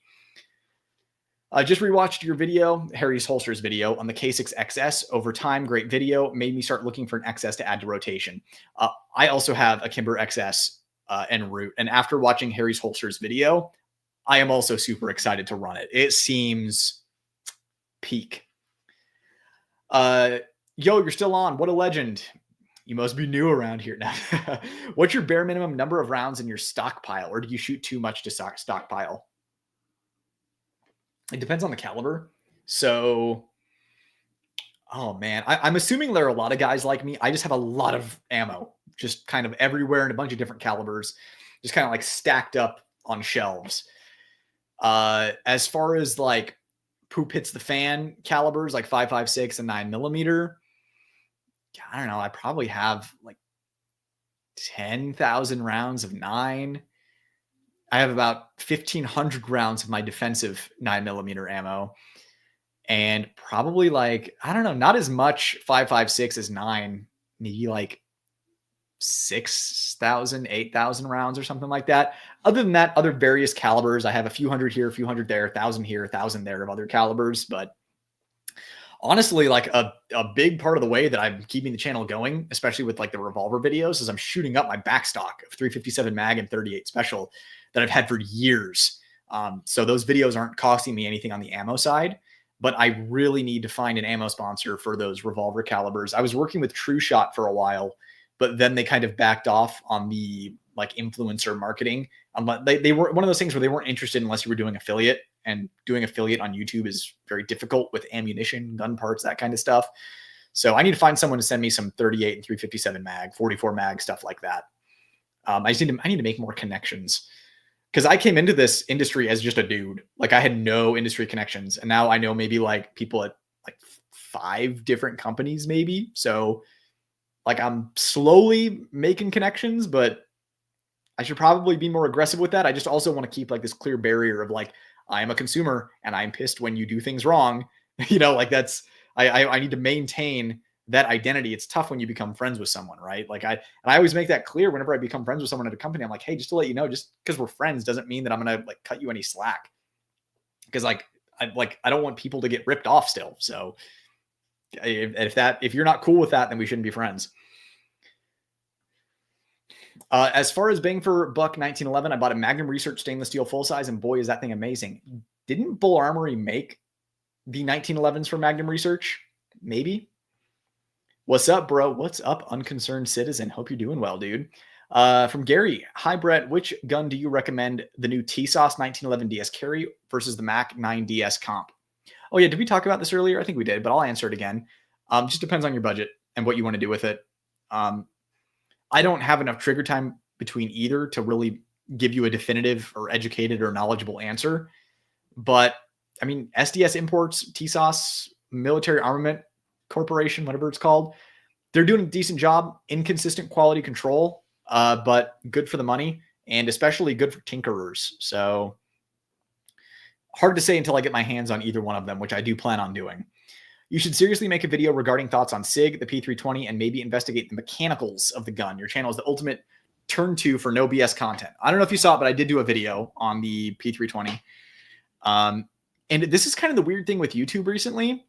I don't think it's just me because I'm watching other channels that are kind of close to my size and it looks like the same thing is happening.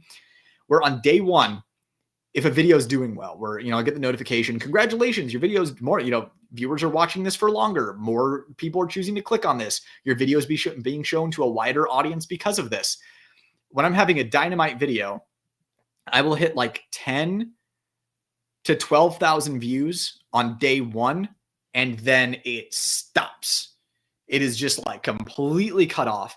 And I know it's not just subscribers watching it. And then it's being shown to non-subscribers, and that I know that's not the reason for the initial boost, because I can see it in my analytics. I can see who's watching it, and I can see that subscribers aren't really watching it that often, mostly because they're not getting notifications that my videos are going up, despite me checking the box, notify subscribers. So YouTube just like stops the video at like 10 to 12,000, and then it will just like sit there for maybe a week, maybe 2 weeks, like slowly trickle a few hundred views. And then it will just either it'll stay there put, never get any more views, or it'll randomly take off and go up to like 50,000, 60,000, 80,000, 100,000 over the course of after a month or two has already passed. So I don't know what's going on, but that's just been a behind the scenes frustration. As far as the mechanics of the gun, the problem is like, I'm here to pull triggers. I'm not really like an engineer. I don't have an engineer's brain. I have a creative brain. I'm like an idea guy, a creative guy. I'm a writer. I'm not really I don't have that mathematical engineer brain. So I might not be the best person for that, but I did make a video on my thoughts on SIG, and most people agreed. And a lot of people were extremely offended by it. Although I will say, fun fact, Hickok45 commented on that video. He watched my video and commented on it. And that was a huge milestone for the channel. I felt it made my day that Hickok45 commented on it and said, "You make good sense to me." And then I pinned it. Just someone that I've been watching on YouTube since the inception of, I hate the word, but GunTube. That was just really cool that he watched my video. Just kind of made me reflect on how far the channel has come. It's not where I want it to be, but you know what? We measure backwards. We've made some good progress. If anyone gets an Apollo 11, just take the firing pin out and clean out the firing pin channel. Mine had shavings in it and had a bunch of light primer strikes. Other than that, solid as heck, brother. It's good to know. Thank you for sharing your experience there. Talking to Harry's Holsters, I'm looking at getting a LCR X and 327 and getting a holster from you for it. Thoughts on that setup, anyone? Sounds like a dope setup, dude. 327 is awesome. Just squeezing an extra round in there while getting, close to 357 mag performance. I would double check that LCRX before you walk out before you sign the papers on it. Do you shoot 380 guns? If so, do you have a top 3? So not really, because 380 is like kind of an expensive round now, which is wild to me. But I do have a soft spot for older Prescott made Ruger LCPs. I have 2 of them. I just think the size is unbeatable. And after their first run of LCPs that had massive problems, their second run at the Prescott location, Prescott, Arizona factory, were great, reliable, phenomenal. Like I said, I have 2 of them and I love them. So those are the 380s that I usually shoot. I do want to pick up a Bodyguard 2.0 from Smith & Wesson. That's the one that I'm really interested in picking up. So can't really give you a top 3. If gun to my head, I had to give you one, I would say Ruger LCP I like the most, because if I'm carrying a 380, I probably need deep concealment and I pocket carry it, but I wouldn't recommend it now because of Ruger's quality control. So I would put that at like number 3. And the Smith & Wesson Bodyguard 2.0, people seem to love that. I've held one. I shot one, have not reviewed one though. That seems great. I just want to put more rounds through it before I come to a conclusion. And then like the Beretta Cheetah, was that the 84B or something like that? But yeah, the Beretta Cheetah I think is a really fun to shoot 380. That's just my opinion, at least. Harry's Holsters responds, I've been really impressed, but I've had 2 customers recently return the holster because their guns broke. Not sure if it was firing pins or other issues. Wow.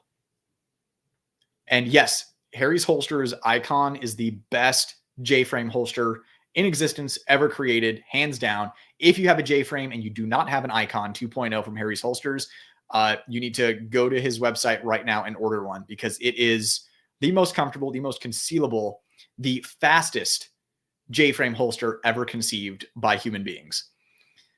The 327 is an excellent cartridge and a snubby. I'm not a fan of the LCR. I have the Smith 627 V Comp in 357 and the Smith 617 22, and both have been great so far. How long ago did you buy those? I'm just curious. I'm trying to put together I'm trying to compile like a list of quality control stories from recent Smiths. I prefer the LCR, but I took my buddy's mom shooting recently and she had issues pulling the trigger due to arthritis. LCR X would have been better for her. Interesting feedback. Harry's Holsters, man, knows his wheel guns. K6S 3-inch, great shooter. Just looking for similar to my 632 Ultimate carry in weight. It was in reference to the thumbs up deal. Yeah, I got you. I figured you were there when I figured it out. You watched my very slow moving brain finally click into place. Always get a good night's sleep. 8 hours every night. Don't be me. I intend to use the 2021 for my USPSA contender. I landed in C class with my P30L. Haha. So I'm not in a rush to brandish a 2011. Definitely want to feel like I earned that upgrade. I think that's a great philosophy. P365 AXG Legion. Watch that trigger bar return spring. Trigger bar spring. Yeah, I knew what you meant with 2011. You give great analysis, man. I'd love to see you review the RAM tactical trigger for the P365. You're the second person to request that over the course of about a year. So I'll keep that in the back of my mind. I just got here, but I'm jumping in with both feet on the fastest, flattest subcompact setup. SIG P365 with a Radiant Ramjet in an Icarus precision frame with the thumb ledges, super flat. Great recommendation. Just watch that trigger bar spring. Could get you killed in the streets. Have you had any issues with light strikes? What ammo are you running? Man, I'm curious to see all this stuff too. 6-inch L frames, greater than everything. I can't completely disagree with that. On the 632 UC, I'm 400 to 450 in one light strike using Black Hills every time. The K6S, not a problem yet. When new had brass sticking on ejection, but no light strikes. Interesting. Yeah, revolvers, it's one of those things where now you got to be jumpy when you're looking at getting a revolver. Alchemy and Nighthawk out there too, if you got the money. If you got the money. Yeah, the trigger bar breaking early is a deal breaker. The trigger bar spring, yeah. I love ports. All my EDCs are ported. Hell yeah, dude. Ron Cohen of SIG is just an embarrassment. They will go back to improving the moment he finally gets the F out. That's what Kimber's doing. Kimber got rid of him, and like, how many years has he been out of Kimber? That's how long it has taken. People are finally starting to come around to the idea that Kimber might actually be able to put out a quality pistol again. Yeah. Currently trying to get a HK-P7. I'm a nerd of unusual historic mechanics. Have you opinions or experience on this pistol? I have shot them before. Yeah, so I've shot them before too. I think they're super awesome. In fact, I just really wish that they would bring it back. As per the usual, HK, the people who worked at HK back then were so far ahead of their time that it's kind of sad. But I would also like an HK P7. In fact, I'd like the P13, the Hans Gruber gun. I only rock with Holosun, wouldn't go near anything else. I don't blame you. Cool factors off the charts for the P7 for sure. Major drip. I'm running Swamp Fox on my EDC. No issues so far. Yeah, and that's the thing is I was critical of Holosun until they were around long enough to build up a reputation. That's kind of where I'm at with Swamp Fox, Gideon, that kind of stuff. Though the Gideon optic that I had, I didn't have a great experience with. So I'm a secondhand dealer, and Holosun actually seen less problems than a lot of the other higher priced dots. That's good to know. That's kind of what I suspected. 507K is the only Holosun model I've had multiple warranty claims with for Holosun, and I have dozens of Holosuns. Interesting. Because I only had one 507K, because now I just get EPS carries. And it ran fine for me. And that was actually a launch 507K with I don't think that had any issues. Hell yeah, they'll have that perspective about the ports. I feel the same way. That's why I carry ports on my EDCs. Yep. Port Smart. Hey, DB, how's it going, dude? I think the HK pistols people should strive to get are the USP, then probably the P30, then the Mark 23, maybe BP9, and probably P7 and or a VP70, but if only just one, probably a USP 45 tactical. So in other words, people should strive to get every single HK on the planet, but if you could only get one, the USP 45. I completely agree. I have a friend who's trying to get a red dot. He doesn't want to get a Trijicon or Holosun, so he's going with a Siley. I don't have a problem with that, but he keeps trying to convince me it's better. Well, it's not better. The question is will it hold up over time, over high round counts? And well, really that's the important stuff, right? Also the weird stuff that will break an SRO, like put it in a Pelican case, put it on an airplane, and then land 10 times and see what happens. I think Sileys are great. I just think that Holosun, Trijicon, Aimpoint, those companies they have a better understanding of what a serious end user would want, whether that be for concealed carry, for duty, military use, whatever. They have a better understanding of the feature sets and the aesthetics that people look for in those, versus Siley kind of seems to be coming at it from a target shooter, like a target shooting point of view, kind of like a quality sight mark, right? Really wish HK would bring back the bright stainless slide USP so I can get my RE4 Leon Kennedy on. Yep, I had a USP compact 9mm that had the stainless slide. I did well selling it during the COVID times, but I really regret getting rid of it. I needed it at the time, but it was, man, pretty. It gets annoying. I keep telling him to just get what he wants and it should work fine. Yeah. And if it doesn't work fine, then he can just learn. For the daily carry DS question earlier, from the Staccato, which from Staccato and from Bull, I'm pretty sure you might say TAC Pro, LOL, JK, EDC Pro. Yeah, so I really like the TAC Pro. EDC Pro makes the most sense. If you're going to be carrying the thing and you're not a big dude, it might be hard to conceal the full-size grip. So that would be getting an EDC or EDC Pro, grip swapping it to the compact grip module. I recommend taking it to a gunsmith who works on 2011s. It'll save you a lot of trouble. And or getting an ultralight, or waiting until later this year when the EDC and EDC Pro come out with the compact grip module from the factory. As far as the Staccato, like to me, if you're getting a Staccato, you're getting it for one of the thinner guns. If you're getting one for carry, so it'd be either the CS or the C. I have a preference for the C for multiple reasons. How many revolvers do you have total? I love seeing more of your wheel gun collection. I think I have about 10. Off the top of my head, I think I have 10. And of them, because I like everything is in here with me. I have like my safe that I can't show you guys. And I have a couple things there that I was doing for a video. And then a couple things here I was doing for shorts. But I have 1, 2, 3, 4. I have 4 old Smiths that are, like 70s and early 80s production. And then I have one that's a 96 production. So it's 5 Smiths. I have a Ruger GP100 that is an 80s production. So it's like butter. It's crazy. It's literally the hard-boiled gun, John Woo's hard-boiled with Chow Yun Fat. There's a GP100 in that, same barrel length, same bluing, same year of manufacture. It had been on my bucket list for a long time. Walked into my local shop and it's just sitting on a table, and I'm like, it was mint. Looked like it had never been fired. I'll take it. North American Arms, 22 Magnum Sentinel. The 586 L Comp, the 640-1, and the 629 Competitor. I think those are my 10. And then I have a Kimber K6S on the way and a K6XS. K6XS, is that what it is? On the way as well. So about to be 12. Currently 10.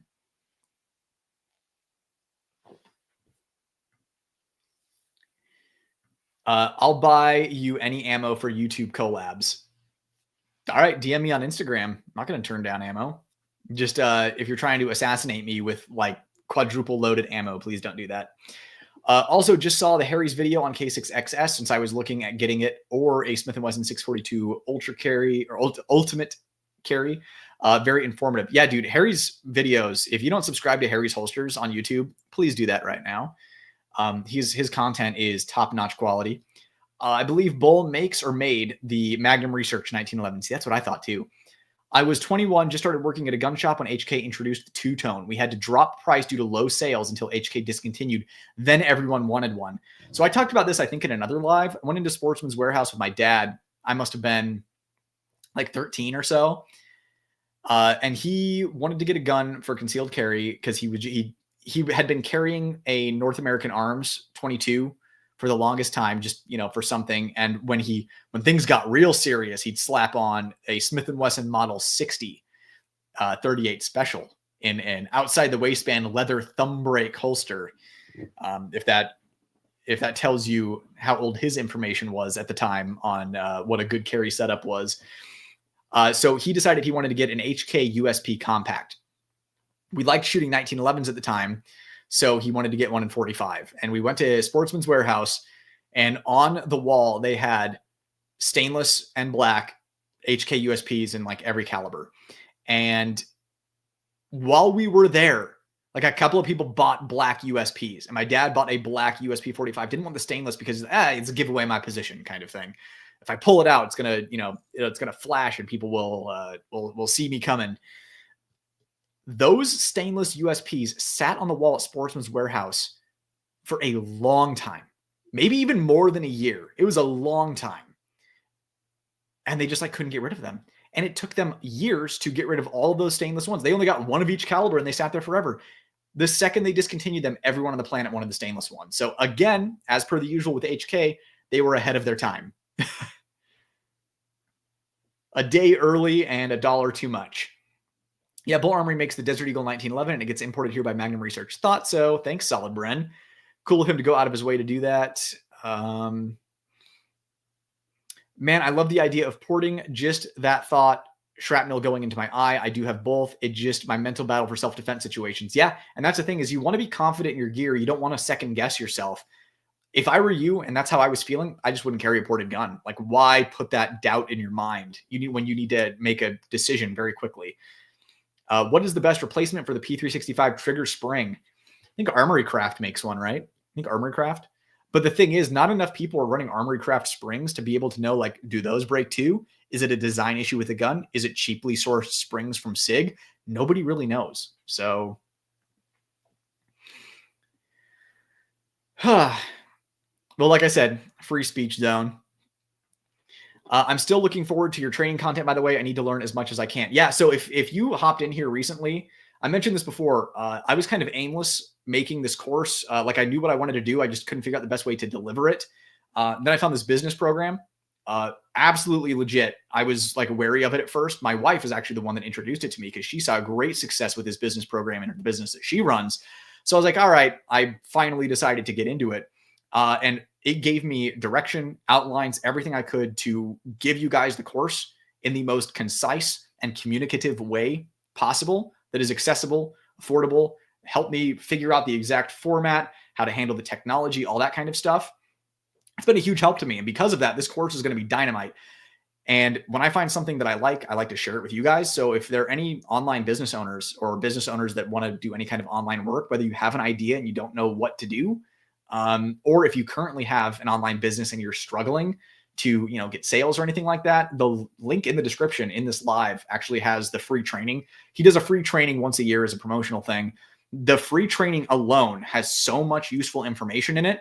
I highly recommend checking it out if you're someone who wants to do any kind of online business activity and you want to improve, 5x, 10x what you're currently doing, or if you don't know where to start, this will give you a great outline. It gave me the guidance that I needed to actually get this thing moving. It was so sloppy before. The content was good, but the way that I was going to offer it to you guys was kind of janky. So now it's looking good. But if there are any online business owners out there, the link in the description below, check that out for the free training, sign up for it. There's no commitment, lots of great free information in that training. So highly recommend it.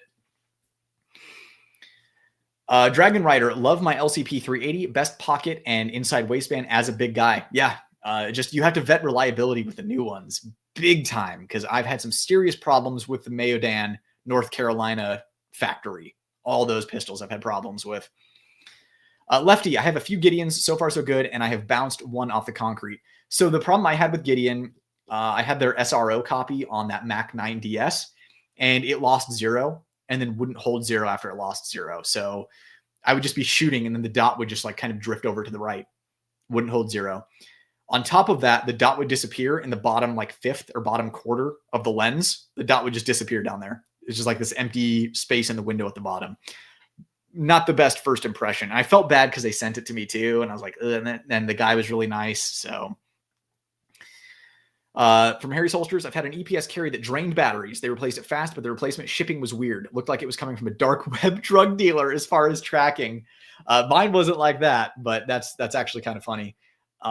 But yeah, that's the thing, is how they all have quality control issues. Might as well go with Holosun. I mean, honestly, nothing beats the EPS carry. There is no competition for the EPS carry on the market. It's just, if you have a micro or slimline gun, get the EPS carry. It is what it is. And yeah, if you have a problem, they'll handle it. They're not fast. They're not particularly slow either, but they'll take care of you. Holosun actually makes good stuff. This is coming from a former, I'm not going to call myself a hater, but a former critic. Got a collection of old Smiths, but love my modern 19 L comp for the same reasons you mentioned in your 586 video, frame lock or not. Yeah, sounds like we're on the same page with that. Bull did indeed make the Magnum Research 1911s, very nice quality 1911s. Okay, it's we got lots of confirmation here, guys. Are we almost? We're almost caught up on chat. It's happening. From Jason, hey man, noob question. I see the recent issues with SIG. I want to concealed carry a 2011 appendix, but the SIG stuff has me nervous since it only has to happen once. Do the 2011 safeties make it good to go? So this is a question I get a lot of times. So don't worry about your noob question. Happy to answer it. Just take a dramatic sip of water first. So here's the deal with the 2011. If it's Series 70, it will only go off if dropped from shoulder height and it lands at an exact angle on the muzzle. It's trying to figure out the best way to articulate this. Almost like a lightning strike scenario, right? Where you drop the gun at an exact angle on the muzzle down, then it will go off. That's the inertia that it takes. Shoulder height, immediate stop on concrete. If that happens, if you manage to hit that angle, muzzle down from shoulder height, the gun is going off into the ground.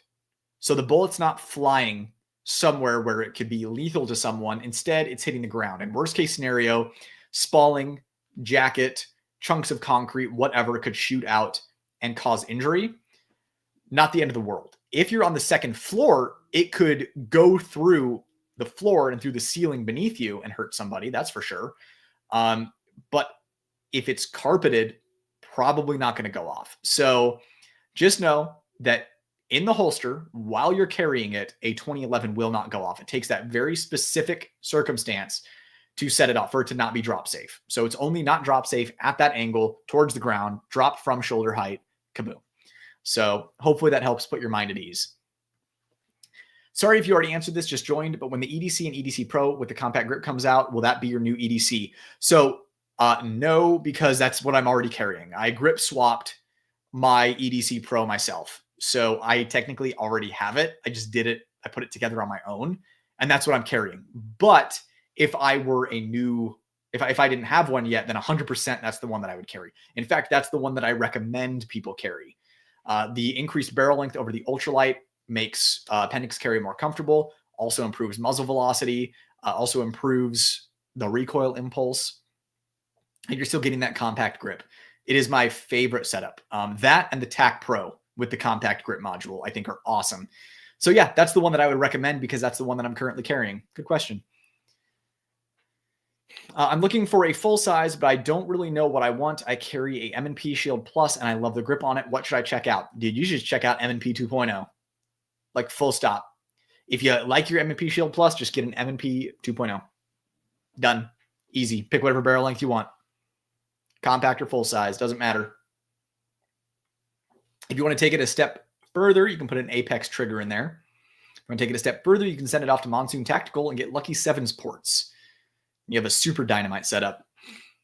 Kenji, I've been trying out the Vortex Defender CCW on the G48, carrying it. Sometimes I hit the dim button on right side, bright side on left side. Interesting. That's actually very helpful feedback. But again, that's something that you just don't know until you actually carry the darn thing and use it a lot. So thanks for sharing that, Kenji.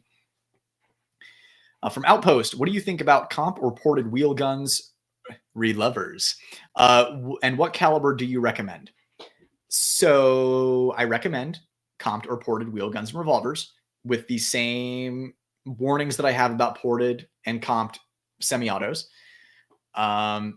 Just know that if you're shooting like 357 Magnum loads out of it, where a 9mm will spray spalling, a 357 Magnum will like volcanically explode spalling. So be aware of that. Even with the 586 L comp, there were a couple of times where my wife was standing off to the side of me and she was getting peppered with crap coming out of the 586 L comp. So something to be aware of. That being said, they allow you to shoot Magnum loads. I mean, they're still loud. Don't get me wrong. They still buck, but you can shoot them way faster, closer to something like a 38 special. So I do recommend them. The 586 L comp is really nice, but I have that quad ported 681-4 that is so flat. Very loud and fiery though. Recently got Hollow Sun aims on my AR-15. Haven't shot it yet. Have you tried the mailbox opinions? I actually just got one in as well. I have not tried it. Literally just got it. So stay tuned. I will let you know what I think.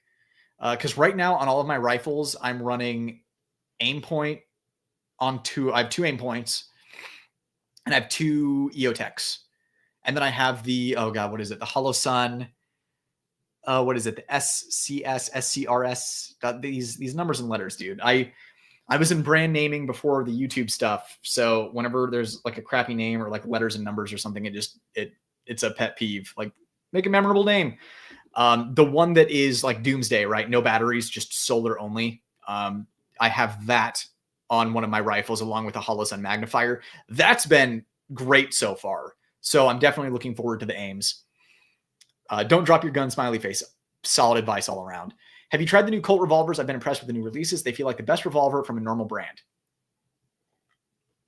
That's how they feel. I agree with you. That's how they feel. Colt King Cobra is what brought my channel back from the dead, resurrected me when I was just kind of, so I made videos on YouTube just for, shits and giggles, just to see if I liked it. Then I quit and then I came back and I kind of gave it a second shot, committing to it a little more, experimenting, making mistakes, not really taking it too seriously. Then I had a Colt King Cobra, the hammer sear broke and the Colt customer service was awful. Completely lit a fire under me, resurrected my channel, and that's the whole reason the channel exists today. So I have Colt to thank for that. Colt really doesn't like me because of it, unfortunately. I really wish I could rekindle that relationship, but I wish they were open to honest critique and criticism. But the thing that really irritated me with Colt was when I called them about the Colt King Cobra, the hammer sear breakage, and they said, yes, we know that this is a problem. This has happened to other ones. And then I said, do you plan on fixing it? And he said, no, people can just send them in if it happens and we'll fix it.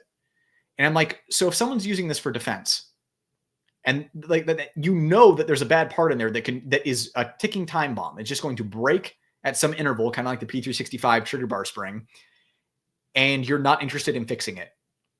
Nope. So that's the reason the channel is here today.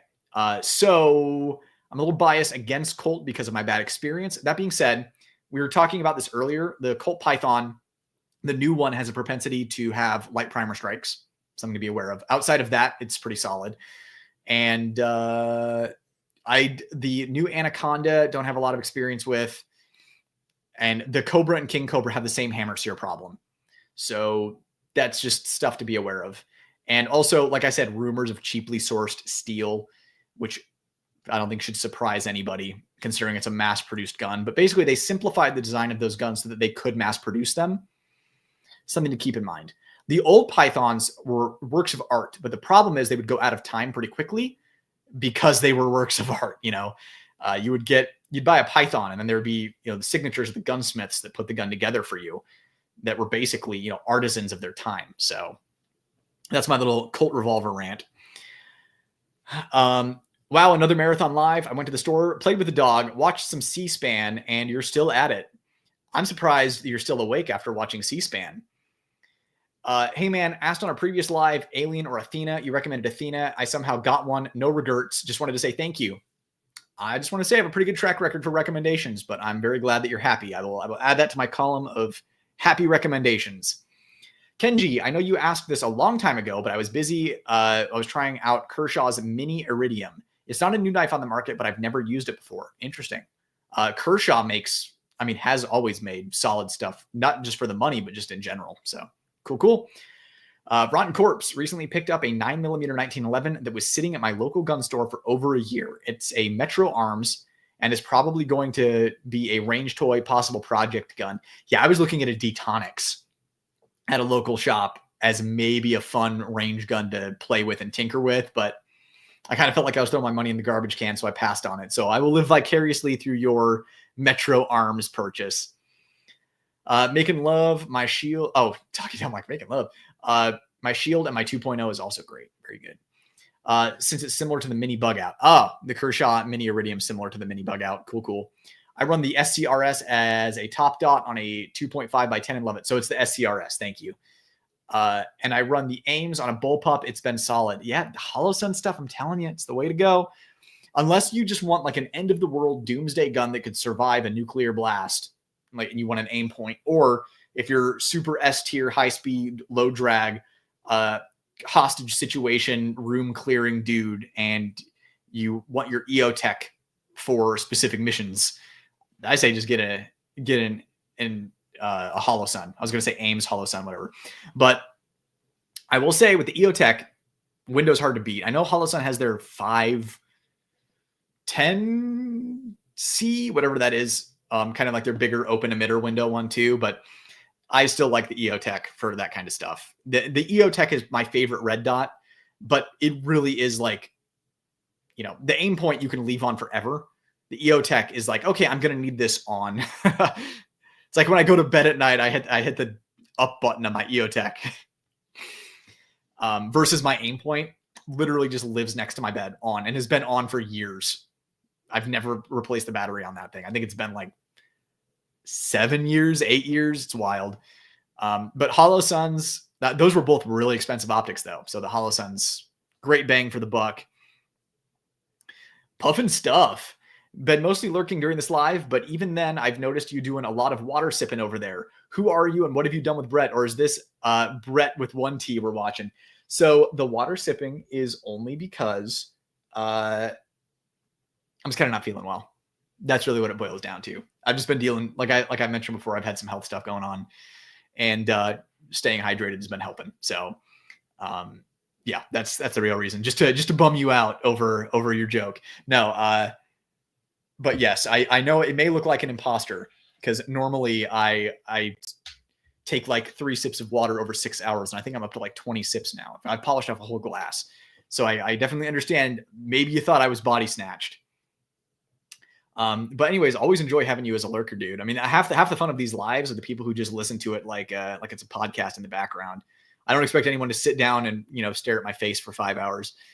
I run a, oh, and by the way, just thanks for the super chat, by the way. Really appreciate it. Goes into the gun fund for future reviews. Always appreciate it. Whatever's like most in demand, I pull right out of this and right out of Patreon to make it happen. I run a SCS 320 on my EDC and a SCS PDP on my, wait for it, PDP. I've become a fan of that SCS system. So I am being stubborn about the SCS. I just need to suck it up and do it because I am like, I'm so set in my ways of like 507 comp on everything. I don't care about anything else. But everyone is just singing praises about the SCS. So I'm just going to have to suck it up, get one, and probably get converted.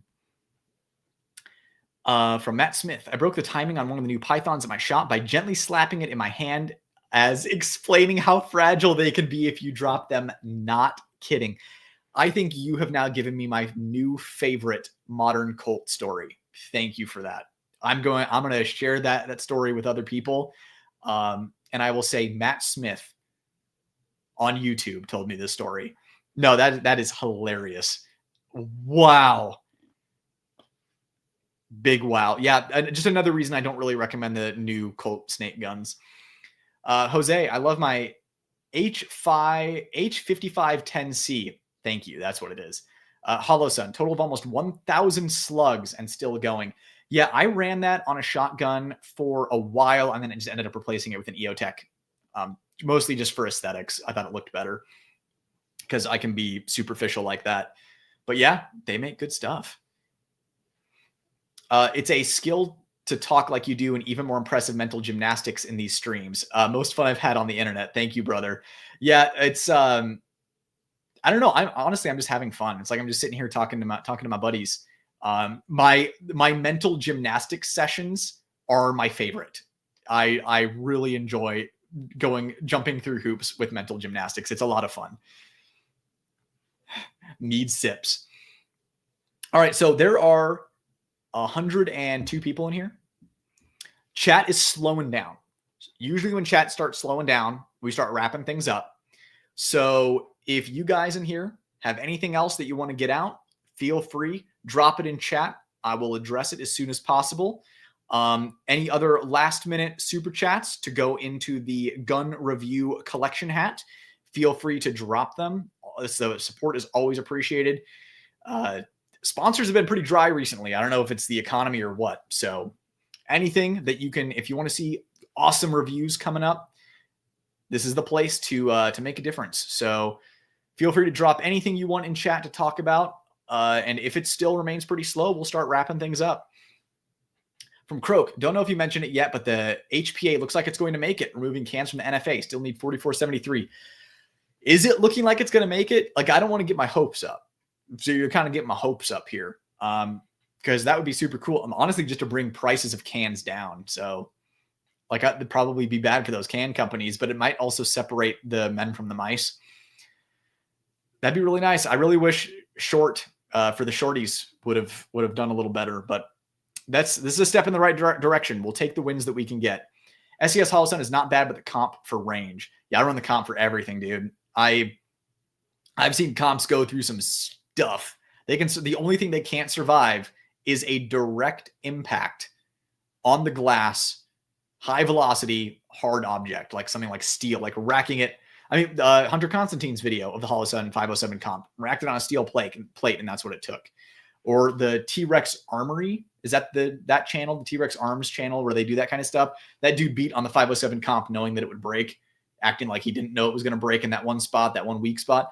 But as long as you don't do that, which is pretty easy to avoid that, that's a really weird thing to do.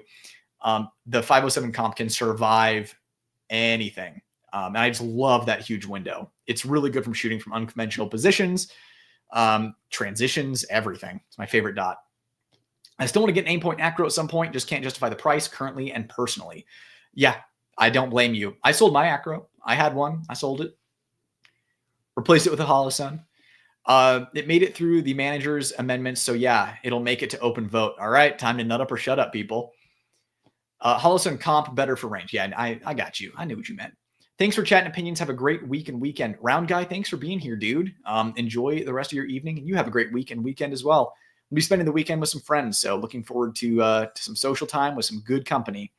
Ruger RXM review. Ruger ghosted me. They were going to send me one and then they ghosted me. So I'll have to just get one on my own.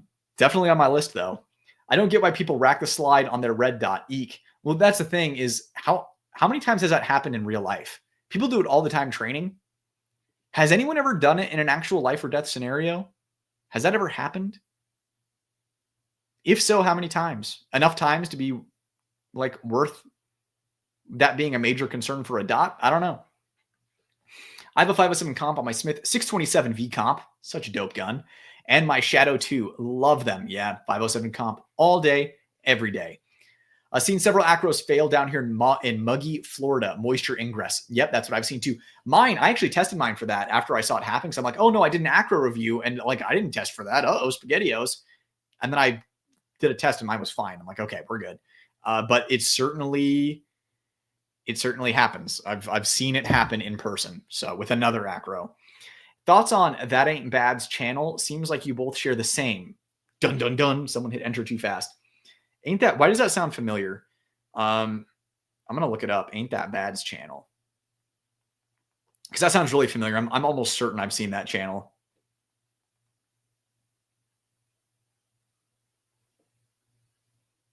Oh, That Ain't Bad? Oh, yeah, That Ain't Bad. Ain't That Bad? It's Ain't That Bad. Oh, yeah, sure. I've seen his videos around. Yeah, no, seems like a good dude. The thing is, once you start making YouTube content, you kind of stop like watching so much of it. But yeah, it looks like, I mean, his channel is doing really well. Seems like a good dude. So yeah, my thoughts are, seems like a good dude. Yeah, same mindset of honesty while coming from different experience backgrounds. Yeah, one look at him, it's pretty obvious that we come from different backgrounds, but seems like a good dude. Maybe I'll see if I can get him on as a guest on a live if he's interested in doing that. Any special guests soon? I really want to have Harry's Holsters on. I want to talk about revolvers with him. Other than that, I want to have Concrete Cowboy on. He and I talked about that. And then I have a list of like 10 other people that I've kind of like floated the idea out to, like, hey, would you be interested in doing a live? And they were agreeable. So I have a list of more that I'm interested. But those are the ones. Harry's Holsters and Concrete Cowboy are kind of the two top of mind for me. Oh yeah, no, you're fine. I got you. All right, chat is winding down. We got Sam here at the last second. So I've grown up on 1911 platforms and I absolutely love them to this day. Is the Dan Wesson really that good before you start getting into custom 1911s? It's the only production 1911 that's like different from the other production 1911s, if that makes sense. So with every other production 1911, so you have the low tier, Turkish made, all forged parts, questionable steel, spotty quality control, but really good for the money, right? Then we have the mid-tier, like mid-low tier, right? Let's say mid-tier. Typically American-made, metal injection molded parts. Some are better than others. For example, I've had good experience with Kimber metal injection molded parts. I've not had great experience with Springfield metal injection molded parts. And what else would be in that tier? I guess Colt would be in that tier. Someone was mentioning that their quality control hasn't been great either. Then you kind of jump up to Dan Wesson, which is better than those. All forged parts, semi-custom, so still not custom. And then beyond that, we have the custom stuff, right? So like Les Bears on the lower end going up to Nighthawks and stuff like that. I think that the Dan Wesson is worth it over the mid-tier and low tier, more so than I think the customs are worth it over the Dan Wesson, if that makes sense. The Dan Wesson is a 1911 that will last you a lifetime. Now, don't get me wrong. I like my Kimbers. I like Springfields, after you send them back to the factory and they come back and then they're good. Like the TRPs, awesome. Like they're good 1911s. Dan Wesson is like heirloom. When you get up to customs, you just have to like spending that much money on guns. That's what it boils, because what you're getting over a Dan Wesson, you're getting like amazing hand fit and finish, incredible, like one whole group at 100-yard accuracy. It's so tightly fit together. You have to shoot like 3,000 rounds through it to break it in. Just truly mechanical works of art. If you're a shooter, if you're not particularly passionate about 1911s, I just don't see the reason to bump up from Dan Wesson to customs. But I do see the reason to bump up from kind of that mid-tier to Dan Wesson. But I think most people could get a Springfield TRP, a Kimber, you name it, whatever, like Desert Warrior or whatever, and be happy with it. They might have to send it back, then it comes back, and then it'll be good to go. And they'll be perfectly happy with that 1911, and they'll swear by it. Dan Wesson literally is an heirloom production gun, which I think is pretty neat. Beyond that, like I said, you just have to like spending money. So that's my opinion, at least. I'm making some shorts videos. Definitely like to email to improve on YouTube. Shoot me an email. I try to help as many people as I can. Like I said, I don't know everything. I'm still figuring out stuff on YouTube as well. Clearly, I figured out a couple of things though, because I'm not sitting here with like 1,000 subscribers anymore. But I'm happy to help you in whatever way that I can. So with the time that I have. So feel free to email me, nightwoodguns@gmail.com.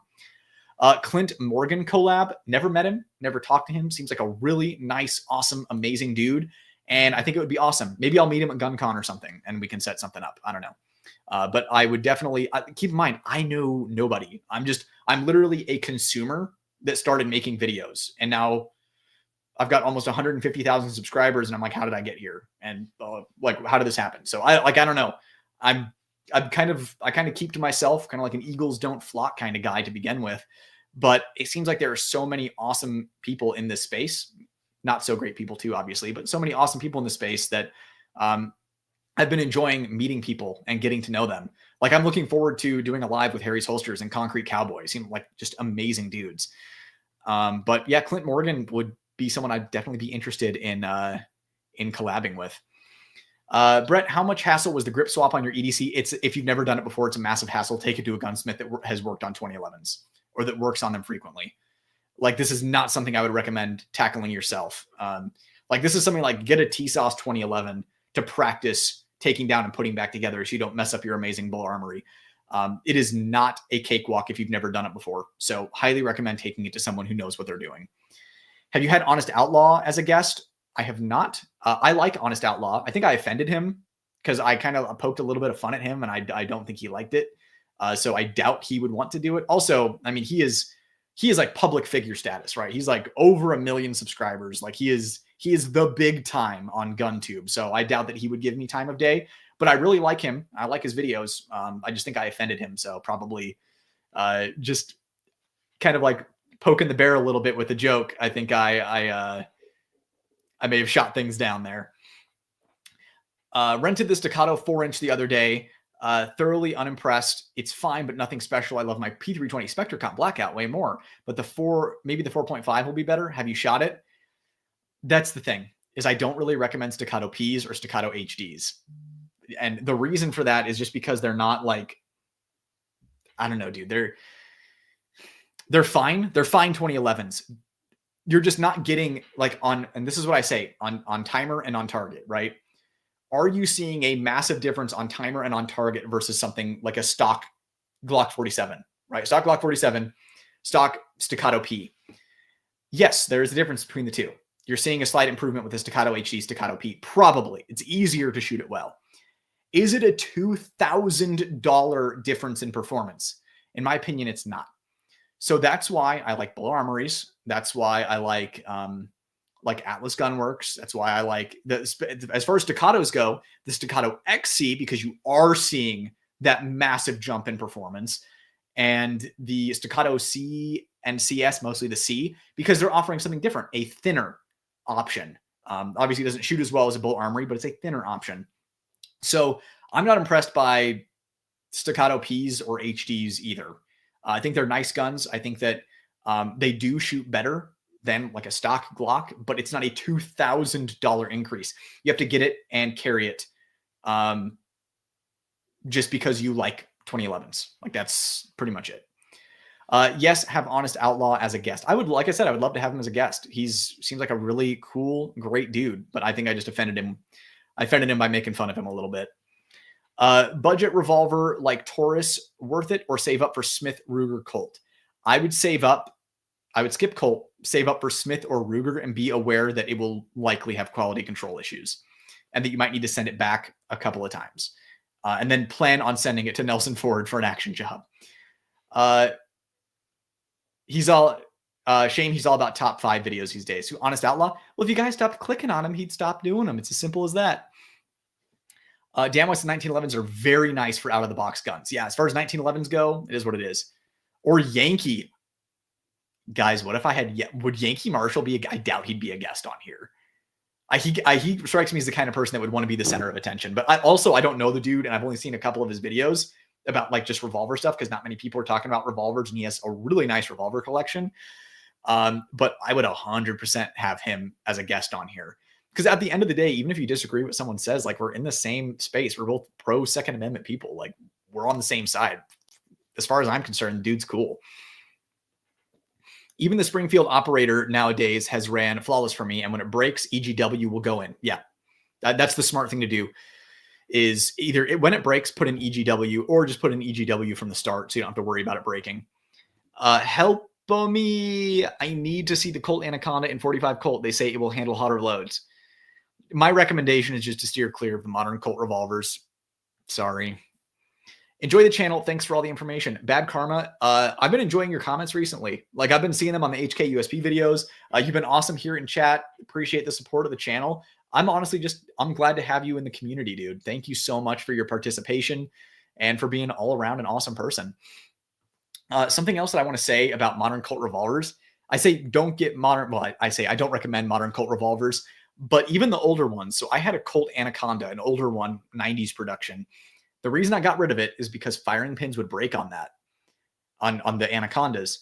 And the problem is when the firing pin breaks on that gun, it is a frame mounted firing pin. And apparently I'm going off of years old memory here. So forgive me if I get this wrong, but with that frame mounted firing pin, in order to break it, you needed to send it into Colt, and Colt had some special machine, like a firing pin extractor machine for that gun. They could like extract the firing pin and put a new one in and repair it. Well, that one machine that they had was then like sold off or whatever. Like, you know, they stopped making those guns. They stopped making Anacondas. When they did, the machine went off to some dude. And then I think it like broke down and he was like trying to keep it going. But anyways, my point is now if you have one of those older Anacondas and the firing pin breaks, which was a problem with them over time, in order to get it repaired, you need to take it to like one of a couple of dudes that know how to repair those Colt Anacondas. And they have to like break the frame of your gun to get that firing pin out and to put a new one in. So like, it's a safe queen. Like I wouldn't plan on shooting old Anacondas very much. Again, this is very old memory. I could be getting the details wrong, but that's how I remember it. Croak, wishful thinking. Oh yeah. When Dan West and Bobtail first came out under $1,000, I told all my customers it was the best buy ever. Unfortunately, I didn't take my own advice. Yeah. Now they're on Gunbroker for like $2,000. Outlaw was super standoffish at GunCon, didn't mingle with anyone at the media range day even, but his wife was a sweetheart. His wife seems very sweet. And who knows, maybe the guy's shy. You never know. Like I never judge people like that. I'm an introverted person too. So I'm like, I get that. CZP10 Shadow 2 greater than everything for the price.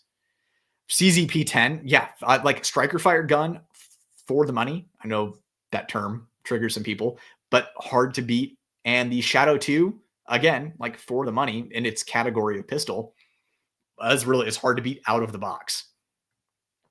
What I think is cool about you, Brett, is that you're a very different guy than most gun tubers. Totally different person and background, and I think you help broaden the gun community. Great stuff.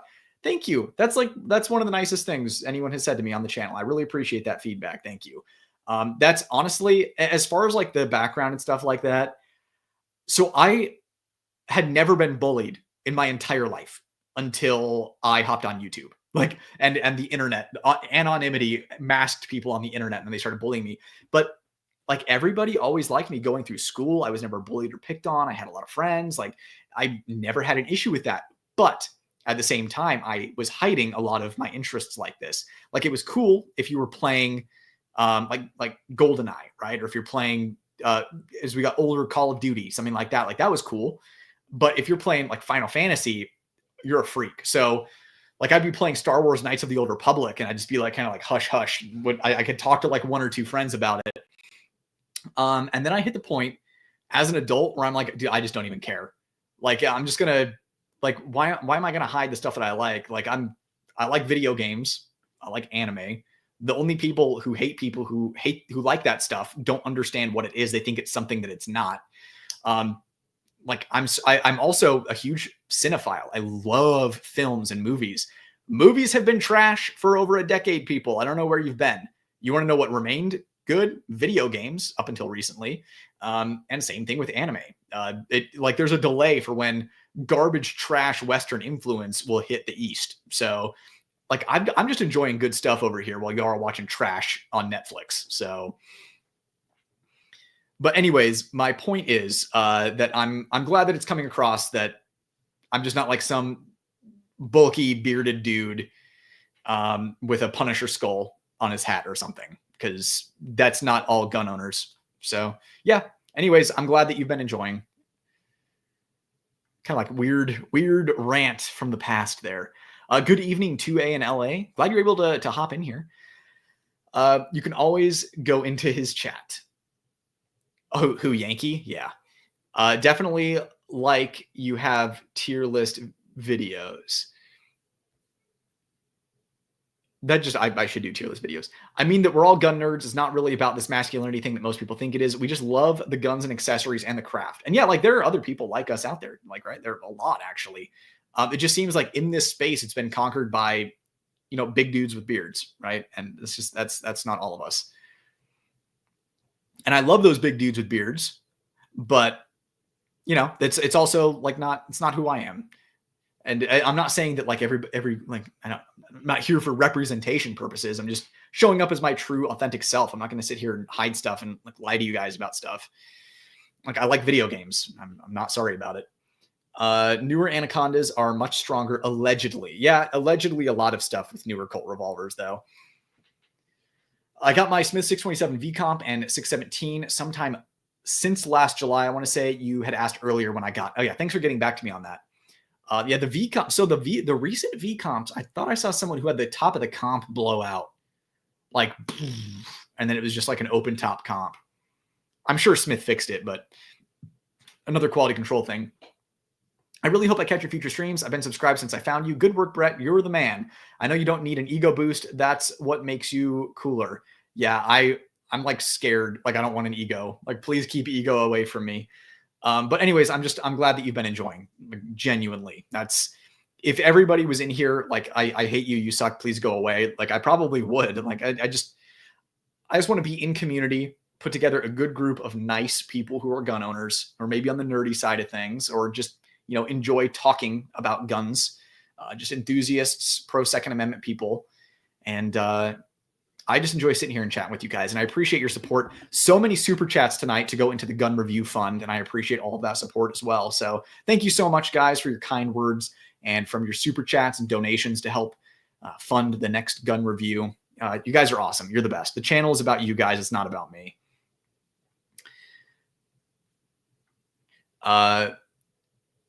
Yeah, just talking about Honest Outlaw being a little standoffish. What was that, at GunCon? Yeah, probably a bad day. I don't know. The thing is, like, we never know what's going on with people. I cut everybody slack all the time, unless they're like a pedo, in which case, instant execution. Same thing with people who hurt women, instant execution. Other than that, I cut everybody else slack. Like, you never know what's going on with people. You don't know what, might be having diarrhea or something. You never know. May have just not wanted to be swarmed. Yeah, because the thing is, especially introverted dudes, like, no, like they don't like being swarmed. You gotta give people some space. I don't know. I try to be empathetic as much as I can to everyone, because you don't know what's going on. Like, and especially it's like there's stuff going on with me that you guys don't know about. And it's like, I like to give people kindness that I would like to receive as well. Treat others the way you want to be treated.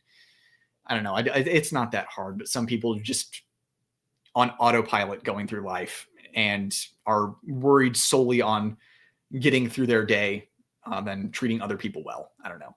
Another soapbox moment. Is there a big difference in accuracy between the TAC-2 and the Blaze?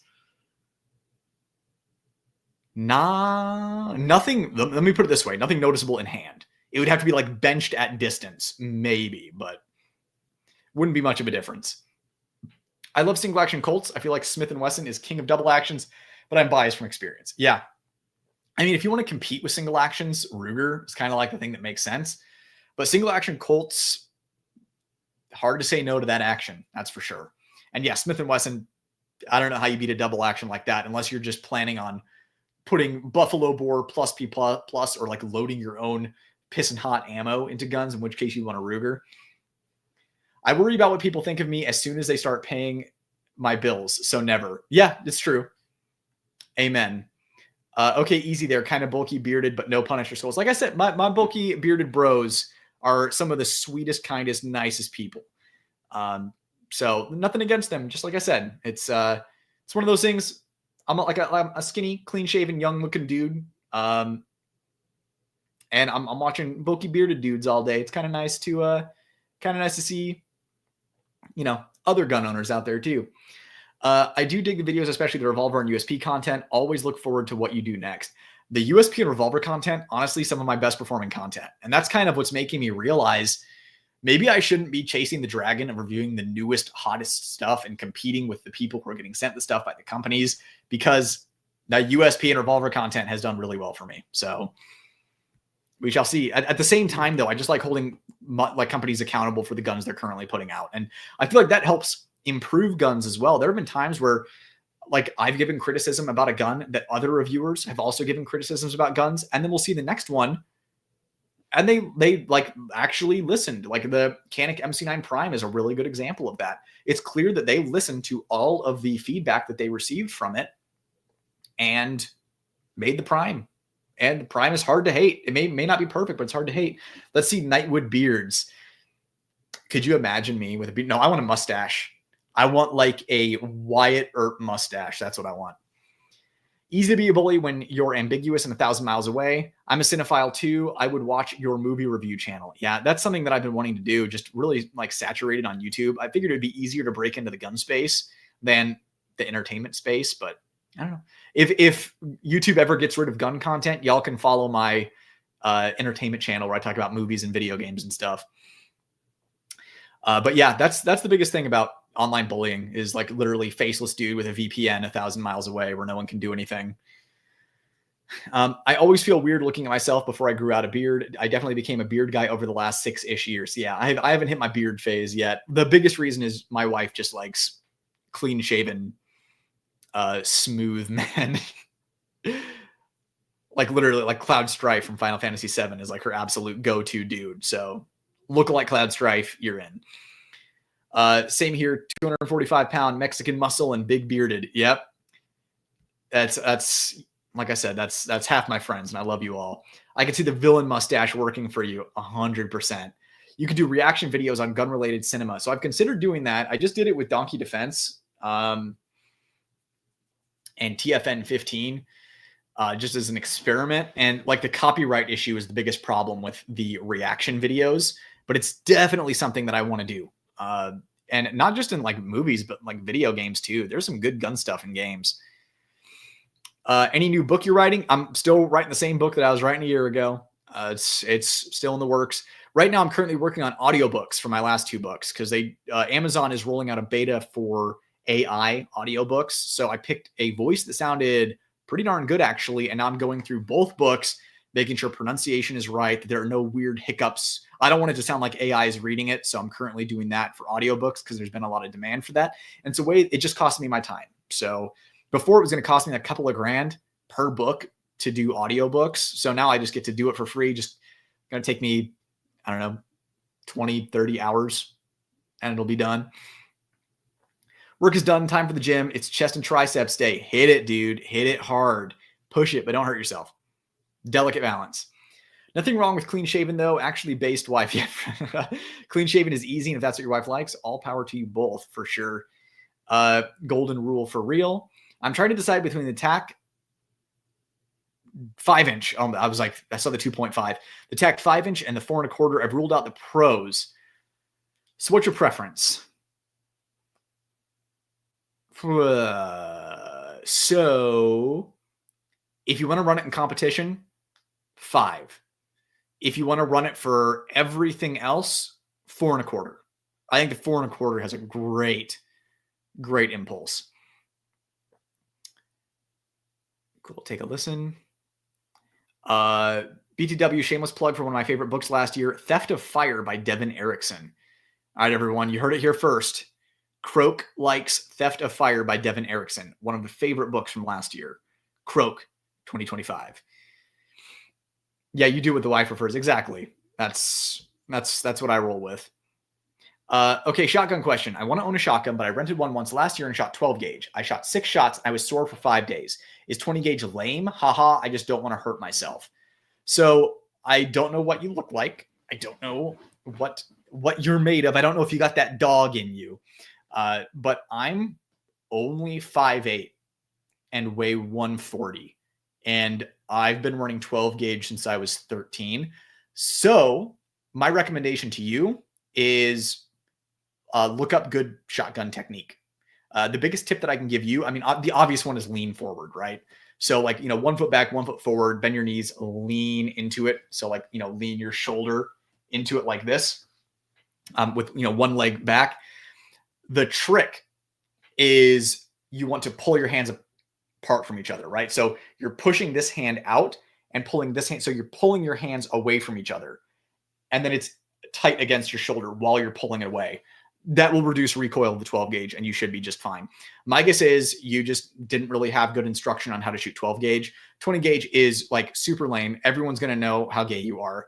Not that there's anything wrong with that, but not everybody wants to be out of the closet. So I just recommend 12 gauge, learn good technique, and you're going to be just fine. I'm bald, so the beard is the only hair I get to play with. Smart move. If I was bald, 100%. Also, what's your other channel? Don't have another channel yet. I was just saying, like, if YouTube gets rid of GunTube channels, I'll start one of those channels. I really, really, really want to do an entertainment channel. I think I have what it takes to make it happen, but it's a time thing right now. Like doing gun reviews takes a lot. Like I put 1,000 rounds through each gun. That takes a lot of time. I'm also my own editor. And that's the thing is like when my course comes out, it does well, making more money on the channel. I can start investing more into the channel, growing the channel more. I can hire an editor. I can hire, a camera guy. Then all of a sudden my time opens up because right now the channel is very low budget. I'm investing my time and then I'm getting 100% of the profit that comes from the channel. So that's how I'm making it work right now, through merch, book sales, Patreon, sponsorships, ad revenue. That's what's keeping the channel going right now, but I'm trading my time for it. So if I can find a way to, and again, like my course is going to be the key to this, to get more money flown into the channel, then I can get my time back. I can invest money in the channel, get my time back, and then I can start doing other stuff as well. Do you stream video games? No, but I've always wanted, I mean, clearly I'm like halfway okay at streaming, but I would definitely like to do that. The problem is like when I start talking about video games, I literally watch people in the live drop like flies. So there are a few of us here, a handful of us that really like guns and video games and anime. There's crossover. The vast majority are here for the honest takes, my opinions based on, my experience and that kind of stuff. And there's a handful of us here that all get along because we're nerds and that's awesome. But like I would need to start from scratch on a whole new channel. There wouldn't be a lot of double dipping, being able to carry over a lot of viewers from this channel over to another channel. Shotgun, fit is everything. A 20 tends to be on a lighter frame, so recoil is not much different. Lefty, great point, by the way, dude. So like if you have shorter, so length of pull is a thing on shotgun. So if the shotgun is too long for you, it is going to beat you up. So if you can get a shotgun with an adjustable stock, like, I mean, I have two Benelli M4s that I put the adjustable tubes on so that I can adjust it. You're good to go. You can find different shotguns have different lengths of pulls. So you can hold like a Beretta A300, Beretta 1301, a Benelli M4, Benelli M3, M2, like see what fits you best. I wish I could hold it up and show you, but the way you check your length of pull, this is the classic way to do it, is so let's say this is the shotgun pointing up, right? And I'm holding the grip of the shotgun right here. You're going to put the buttstock in the crook of your arm right here, and then bring your arm up vertically. And if you're gripping the gun with your finger on the trigger and the buttstock is in the crook of your arm, the length of pull is perfect for you. If the trigger is like up here and you can't really reach it, it's too long for you. If the trigger's down here and you're reaching past it, it's too short for you. Too short, too long will beat the hell out of you. But if it's in the crook of your arm and it's somewhere close in this area, you know that the length of pull is good for you on a shotgun. If you get you can adjust length of pull on a shotgun by switching out butt pads, make it either longer or shorter. If you have a shotgun with a wood stock, you can take it to a gunsmith who does that kind of stuff, and he can chop the stock to make it fit you. He can also change the pitch of the stock, that kind of stuff. So proper technique, and Lefty, I'm glad you brought this up, and making sure the shotgun is the correct length of pull for you is important. And you can even measure your length of pull and then look up the length of pull on like the manufacturer's website to see if it'll be a good fit for you. 12 gauge comfort is just doing it right. Never mind, you already said it. Yeah, exactly.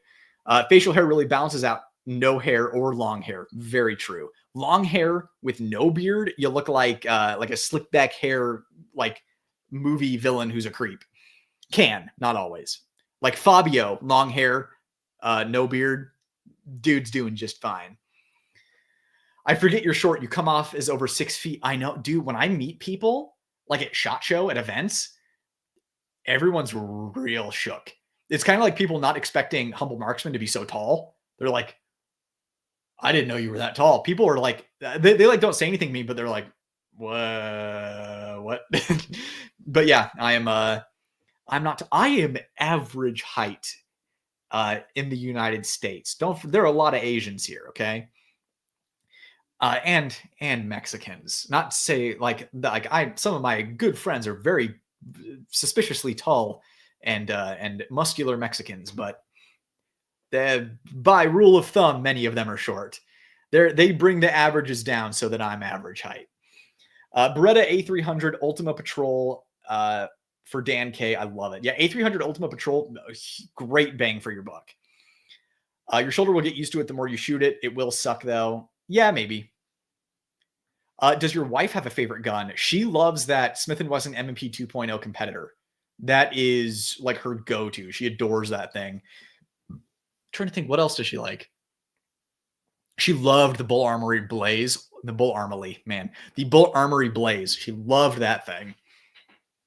The problem is her hands are kind of small. So she has trouble with 2011s, like getting her thumb over the safety and like riding the safety while she's shooting. So 2011s aren't really a good fit for her unless it's the Staccato CS or the Staccato C. But yeah, she loves the M&Ps. That competitor is like that's her baby. She loves that thing.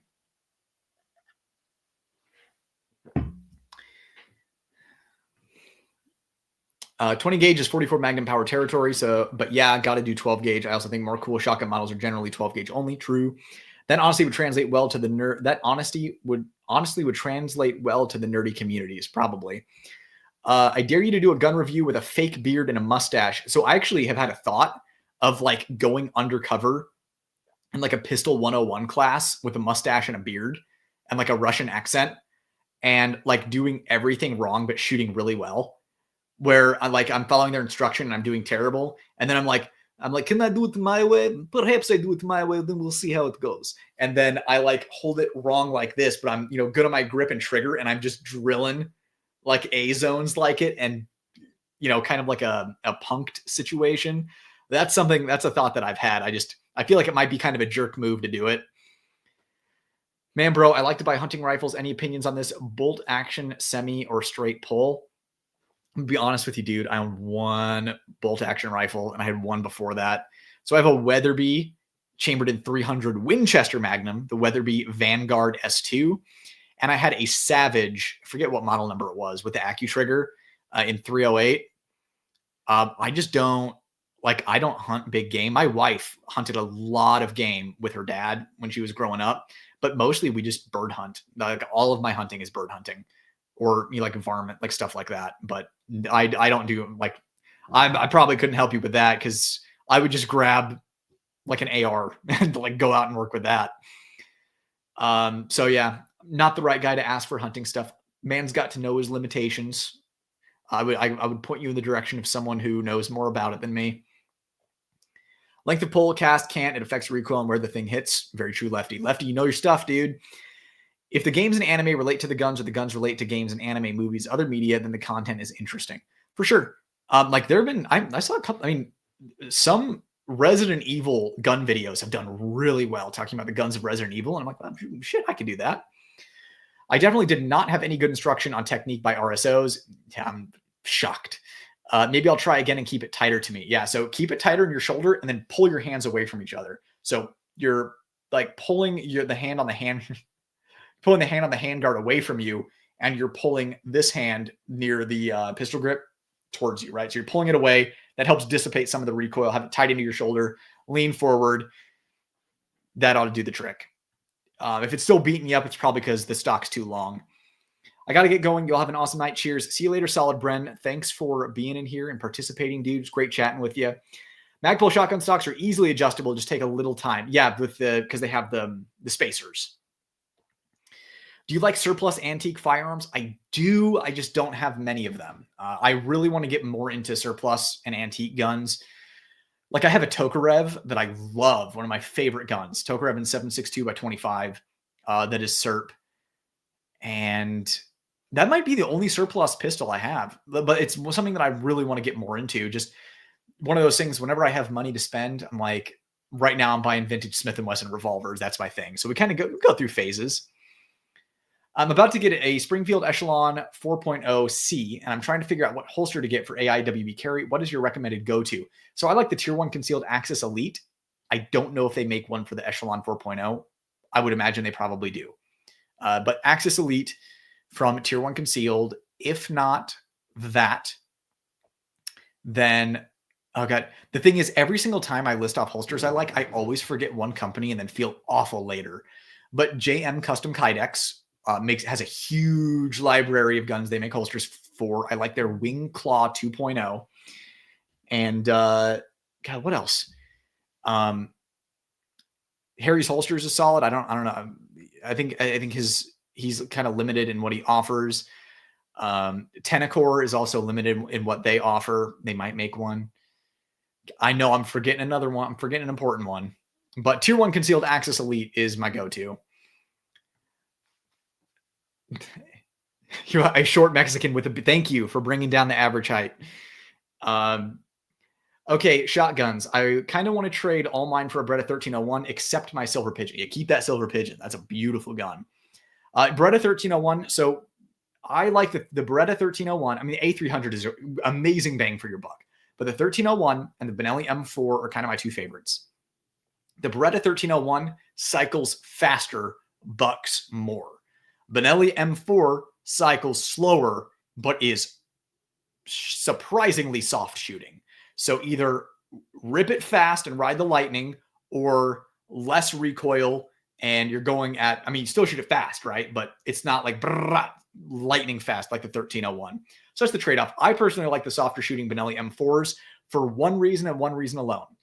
I think they look cooler. They just give like major Left 4 Dead vibes. And that's my main reason.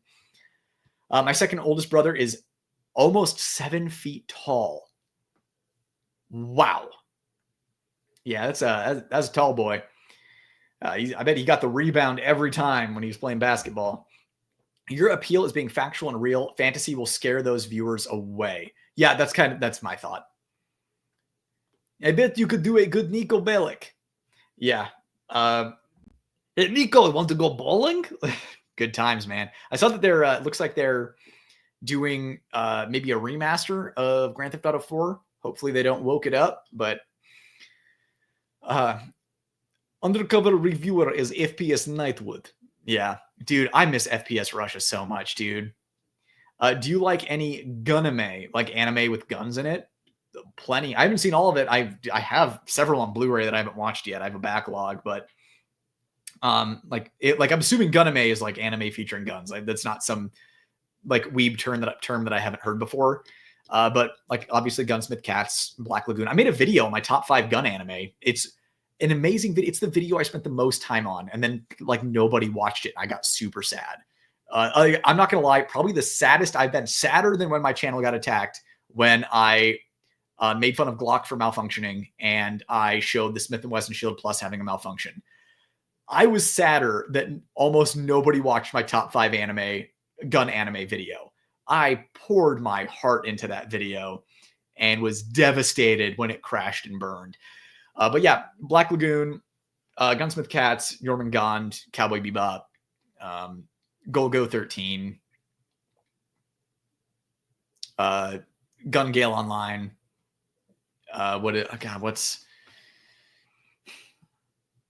There are like 10 more off the top of my head, like Licorice Recoil, all that stuff. Looking to get into a Boltac Pro 5-inch. The only thing stopping me is the potential ammo selection needed. Plated versus jacketed. What ammo have you seen work well? The only ammo that I have not seen work well is Blazer Brass, and I think, was it Supervel that Roger over at QVO had a plated problem with? But like MagTech is a safe bet. Buffalo Creek, my ammo sponsor, has worked perfectly in mine. Buffalo Creek is also like, they are goated. They're the ones bringing you the 1,000-round reviews. So if you want to pick up Buffalo Creek ammo, Nightwood 5 is the code to save some. Fiocchi, S&B, both fine. Federal, fine. PMC Bronze, probably the cheapest one that's fine. I bought a Jericho just because of Spike, and I watched Bebop just because I worked with Steve Bloom. I always forget what it is. During voice recording sessions, cool dude has a waveform tap that says bang. Yeah, I remember that. I don't think Steve Bloom likes guns too much, though. But yeah, I mean, obviously Cowboy Bebop is it's goated in the annals of history. But yeah, that's why I got a Jericho, was because of that. It is iconic. But Steve Bloom seems like a really nice dude, for sure.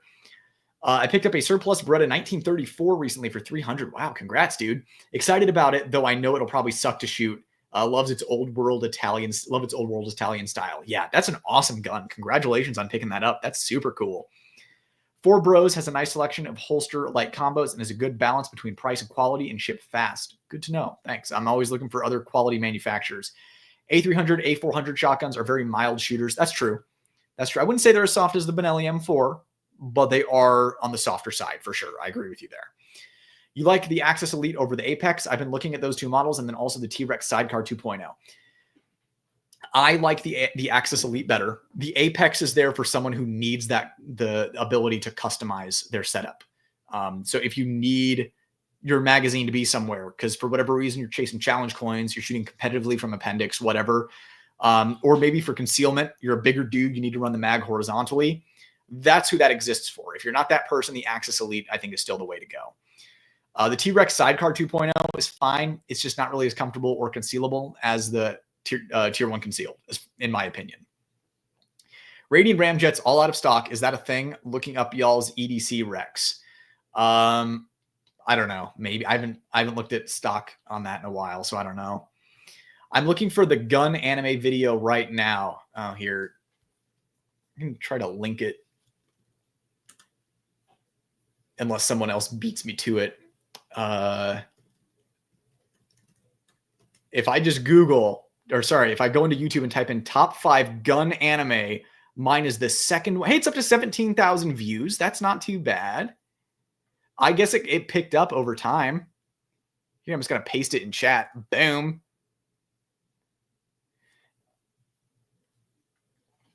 Want to hear something nuts? I'm the voice of the Los Santos customs mechanic in GTA 5. What's wrong with her now? That shit might stop a missile. Loud and proud like my gay cousin. Really? Dude, that's awesome. That is super cool, man. I'm one of those people that, like, I look up voice actors, and I recognize voice actors and stuff in video games, anime, like animated films and stuff like that. So that is super cool that you found yourself in that world. That's awesome, man. I loved your top 5 gun anime. Thank you. That makes me feel a little bit better. MSP Pro. Yeah, I like that just for reviewing guns. That way I don't have to get a new holster for every single gun I get. Just running X300 on it. CBB, was that Cowboy Bebop, is one of the few animes that doesn't cringe me out. Not a weeb, about a generation removed from that trend. Yeah, Cowboy Bebop is one of those ones that stands on its own, right? And it's because it was heavily influenced by Western pop culture, specifically Western film. So yeah, that's one of the ones that people recommend to non-anime viewers. Anyone has any insight as to the ramjet for 43X? I've not seen a single video anywhere about the ramjet on YouTube. All the videos are for the SIG or other Glock models. So I've talked to Radian about this. Like, it's in the works. Just Radian will not release it until it's perfect. Like, they could have released it months ago, and it would have been good enough. They're obsessed with perfection. They're not going to release it until it's perfect. So for real, we will watch the video. Thank you, Jose. Thank you, man. I spent so much time cutting that together. Radian is always out of stock. They're a small shop, and demand always outstrips demand. Even their charging handles. Yeah, they are. People don't realize how small of a shop Radian is. Like, it's a group of dudes with some machines. Like, that's it. Also, the greatest dudes ever. Like, talk about great dudes running a company I'm happy to support. Try other sources like Brownells or Primary Arms. They sometimes have stock when Radian doesn't. True. And sign up for in-stock notifications on Brownells, Primary Arms, Midway USA. Like, all those places that sell their stuff, sign up for email notification. I still want to have a real version of Dante's Ebony and Ivory 1911s. Maybe someday I'll win the lottery or something that'll allow me to have them made. Yeah, could you imagine having, like, Cabot or Chambers Customs, like, make you something like that? That'd be crazy. Always love the attention to detail of the guns in Trigun. Oh, yeah, Trigun. I have Trigun, I think, on my... Yeah, Trigun's, like, right... It's the one with the yellow right there, I think. Yep. Yeah, so I have Trigun there. Absolutely love Trigun. I want to see a ramjet for a 48. Dude, you and me both. I don't think it's going to happen. That good for ramjet to wait until perfectly tuned. I agree. I'm glad they wait until it's perfect. Other companies have decent comps for the 43X, from PMM to Harrington. To others, I run a Harrington on my non-MOS 43X. It helps. Yeah, if you're impatient and you want one, get the Harrington 43 comp. That is the best one that I've tested for the 43X. So highly recommend the Harrington Arms comp for the 43X. I'm going to need a Mr. Chang replica gun on the channel. Yeah, I mean, I would start with Revy's replicas. All right, everyone, chat is dying down. I think we're going to wrap this up at 5.5 hours.